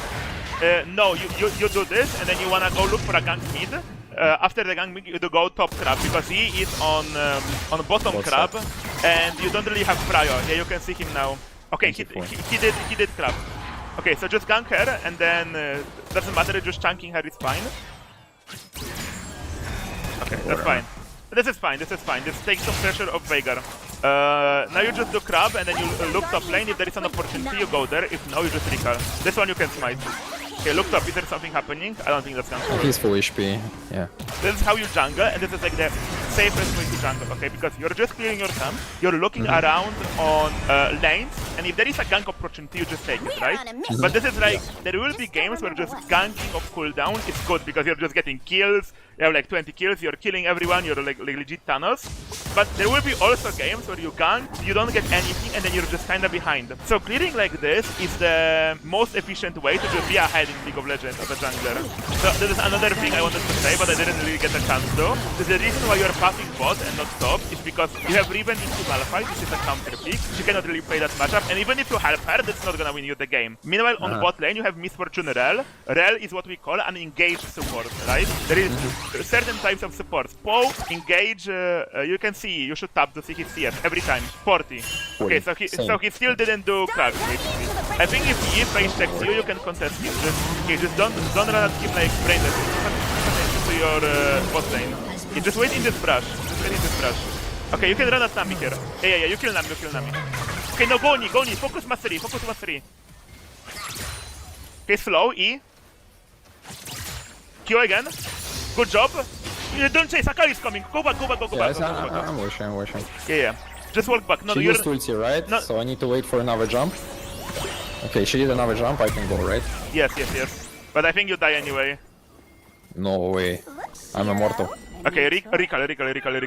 Okay, I don't wanna stress you out, okay, but you got the kill and everything. That's amazing. Not waste time, right? Yeah, you're wasting so much time. You're 20%, you're 20% HP, you're not achieving anything. You wasted like solid 20 seconds there. You would have just instantly channeled your recall, and like at this point, you would be done with the crab, you would be done with blue buff. Yeah, makes sense. It's just, you kinda know that on high level, this Akali will not dive in, right? And not gonna like put herself into bad spots so she can feed. Also, you can calculate easy. Like for me, I don't think I can calculate. Yeah. And I don't know if the guy, like, it's low level, right? He can just dive and maybe suicide. So maybe it's bad logic because it's better to... Blue first. Blue? Yeah, not but low clips? Okay, my bad. Okay, you started already, might as well finish it. Smite it. Looked up, your Riven is perma ping, maybe the Malphite is low. I don't think I like that. But just pay attention because you might have to counter gank for mastery. Like, obviously low elo players like this, they will just sprint off cooldown and you can probably... it's probably better to think like this, right? Because if I expect him to do stupid things, I will not play stable. And if I don't play stable, I'm not gonna do good against better opponents, right? Yeah, this is exactly like, you don't want to teach yourself bad habits, that's for sure. Yeah. Like, the most consistent way to climb in League is just like in Dota, just taking the most like least risky way to play the game. Now you can just clear your red, it doesn't matter to do cracks, you're not full cleaning anyway. Okay, he did dragon. So what we are gonna do, if we do red, like fuck the golem, then we go to void grab. Instant oh, look bot, you might have to ult. Look bot. Ult. Okay, don't ult anymore, just go void grabs, You can maybe look for a gank here. Veigar has no ultimate. I can flash stun easily, I guess. Yeah, she's low now. She have no smoke. I think maybe we try. Yeah, this is good try. He has ult. Okay, whatever. Under tower. Look up, she's pinging. Anytime she pings... no, this is not good, Mm-hmm. Oh, I didn't tell you, oh my god. Dandy, never buy control wars. Never. Never. It's my I only insta. can buy it. Control wars are absolute terrible. I climbed all 6 rolls to Challenger. The only time I bought control wars was on support. When I was homeless and I could not buy anything else. I got you. Never gonna buy it again. Fuck those wars. Yes, fuck them, legit, fuck them. A waste of gold. Okay, my feet is maybe ganked. Let's see. He's probably dead. But he's dead. You can go. Finish this thing, yeah, right? just go full clear and recall on Sunder Sky. There's nothing on the map, no objectives. You can just clear the frog. No, because your wolves are not up anyway yet, right? Because you did Grom first. You wanna buy item, right? But there is nothing to do on the map. So you might as well clear. Should I keep clearing or buy now? No, clear, full clear. Yeah. Mid and bot pushed, top is pushed into us, like nothing to do. So it's good to prepare as much gold as I can before objectives, right? Yes, that's exactly.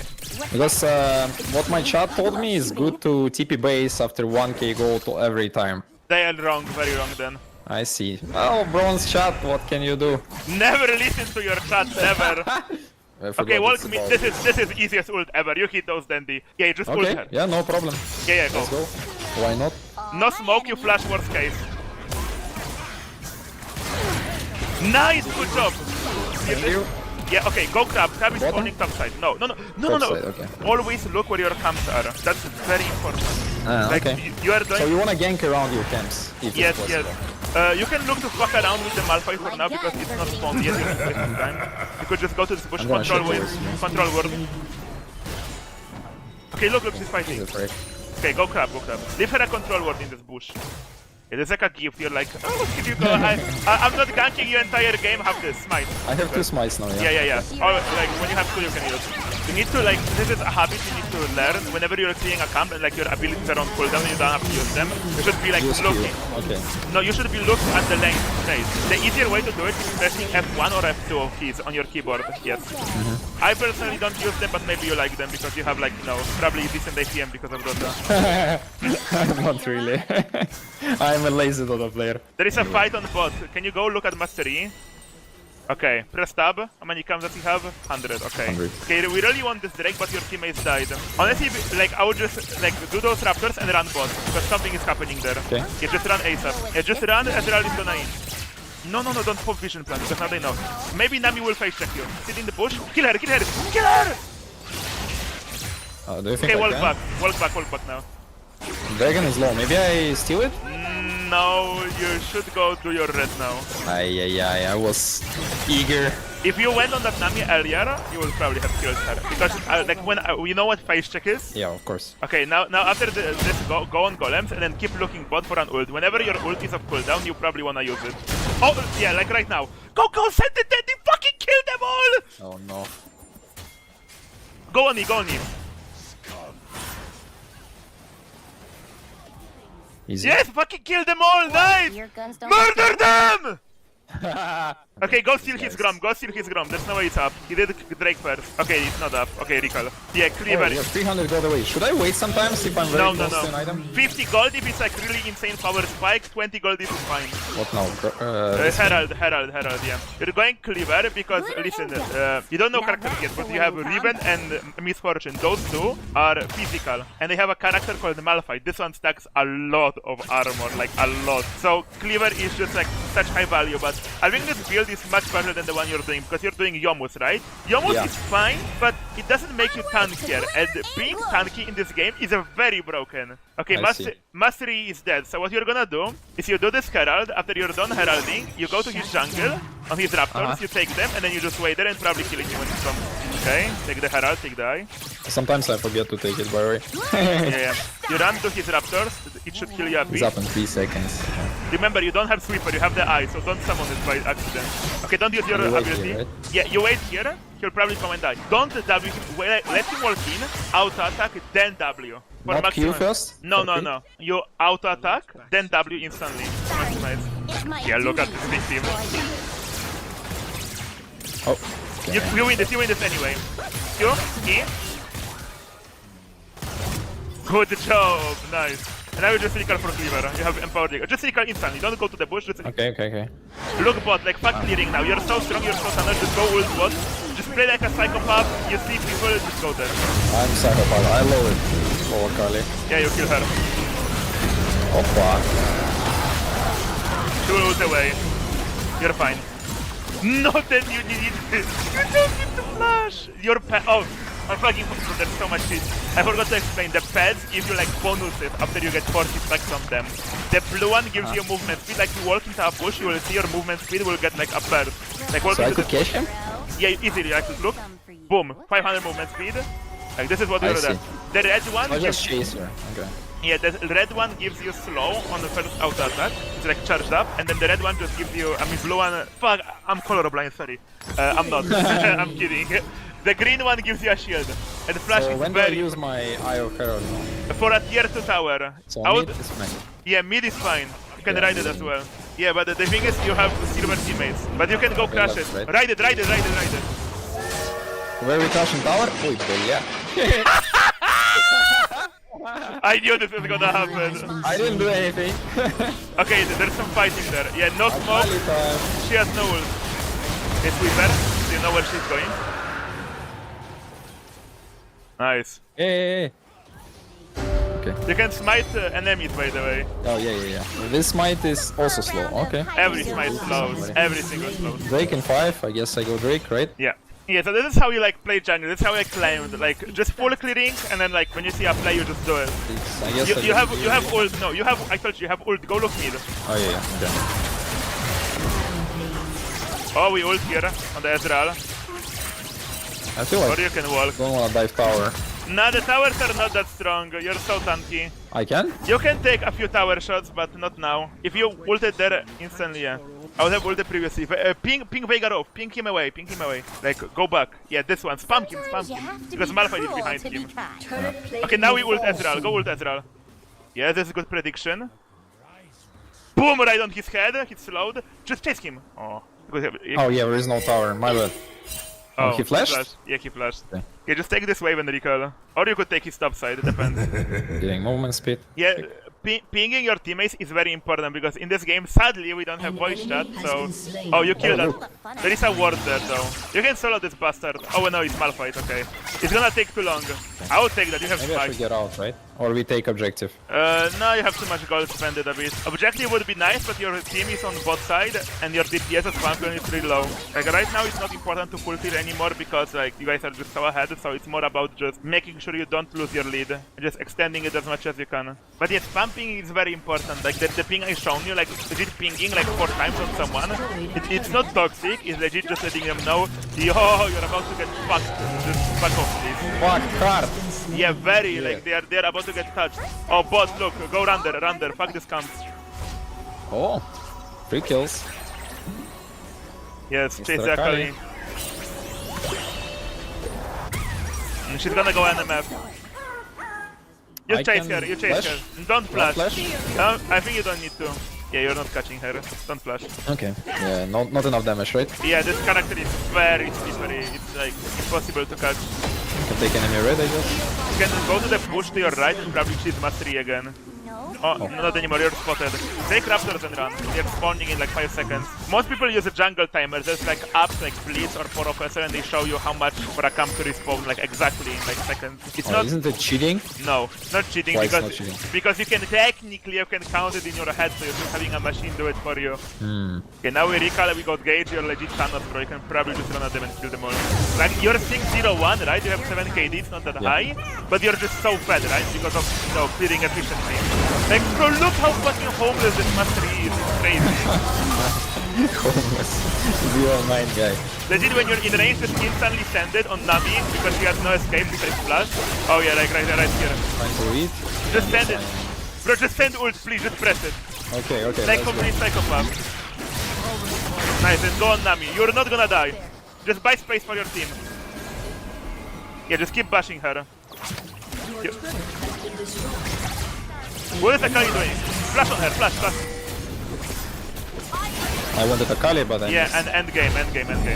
You only killed like Nami there, right? But you basically zoned Akali and Nami off, and then Ezreal for some time from basically interacting with your team. So like if you're this tanky, like this big of a shield, you have Pantheon, you have the Gauge, like Gauge gives you a shield when you're low. Just buying space is so important. Can you really end here? Yes, yes, fucking kill Akali, you can end. Then the throw some balls, you're legit unkillable! Like look, this guy tickling your balls, kill Master Yi, fuck him, kill Yi, kill Yi. I don't know my limits, yeah. Okay, trust the guy that has 50,000 hours then. I'm telling you, your Tando to just run at them. Like, legit, drool yourself, kill them all. Not anymore though, because they all respawn. We go Dragon now. I played like a pussy a little bit, but yeah, I need to find the balls. Yes, very big push. It's so hard for enemy to kill you. Like, every fight, if you can get on top of Nami, you kill Nami. But the only threat is Master Yi, so kill Yi or Nami. Even despite Yi is like really low. Okay, he's thinking question mark you. Okay, tell her, fuck you. Yes, because I'm gonna get banned, right? No, this is important. This is very important. And like you need to assert dominance over your teammates. If a silver rel is pinging you, you need to be like, shut the fuck up, you're wrong. Okay, smite you. Nice, you know that. Like in Dota you would just scream at them on the voice chat, but here you have to like assert dominance via chat. It's very important. I just don't know what's the limits where you can get banned or not.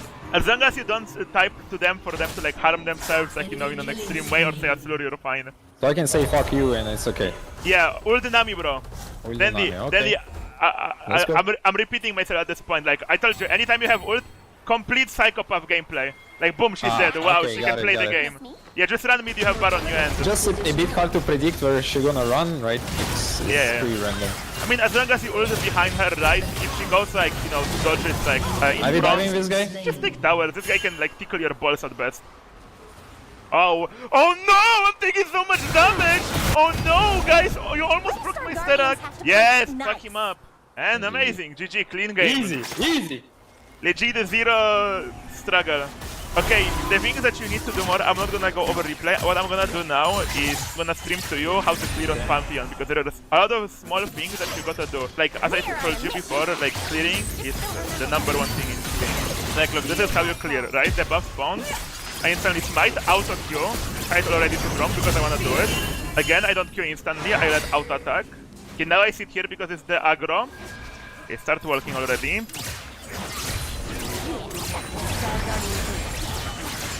Like always in those autos, they really add up.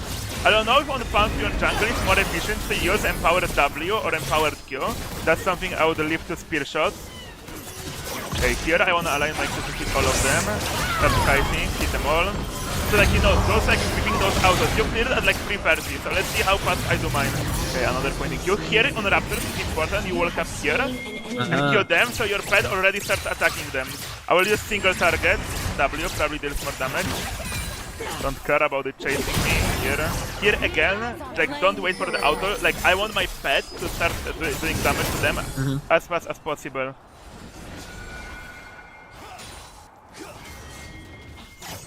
$325, okay. I'm gonna quickly go check your bot to see when you finish yours.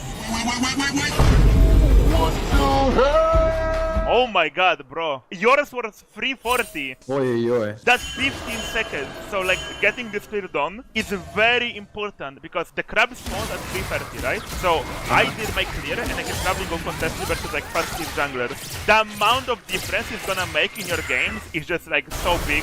I cannot like understate it. And I think on the Pantheon, you probably wanna start a potion because you are at like half HP. So once you're done with your last camp, you chug the potion so you can be full HP with crab. That makes a lot of sense. But that's like two things as a jungler that are super important. Clear and looking at your lane. Because as I said, every game is different. Yeah, I'm trying. There's like a lot of house in my head so far because I'm playing for a week. It's probably my 7 or 8 day that I'm playing, so it's really rough, you know, like there's so much new things in my screen. Everything is like flashy and, you know, like I'm trying to understand. Some heroes I don't know. Sometimes it's like the hero I don't know fighting the hero I don't know. And I'm like, I have no clue what's gonna go happening in this lane. Is my lane stronger? Is my lane weaker? I have none of this information. Like, it's good that I already played like maybe around 10 Pantheon games, so I feel at least a little bit of comfort. But yeah, like I got your point about like the speed of jungle. I guess it's important for every jungler, right? Yes, it's very important. One of the main things. Oh my god, I'm scared. You are facing a guy named Misher. There is a chance this could be a fucking Smer. Guys, someone link me his OPGG. He might be facing a racist Smer. Because who else would name themselves Misher, have default profile picture, I mean a summoner icon, and then playing Diana jungle in like silver, bro. You could be facing a Smurf. Hopefully not, you're not facing some demon. Okay, buy a pot because you're gonna be contesting her. Okay, press tab, you wanna see what kind of characters you have for what lane you wanna play. Okay, this game, your top laner has Ignite, which means he will wanna hit fight permanent. So you're gonna actually do the same clear, but this time you go from bottom to top, right? Same camp, same order. This time I won't say anything, you just like, you know, with how I shown you the clear to try to replicate. I hope so. 110, right? Yeah. I wouldn't worry, but whatever. Is it worth to skill stun if he invading, or is bullshit? Yes, only if he hits. Oh. It's good, but it makes your clear very fast. If it's like, if it's free, if a guy like if you run into a bush and a guy is really in front of you, yes, you can skill it. Okay, so she's gonna do bot to top as well. So it's important we get this clear efficiently. I don't know if Pantheon beats Diana level 4, but I would assume so. So just clear I don't and know then... Diana spells, sadly. Okay, her Q, she sends out a missile. If she hits that missile, she marks you and she can dash to you and the dash resets. I didn't do a hit. No problem. They are leashing you anyway, you're gonna be fast. Her W, like 3 orbs will orbit her and she will get a shield at start. If all 3 of them explode, she will get a shield as well again. Like, your matchup against her, like, the second you see her get a shield, you just instantly E. You remember the Q over the wall? Good. Oh, that's fine! No. No, this is bad! Fuck the Raptor! Okay, no, you have to do red buff now, you have to do red buff. Like, legit smite it, bro, legit smite it, like you have to. But I'm not gonna do level 4, right? You will be after Golem. Yeah, and then you go crab, and then you fuck up the Diana. Drink your potion already. Stupid Raptor. Yeah, you're gonna be so late. I'm praying to Silver Diana. Yeah, fuck her up. She did it, she didn't do it. No, you win this. Beat her up. You just have to hit the skill. Okay. I missed 2 spears. Just go boss crab, Here the problem was, you started with E, you shouldn't do that. You should W her, and then when you take a bit damage, then E. When her conqueror I thought to dodge her jump, because you said she's gonna jump after Q, right? Yeah, it's point and click, you cannot dodge it. I see. Do crab and then steal her raptor. Yeah, on time. Yeah, steal it and go clear yourself. Should I leave one for her? No, it doesn't matter. You used to be able to do that and the camp wouldn't respawn, but now they just get killed. She might invade you. Still doesn't go your raptor. She's going for them. I think I don't know if you fist her here. Could be tricky. Okay, she's not. Okay, just go do your crags and your Nodad behind, because her clear is fucked now. One raptor ruined the game for us. Unbelievable. So I should leave it, like, right? Yeah, leave. Smite. That's what I was saying, like, clearing efficiently is so important. What now, Rio? Go lane, top, and lane gank him. From top, yeah? Yeah. You counter gun. Okay, just stay sitting in the bush. Yeah, this one. Don't go in yet. Now. Go on Darius. Kill Darius. And kill Diana as well. I go flash her? No. Okay, go take crab and then recall. It's on top. Should I steal her blue or something? Or... No. Her counter doesn't. Because like you saw her raptors, you saw her walk topside. She didn't just sit in a bush for a minute, right? You usually would wanna do Drake, but you're both recalled, so you cannot do anything here. You just do You're starting from blue or from this? Blue always. Always start from the buff because it has way higher timer. In chat, guys told me that it's better to start from this guy because they're gonna race faster and I'm gonna clear them more times, like more farm. Okay, but they are silver, bro. They can't even clear the camp. So look bot maybe for ult. Look for bot ult maybe. Okay, we ult this Karma. Karma? Okay. She's dead. Uh-oh. I'm under tower. Just W her, you're fine. Walk of shame back to jungle then being. You need to trust yourself more and just be okay to like a play like this is like 70% chance of success. So just instantly go. Okay, Diana is top. You can't do anything. Just steal your camp. Look top. Maybe he gets Diana low. Oh, he just fucking killed her, lol. He has double buff, so she full cleared as well. Should I come help? No, he's dead. Just clear. Bro, shut the fuck up, Seth. Okay, maybe I trolled. I think you could have just went. No, he's alive. You don't even need to go there. Go crab. Go topside crab. If she's running here, I can die. You kill her, bro. Really? Yeah. You're pumped. Your champ is super overpowered. I'm trying to filter myself. I am very vulgar person. I didn't tell you, but can you coach me on Dota after this game? Just Sure. Okay. one game. Okay, that's Yeah, no amazing. problem. I am gonna be very vocal there, don't worry. Look, Dragon. Silas is fighting the Diana. Maybe you can ult. Should I buy items or just run? No, just run there. Silas is so strong, it's gonna buy lots of time. Oh, you It's time ult. for me. It's your time on the Akali or on the Sivir. No! Nah, that was the only way you fuck it up. Okay, E, tap your E for movement speed. Tap your E. Yeah, and cancel it. You get movement speed. Okay, she flashed. Should I TP base? No, go full here. Bot to top. Like recalling and then walking back to Dragon and then clearing. That's like you're losing like minute and a half of time, like tempo. It's so bad. I will just full clear to top and then take crab and then recall, get items. The Drake is still up full, you take it. Oh, look mid. Counter gun. Diana. Flash on Diana. Okay. Oh. All my enemies. No. Oh, he will jump on me. No limit on my star card. You leave. Nice. Okay, recall. Stop wasting time. You're not. No fighting. Okay. No. You're wasting time. I think they are on Drake right now. He's gone, lol. Go Diana topside and steal it all. And you have a nice ward. If this fucker tries to face check you, just murder him. Oh, careful. This guy wins, by the way. Oh, you're dead, by the way. Okay, Silas is killed. He is dead. We are not dying. Yeah, commit to this guy. Careful, you don't have E. Finish the blue. And now go back. No, help them. Why are you going around?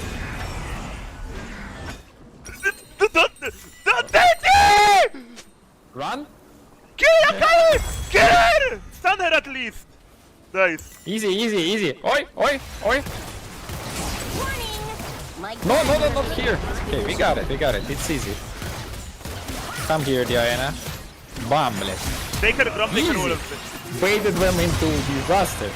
Bro, yeah, you're baiting your teammate. The set is like waiting to ult, he has full W stack. And you are just going around. Like your top laner is super strong. You gotta play around that. You kinda just left him.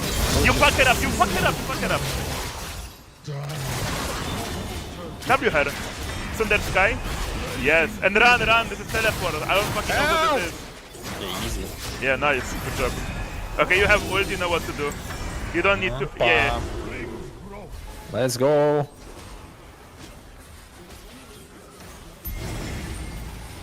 Yeah, kill Darius ASAP because he has. Nice. Akali, you can kill as well. Papa. This guy is super strong. He just kills them all. Flash on Sivir. Okay, walk back. Just to be sure. Yeah, PM. There was no way they kill you there. And you had E. My bad. Yeah, it will come with It was a bit- experience. It's fine. Okay, now we go Dragon because it's spawning. So When it's good to upgrade boost level 2. Never. Never. Level 2 it depends on the game. Like here they have lots of magic and CC, so Mercury is pretty good. But the tier 3 bots, like you know the ones for 500 gold, legit never until you, like unless you're Omega homeless and there is like a Baron fight coming, you're not buying them. Homeless. When I was playing jungle, I would legit never upgrade boots. Like I would just have magical footwear boots and I would sit on them the entire game. Karma is support, right? I like this play. Going into enemy jungle, ballsy, take her raptors. Karma can do anything to you. Her Q deals like 100 damage to you. Oh, how she see me? What the hell? Okay. Okay, then you are walking in circle for the last 15 seconds. I wanna fight. Oh, you're so bad. Okay. Guess I should not fight. You should have just took the cup in front of her. Like the support, like it doesn't matter if she's out attacking her Q. Her autos deal like 50 damage to you. Like Okay, baited a good fight for team, no problem. One yeah, exchange from 5. yeah, only you pick though. I would clear from top now because everyone is dead and your team needs to reset, so you have time with the full kill now. Objectives, like they are good, but like you look like a team right now, right? There was just a big fight. Your Lucian is very low, your melee is kind of low, your set is recalling. There is no need to just bolt to the objective, right? So you can, like, you've been clearing both the top the entire game, but you can adjust it anytime you want if all camps are up. Okay. He stole my raptors. Oh, we reported. How can we report him? Tab, and then you have the yeah, this intentional feeding, cheating, and verbal abuse, and submit. I forgive him this time. No, you have infinite reports. It's fine. It's not bad. Okay, I'm going just in. ult. I don't care. Oh. Yeah. Go on Diana. Yeah, now you can go on Sivir.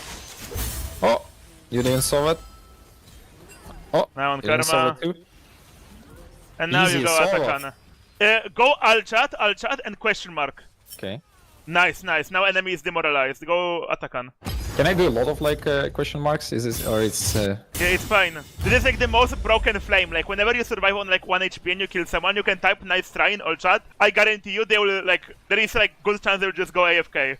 Okay, go to the bush below you and shadow him. Shadowing, you probably don't know this concept. Do you know? Or do you don't? Nope. Okay, shadowing is when you're a jungler and your laner is split pushing. You know split Are we push? hiding behind him, like covering? Yeah, and then you just stay out of vision. That's why it comes shadowing. And then if some fight happens, you help him. Not yet, let him edge it a bit more. Okay, now walk up. Okay, kill Diana. You win this, you're Thanos. I lied, by the way. You don't win this. It's okay, you died for the greater cause because your fed top laner survives. Okay, I overestimated how strong your champion is. I thought you could just easily kill the Diana, but then Karma pressed E and she had a 500 HP shield. You have ult, so if anything sussy happens, you ult instantly. No hesitation. You don't wanna like hold out on your ults. Okay, they should murder this guy probably. Go on Karma. Oh, it's time to jump. Yes, it's time to jump soon. Let's go. Yes, this is very good. You need to kill Karma. Okay, go on Sivir. Okay. No! Okay, I see the I vision. cannot flash here? You can, but you need to be very close to the wall. Okay, there you could have easily killed the Sivir as well. And then trading 2 for 1, perfect. I see. I mean, in that situation, you should probably realize that you're just dead, so you should go for the target with lowest HP. I still had hope. Yeah, when I'm fighting, I don't see spells because again, like it's just too much on my screen at the moment. Like I still need more practice. It can get very overwhelming.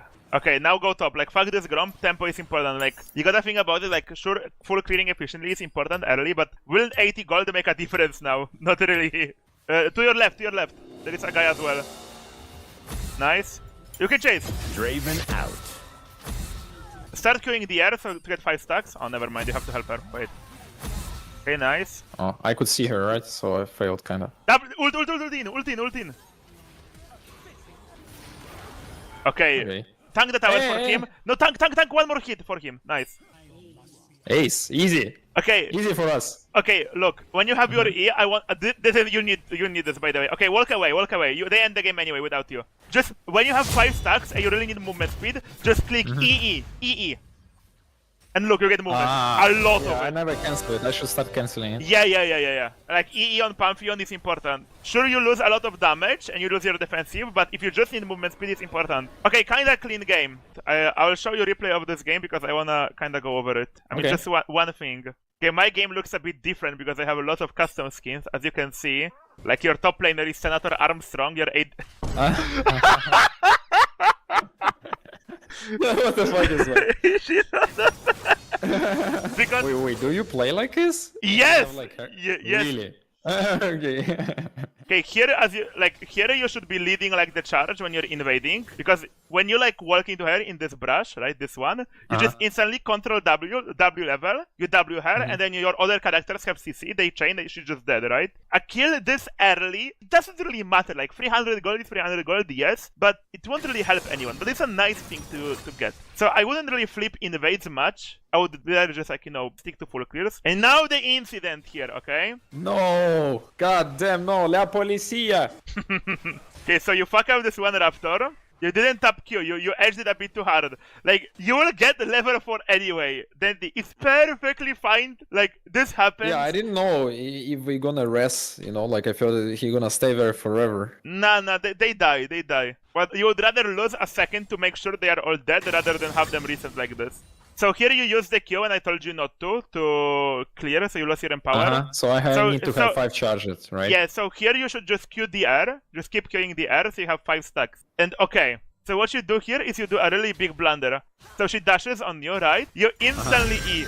You just negated like what, 60 damage at best? You're not even hitting her, while she is stacking her passive, which gives her additional attack speed and damage, and Conqueror. You know how Conqueror works. You also use this rune on Pantheon, right? So the longer you fight, the longer you fight, the more AD/AP you get, and when you max stack it, you start getting healed. She's already stacking it on you. She's on 8 stacks, while you are on 2 of them. This is really fucked, but you can still win. The E at start really like sold it. Like, your E should just be used after either when you know a big spell is coming, so you could have just used it here on the Q, and then probably nothing would have happened. But just using it at start, your like shortest cooldown ability is not used, so you're basically losing DPS because your Q is not recharging. And I could cancel it already, right? Yeah, like, but you I had no idea what Diana can do, you know? Like, even after you told me, it's still hard. Like, I don't know how the spells look like. That will come with time, but it doesn't matter what like characters do, it's just important to know your rotations of your character, right? Okay, but there's not much else to say. For a player that you haven't played that much League, you have good fundamentals. It's just important you know what to do and in what ways to improve. So like, you know, your clear, the 1v1 fight, knowing how to properly rotate your abilities, and just slowly learning what champions do. I don't want to tell you to in, but just limit testing more. You know limit test. Very important, like just fighting as much as you can, knowing how much damage your champion can do, can take, and etc. It's very good because it's gonna teach you a lot. Yeah, makes sense. Yeah, that's pretty good. Yeah, pretty good suggestion. You will learn to spam some heroes more, right? Like 50 games on one hero, 50 games on another hero, and it's gonna be a bit better. How do you rate the coaching session? Are you satisfied? Did you learn a lot? I'm super satisfied. Yeah, 10 out of 10. Yes, I think it's about time now that you get tortured and No, I'm not gonna get tortured. Let's do it. It's gonna be fun. Let's just not beat around the bush. Let's queue up. Let's go. Let's go. What is Archon? What is this rank in like League of Legends term? Is this like gold? Silver? Archon? I actually don't know. I only know at the highest rank, like okay, Immortal, that's it. I guess gold is like what, 3k probably in Dota? Okay, if I'm not mistaken, probably. You were saying like bronze. Whatever. So, okay, what you see here, you have Gyro carry, you have Abaddon, you have Tehis Lion. You'll need to play a lot around Lion, I guess, at some point, because he's gonna disable heroes for you. If you're gonna be snowballish and you're looking for Diffusal Blade, you might kill heroes solo, but it's not easy for you to kill those like Undying and Underworld. They might be really fat. Depends who is supporting, who is core. Probably Underworld is offlaner, Void carry, so most likely I think it's Patch or Zeus middle. Yeah, I think it's Zeus mid. Okay, do I go power threads first before my diffusal? It depends. I guess if you cannot kill without diffusal, it's good to rush diffusal sometimes with on boots. Diffusal is because you slow them in your first spell, so they cannot escape, right? So hero like Void, you're probably not gonna kill with power threads. But with Lion, you can. Okay, he didn't block both much. Can work. Yeah, perfect for you. He's range hero, so if he hit from low ground to uphill, there's miss chance, so it's actually very good spot for you. And good harassment, really nice. Yeah, I have full mana, so I wanna use it, so it starts regenerating. Yeah. You can re-aggro creeps on you. Do you know how to do it? No. I'll teach you later. Overall, it's like if you come in 500 range to creep and you click attack on enemy hero, creep will run at you, like he's gonna get aggro. and this way you can manipulate creep equilibrium on your lane. But so far very good, you have 8 last hits, super nice. Try to use courier insta, because you already have 500 gold, you can, okay, maybe not rob off mage, whatever, let it be. Overall, like, finish race band, because his Zeus get a stick, it's very good, because you're gonna use spells and you're gonna charge your stick. Oh, I should get a race band? Yeah, race band and stick, I think, like small items before big item is very helpful.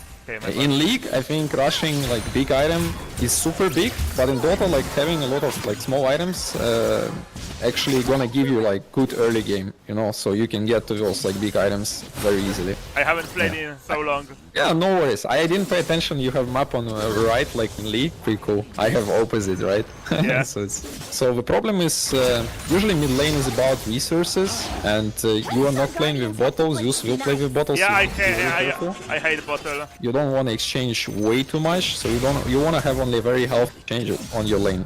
So you got race band is good, also sticks and oh my God. brown boots. This is too hard! No rush. What the fuck is this minion? Why is it like empowered?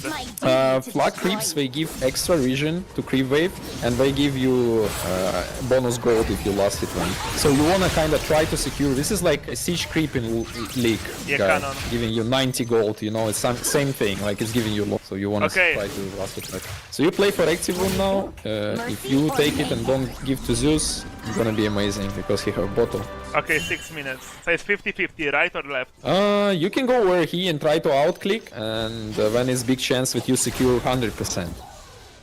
Okay, yep, you see, perfectly. Like, that's what you usually think of. Like, if you're stronger, you can just follow him and not let him take the rune. Okay, Mr. Dandy, I have 0 mana, what do I do now? It's okay, you're charging your sticks, you keep on farming, you're looking for your diffusal timing. Of course, you can be also clicking on side lanes and check HPs and stuff, maybe you have a chance somewhere. Who you can kill easy is probably Lion, so you can watch where Lion is on minimap and check if there is like some low HP heroes where you can maybe rotate for a gank. But overall, map is big, if you're gonna rotate, usually you wanna make sure you push the lane, and it's hard for you to push the lane into Zeus, because if you don't push the lane and you just rotate, you're gonna lose on a lot. Okay, would it really be bad if I just want to go back to base and then TP with a scroll? It will not be bad, but it's not gonna change much because he still have full mana. He gonna like harass you like this. Now you need to be careful. He ulti you by. He didn't have ulti, he used it. Oh, okay. And you're fine. Oh. Well, whatever. You had 9 sticks, but it's fine. I wanted to. No worries. Look, you also save a TP. So perfectly, it's 100 gold. Yeah, I legit wanted to die anyway. No, you don't buy. You now get them for free from devs. So now you have free, but it's fine. You're gonna TP. Oh, I didn't know. Perfect. I'll get the fusel and then I'll stomp him. Yeah. Bro, Riot Games, what is this broken character? Yeah, you can use 10 sticks. Okay. You have a lot of damage. Yeah. That's just the nature of Riki. You know, you pick like not a normal mid laner, let's say like it. Yeah, specialist. It's like Nidalee in a jungle thing. Okay, but Riki is not hard like Nidalee. It's kind of a no check. Let's say if you lane in Walker, you're a counter pick in a way. If you lane against Spark, you're also very good. But against Zeus, it might be not that good because he just outspam you, right? Okay, you can try, but this guy is very, very fat. You can try. Oh, nice. Gyro ulted him. Free kill for you. Perfect. You're full back in the game. Easy for you. Oh, I'm not okay, sure. I stumped this guy now. How do you talk? Yo, Lion, come mid, kill Zeus, please. I got Diffu, okay? That's the spirit. That's communication. But you can look for side lanes. If Lion is not coming to you, you can go to Lion. Like, this is what I usually do when teammates like listening to shit. Hopefully they don't have sentry, probably they don't, so you need to wait a bit until line connects and choose. Okay, they see you. Nice, very good. Easy for you. Oh yeah, easy for you. Okay, this guy's kill stealing. Yeah, why is Lion using 2-minute cooldown just to kill steal? Yeah, you can absolutely flame him. Lion, you fucking retard!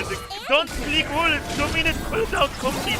Yeah, that was nice, and you also called him, so now he should listen to you. He see who is alpha in game, and he should follow. That's actually exactly what we do in Dota. GG, or GG, like it's his ganks, you can flame him a bit more, it's fine. Bro, gank Zeus and we win game. It's kinda his fault, it's like, you know, it's in League people say it's always a jungle fault, right? So it's his fault, like he's not ganking. What, he's AFK on his lane for 12 minutes, what the hell? You already did 2 ganks stop. Oh, that's actually kill for you potentially. He doesn't have W! He was a bit too passive, stun online. Bro, Dandy, I think we need to report my team. Oh, that's too early, that's too early. But yeah, of course we will. There is a good thing you could do is to play for enemy. Oh my god, this character is broken. You can look for top kill. Looks like the most easy one for you so far. And also, do you know that... Okay, first you fight. Should be able to kill him. Big chance, yeah. Perfect, good job, man. Again, you didn't get the kill, that's sad. Where is Ricky usually played even? He's good support. It's very rare they play carry, and sometimes we play mid, but in curtain matchups, yeah. I think in low MMR, Ricky mid can be played in any matchup, and it can work almost every game. If you master the hero, perfect, very good kill. Good job, man. Okay, what do I go now? What build? I struggle now. Can you tell me what build? I don't know, there's a lot of actually items that you can go for. It can be Manta. Manta can be good. Basher, for example. Oh, I like this. Yeah, you can just bash people. Maybe later on you can get BKB, or you can go Axe. Like What a is lot of this? choices overall. This is the new neutral items. You basically choose the left is what item you want, and the right what buff you get. You go damage, it's the top one, and you go damage also. Okay, you took attack speed, that's fine. I'm looking for top teleport. Yeah, better rotate, I would say, than teleport. Oh, Zeus is going. Zeus have haste. He have haste. You cannot kill. Careful, Chrono. Okay. I'm dead. Yeah, probably.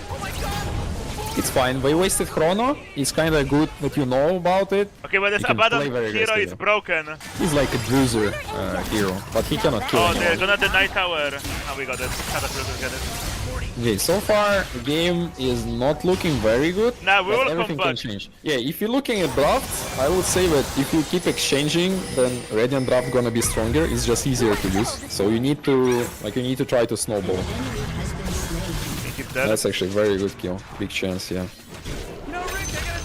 Nice, very good. I see like 3 people top. You see, that's the thing. You paying attention on minimap and you playing from visions. Vision is like the most key important info overall on map. Because if you don't see often without like reading the game very well, like it's gonna be hard to find kills. So if you would go with line, you would go blindly. But because you see them on top ward, you're not going blindly, you're going like on information. Potentially you can kill Patch and Undying. But big chance if you fuck up, they're gonna kill you.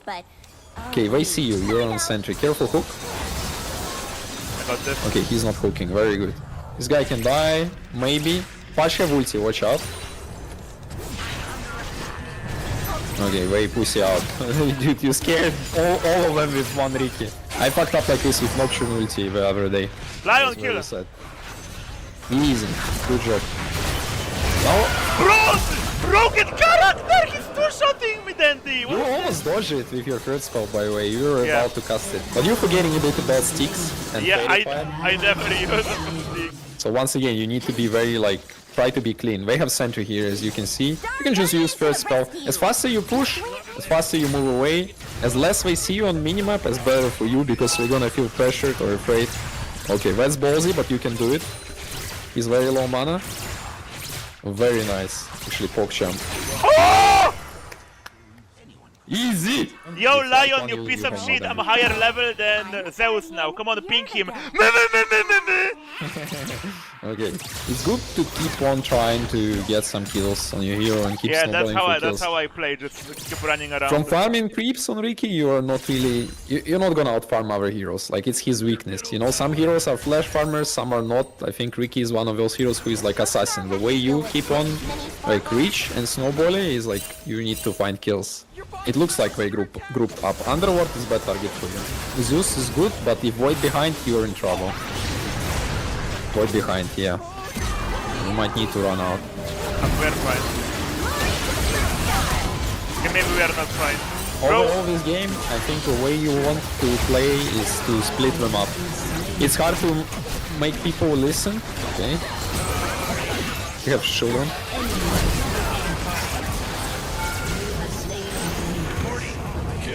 At low MMR, usually what people do, they just group up, they see red on minimap and they go 5v5. Whoever wins, wins, right? Like, that's what usually happens in Dota. Like, for example, for me, it's giga obvious that left draft is much stronger in team fight. So if you go 5v5, you're gonna lose 9 out of 10 times. But what do we Yeah. do there? Offlaner is just so strong. Like, the way you wanna play, you wanna split on map. So if you, for example, you push top and they group up bottom, they're gonna take 1 tower, but you push top and mid, you're gonna take 2 towers, let's say like this. And you're gonna force them to react. So then they're gonna split, and after they split, you can like punish them. It's the same like in League, I guess. You're splitting sometimes to split them up, right? Oh my You god, don't wanna really? run it and fight 5v5. I couldn't E because Puj ulted me. Okay, I will go It top would be now. much easier. Okay, there is a fight, middle, underworld is tipping. I think you keep splitting. If you react to that, I don't think you achieve anything. Yeah, I think so as well. Now we're gonna react to you, big chance. It's gonna be XP rune in 30 seconds on the left. What, here? In this circle, yeah, in 30 seconds. If you take it, it's very good. First 2 XP runes are very, very important. I don't even know what the fuck is an XP rune is. You will see, it's gonna give you XP. You see, you are almost level 19, you're level 19, 30%. Oh, I think they are First one is minute 7, second one is minute 14. He have Ghost Scepter, he is unkillable for it. But you can try. You're gonna use Ghost Scepter, and after that, like... So you need Nullifier next item, so you can push this Ghost Scepter and not care, and just kill him. What is this? Void is a bit far, maybe you can get fast kill and run out. Wait, but I he's want my coming already. BKB. Okay, look for blue guy. What You is have Glimmer, you're not killing.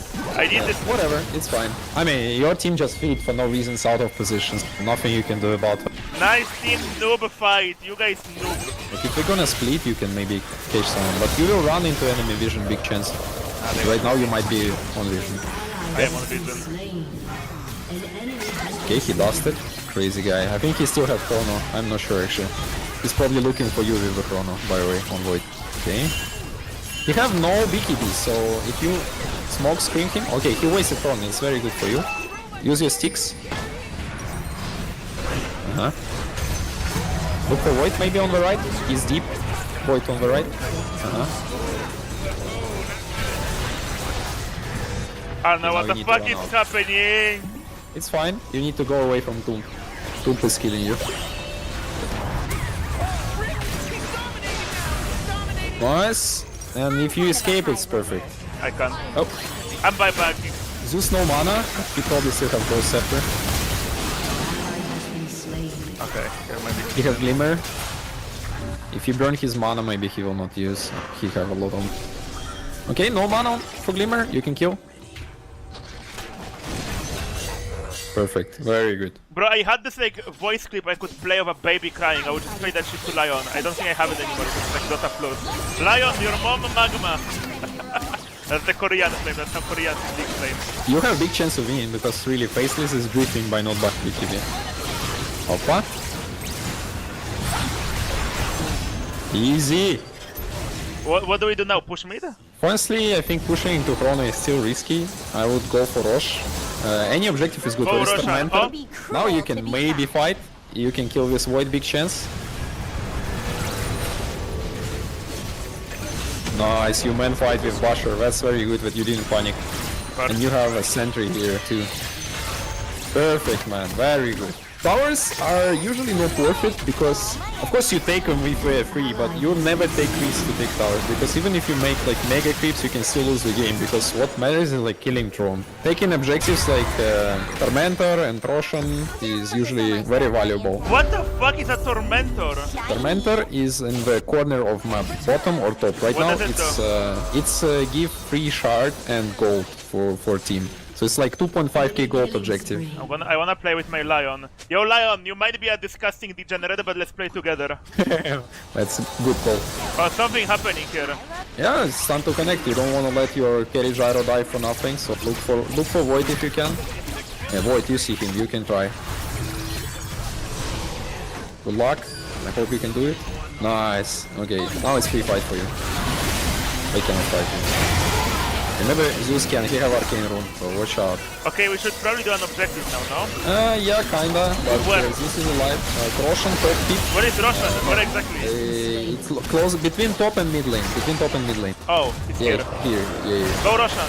Oh, it should be easy for you. You see, Abaddon is... but Zeus is trying to interrupt, but I don't think he can do anything. Nice, very good. So you could go for bottom Tormentor, you have 1 minute to kill it, but you need like 3 heroes for it, corner. Go Tormentor now. I feel so pro now. Where is Okay, the Tormentor gonna be top in 30 seconds, but you can go bottom gate. If you call your team to go bottom gate and kill Tormentor, I think it's... Because if you go pushing high ground, you're gonna throw the game. You cannot push high ground against those heroes, only if you kill them. So you should kill them outside of base. Your team is going to suicide and you're gonna throw... I'm just gonna play patiently. Go back, don't push high ground, no, push. We can push. Go Tormentor top, don't push high ground. You are doing very good cover. Like here? Yeah, it's right here, yes. But you cannot solo it. You need like... Come Tormentor.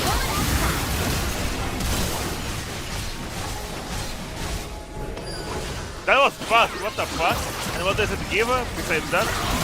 It gives Shark to Lion, and it gives you like extra gold team. Not so much, but it's still valuable. Aegis or not, imagine they have 5 buybacks. If you're going high ground, they potentially have 10 lives. And you need to fight 10 heroes, not 5. So you're gonna kill one and you're gonna buyback. And come full HP full mana. Okay. By the way, I think Basher is more valuable than Power Press for you. But it's fine. Nice. Okay, good. Okay. Easy for you now. Void is dead. Yes, I'm a bit overreacting players. Okay, good. Yeah, Basher, try to run out.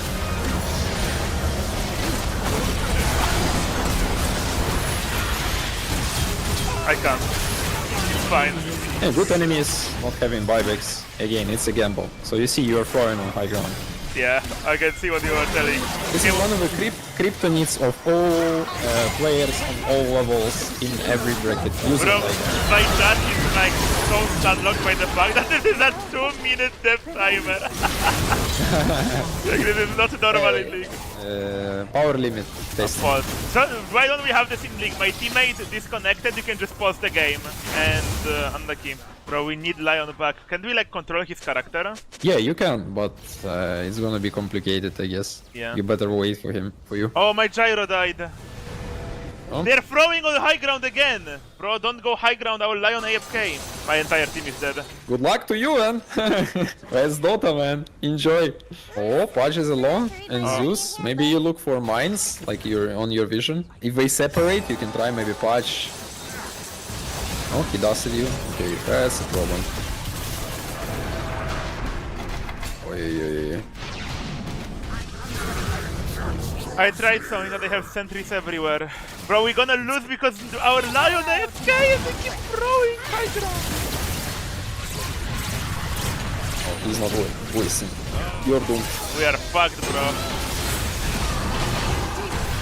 Come on! Some lucky bash. Nice, you almost got him. Ooh, so close. Take care, remember that void.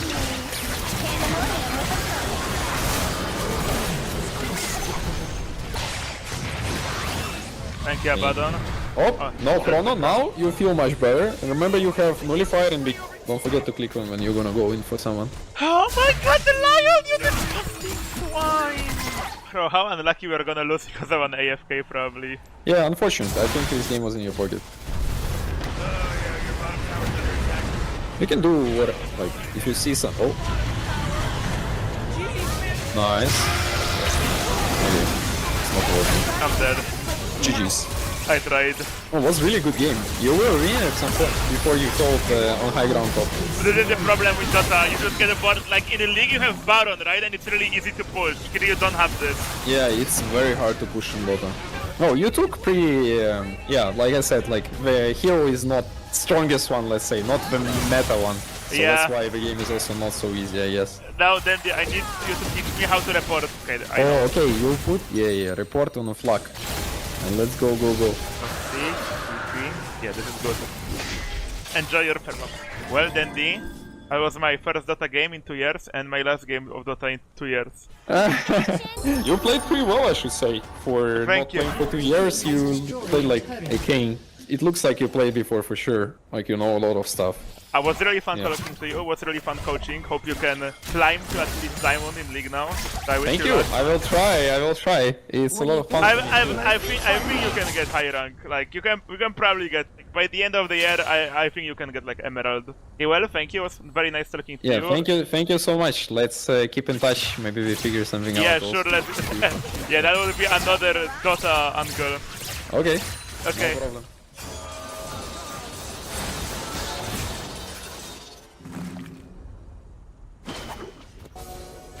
Let's just say I've played these games before. I've been involved in the process of developing the mod. Basically, more talented people made it, and then I got to see screenshots. Super Mario Squid Games. There's the pot of coins. All Nintendo sponsor hope is in the trash. Oh. Okay, everyone line up. Dude, I've seen Please. Minecraft YouTubers do this. No, this rules. This is what I want. This is what I want. So I'm gonna divide you guys into 2 teams. It's going to be speedrunners versus YouTubers at first.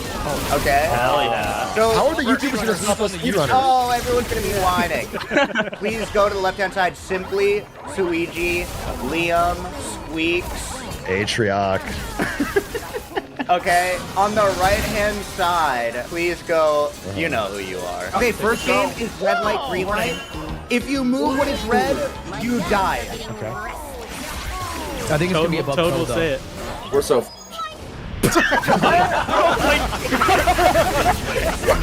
Alright. Game, dude. Okay, so everyone died. We win. Congratulations to Green Luigi. Yeah. The first one. Can we run that one back? You guys want to do that one again? 100%. Yeah, run it back. If you hide behind objects, he can't see you. Wait, what? Yeah, yeah. Read the rules. I So can you also can kick cheat? people. I can Dude, kick what? people. You can punch people.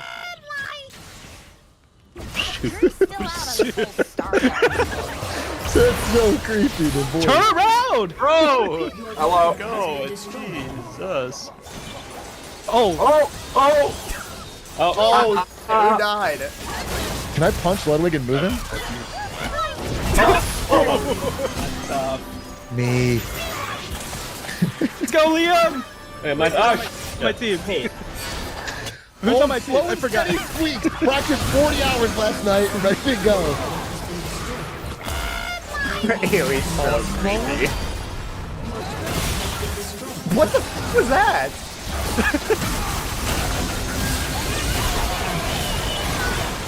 Red light! Last at my own game. That's crazy. That's so sad. Okay, next mini game. Flat bridge. Just like from the freaking show. But one thing to note is you have to long jump to the glass. You can't regular jump? I mean, just long jump.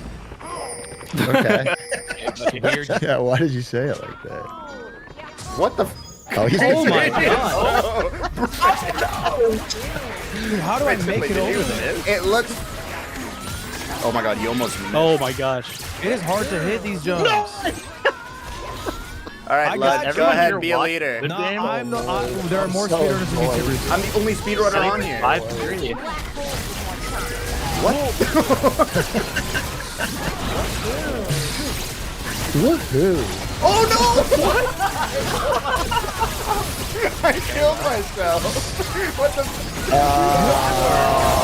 Multiple winners. Right, well, because nobody got We all died on the same one. This is hard as It is hard. Okay, next one. So this one, there's directions. Go ahead, Dredgy. You steal the star. Oh, this is speedrunner appeal. You just have to hold on to it as long as possible. And if But you you punch punch them to get it? steal it. Oh my goch. Of course. Oh, Luigi. you just scream Luigi. Oh man. Green Luigi? We have to protect them if you're a speedrunner. Protect them. Stupid. Nice. What the fuck? Blood, go! Ludwig, Okay, I'm protecting you, lad. Wait, how is Ludwig so fast? How is he doing this? Let's go!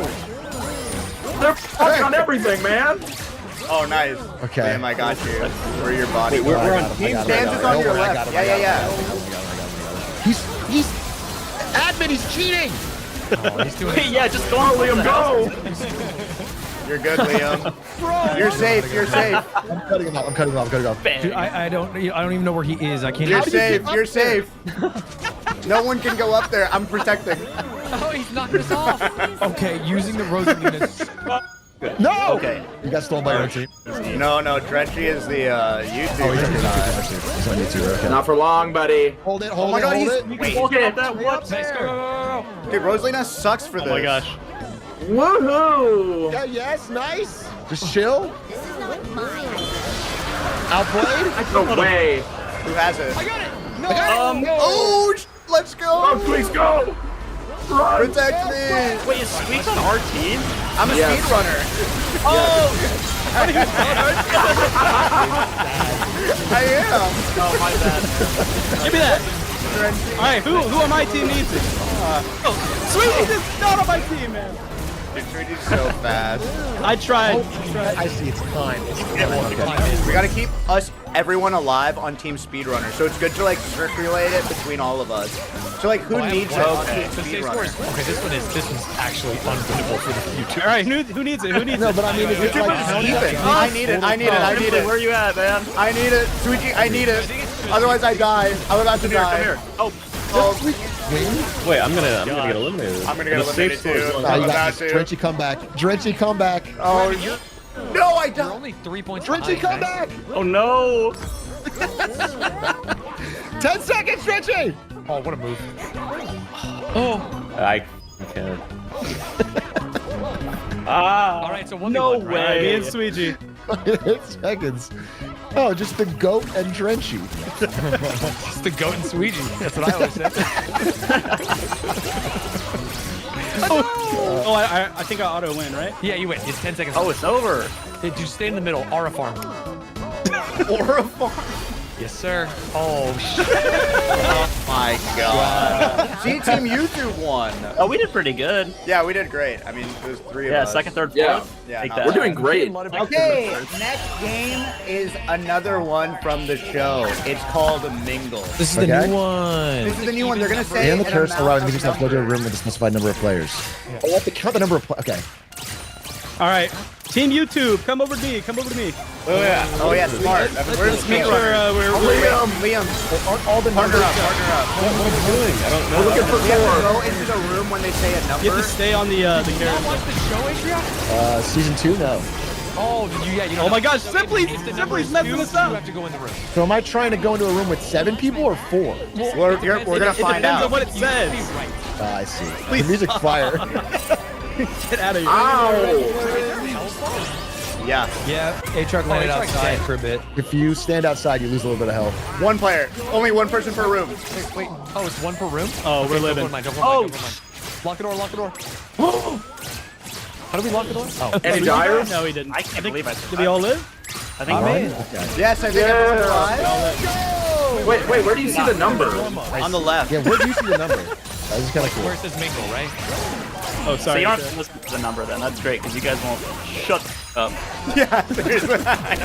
My left of music is green. Oh, I see. 1 player. Liam, no. Yo, get out. Oh, Simply's dead. Simply! Please, No! Okay, Oh, shoot! Wait, Simply, that almost worked. This game's fire. This game's fire. Almost worked.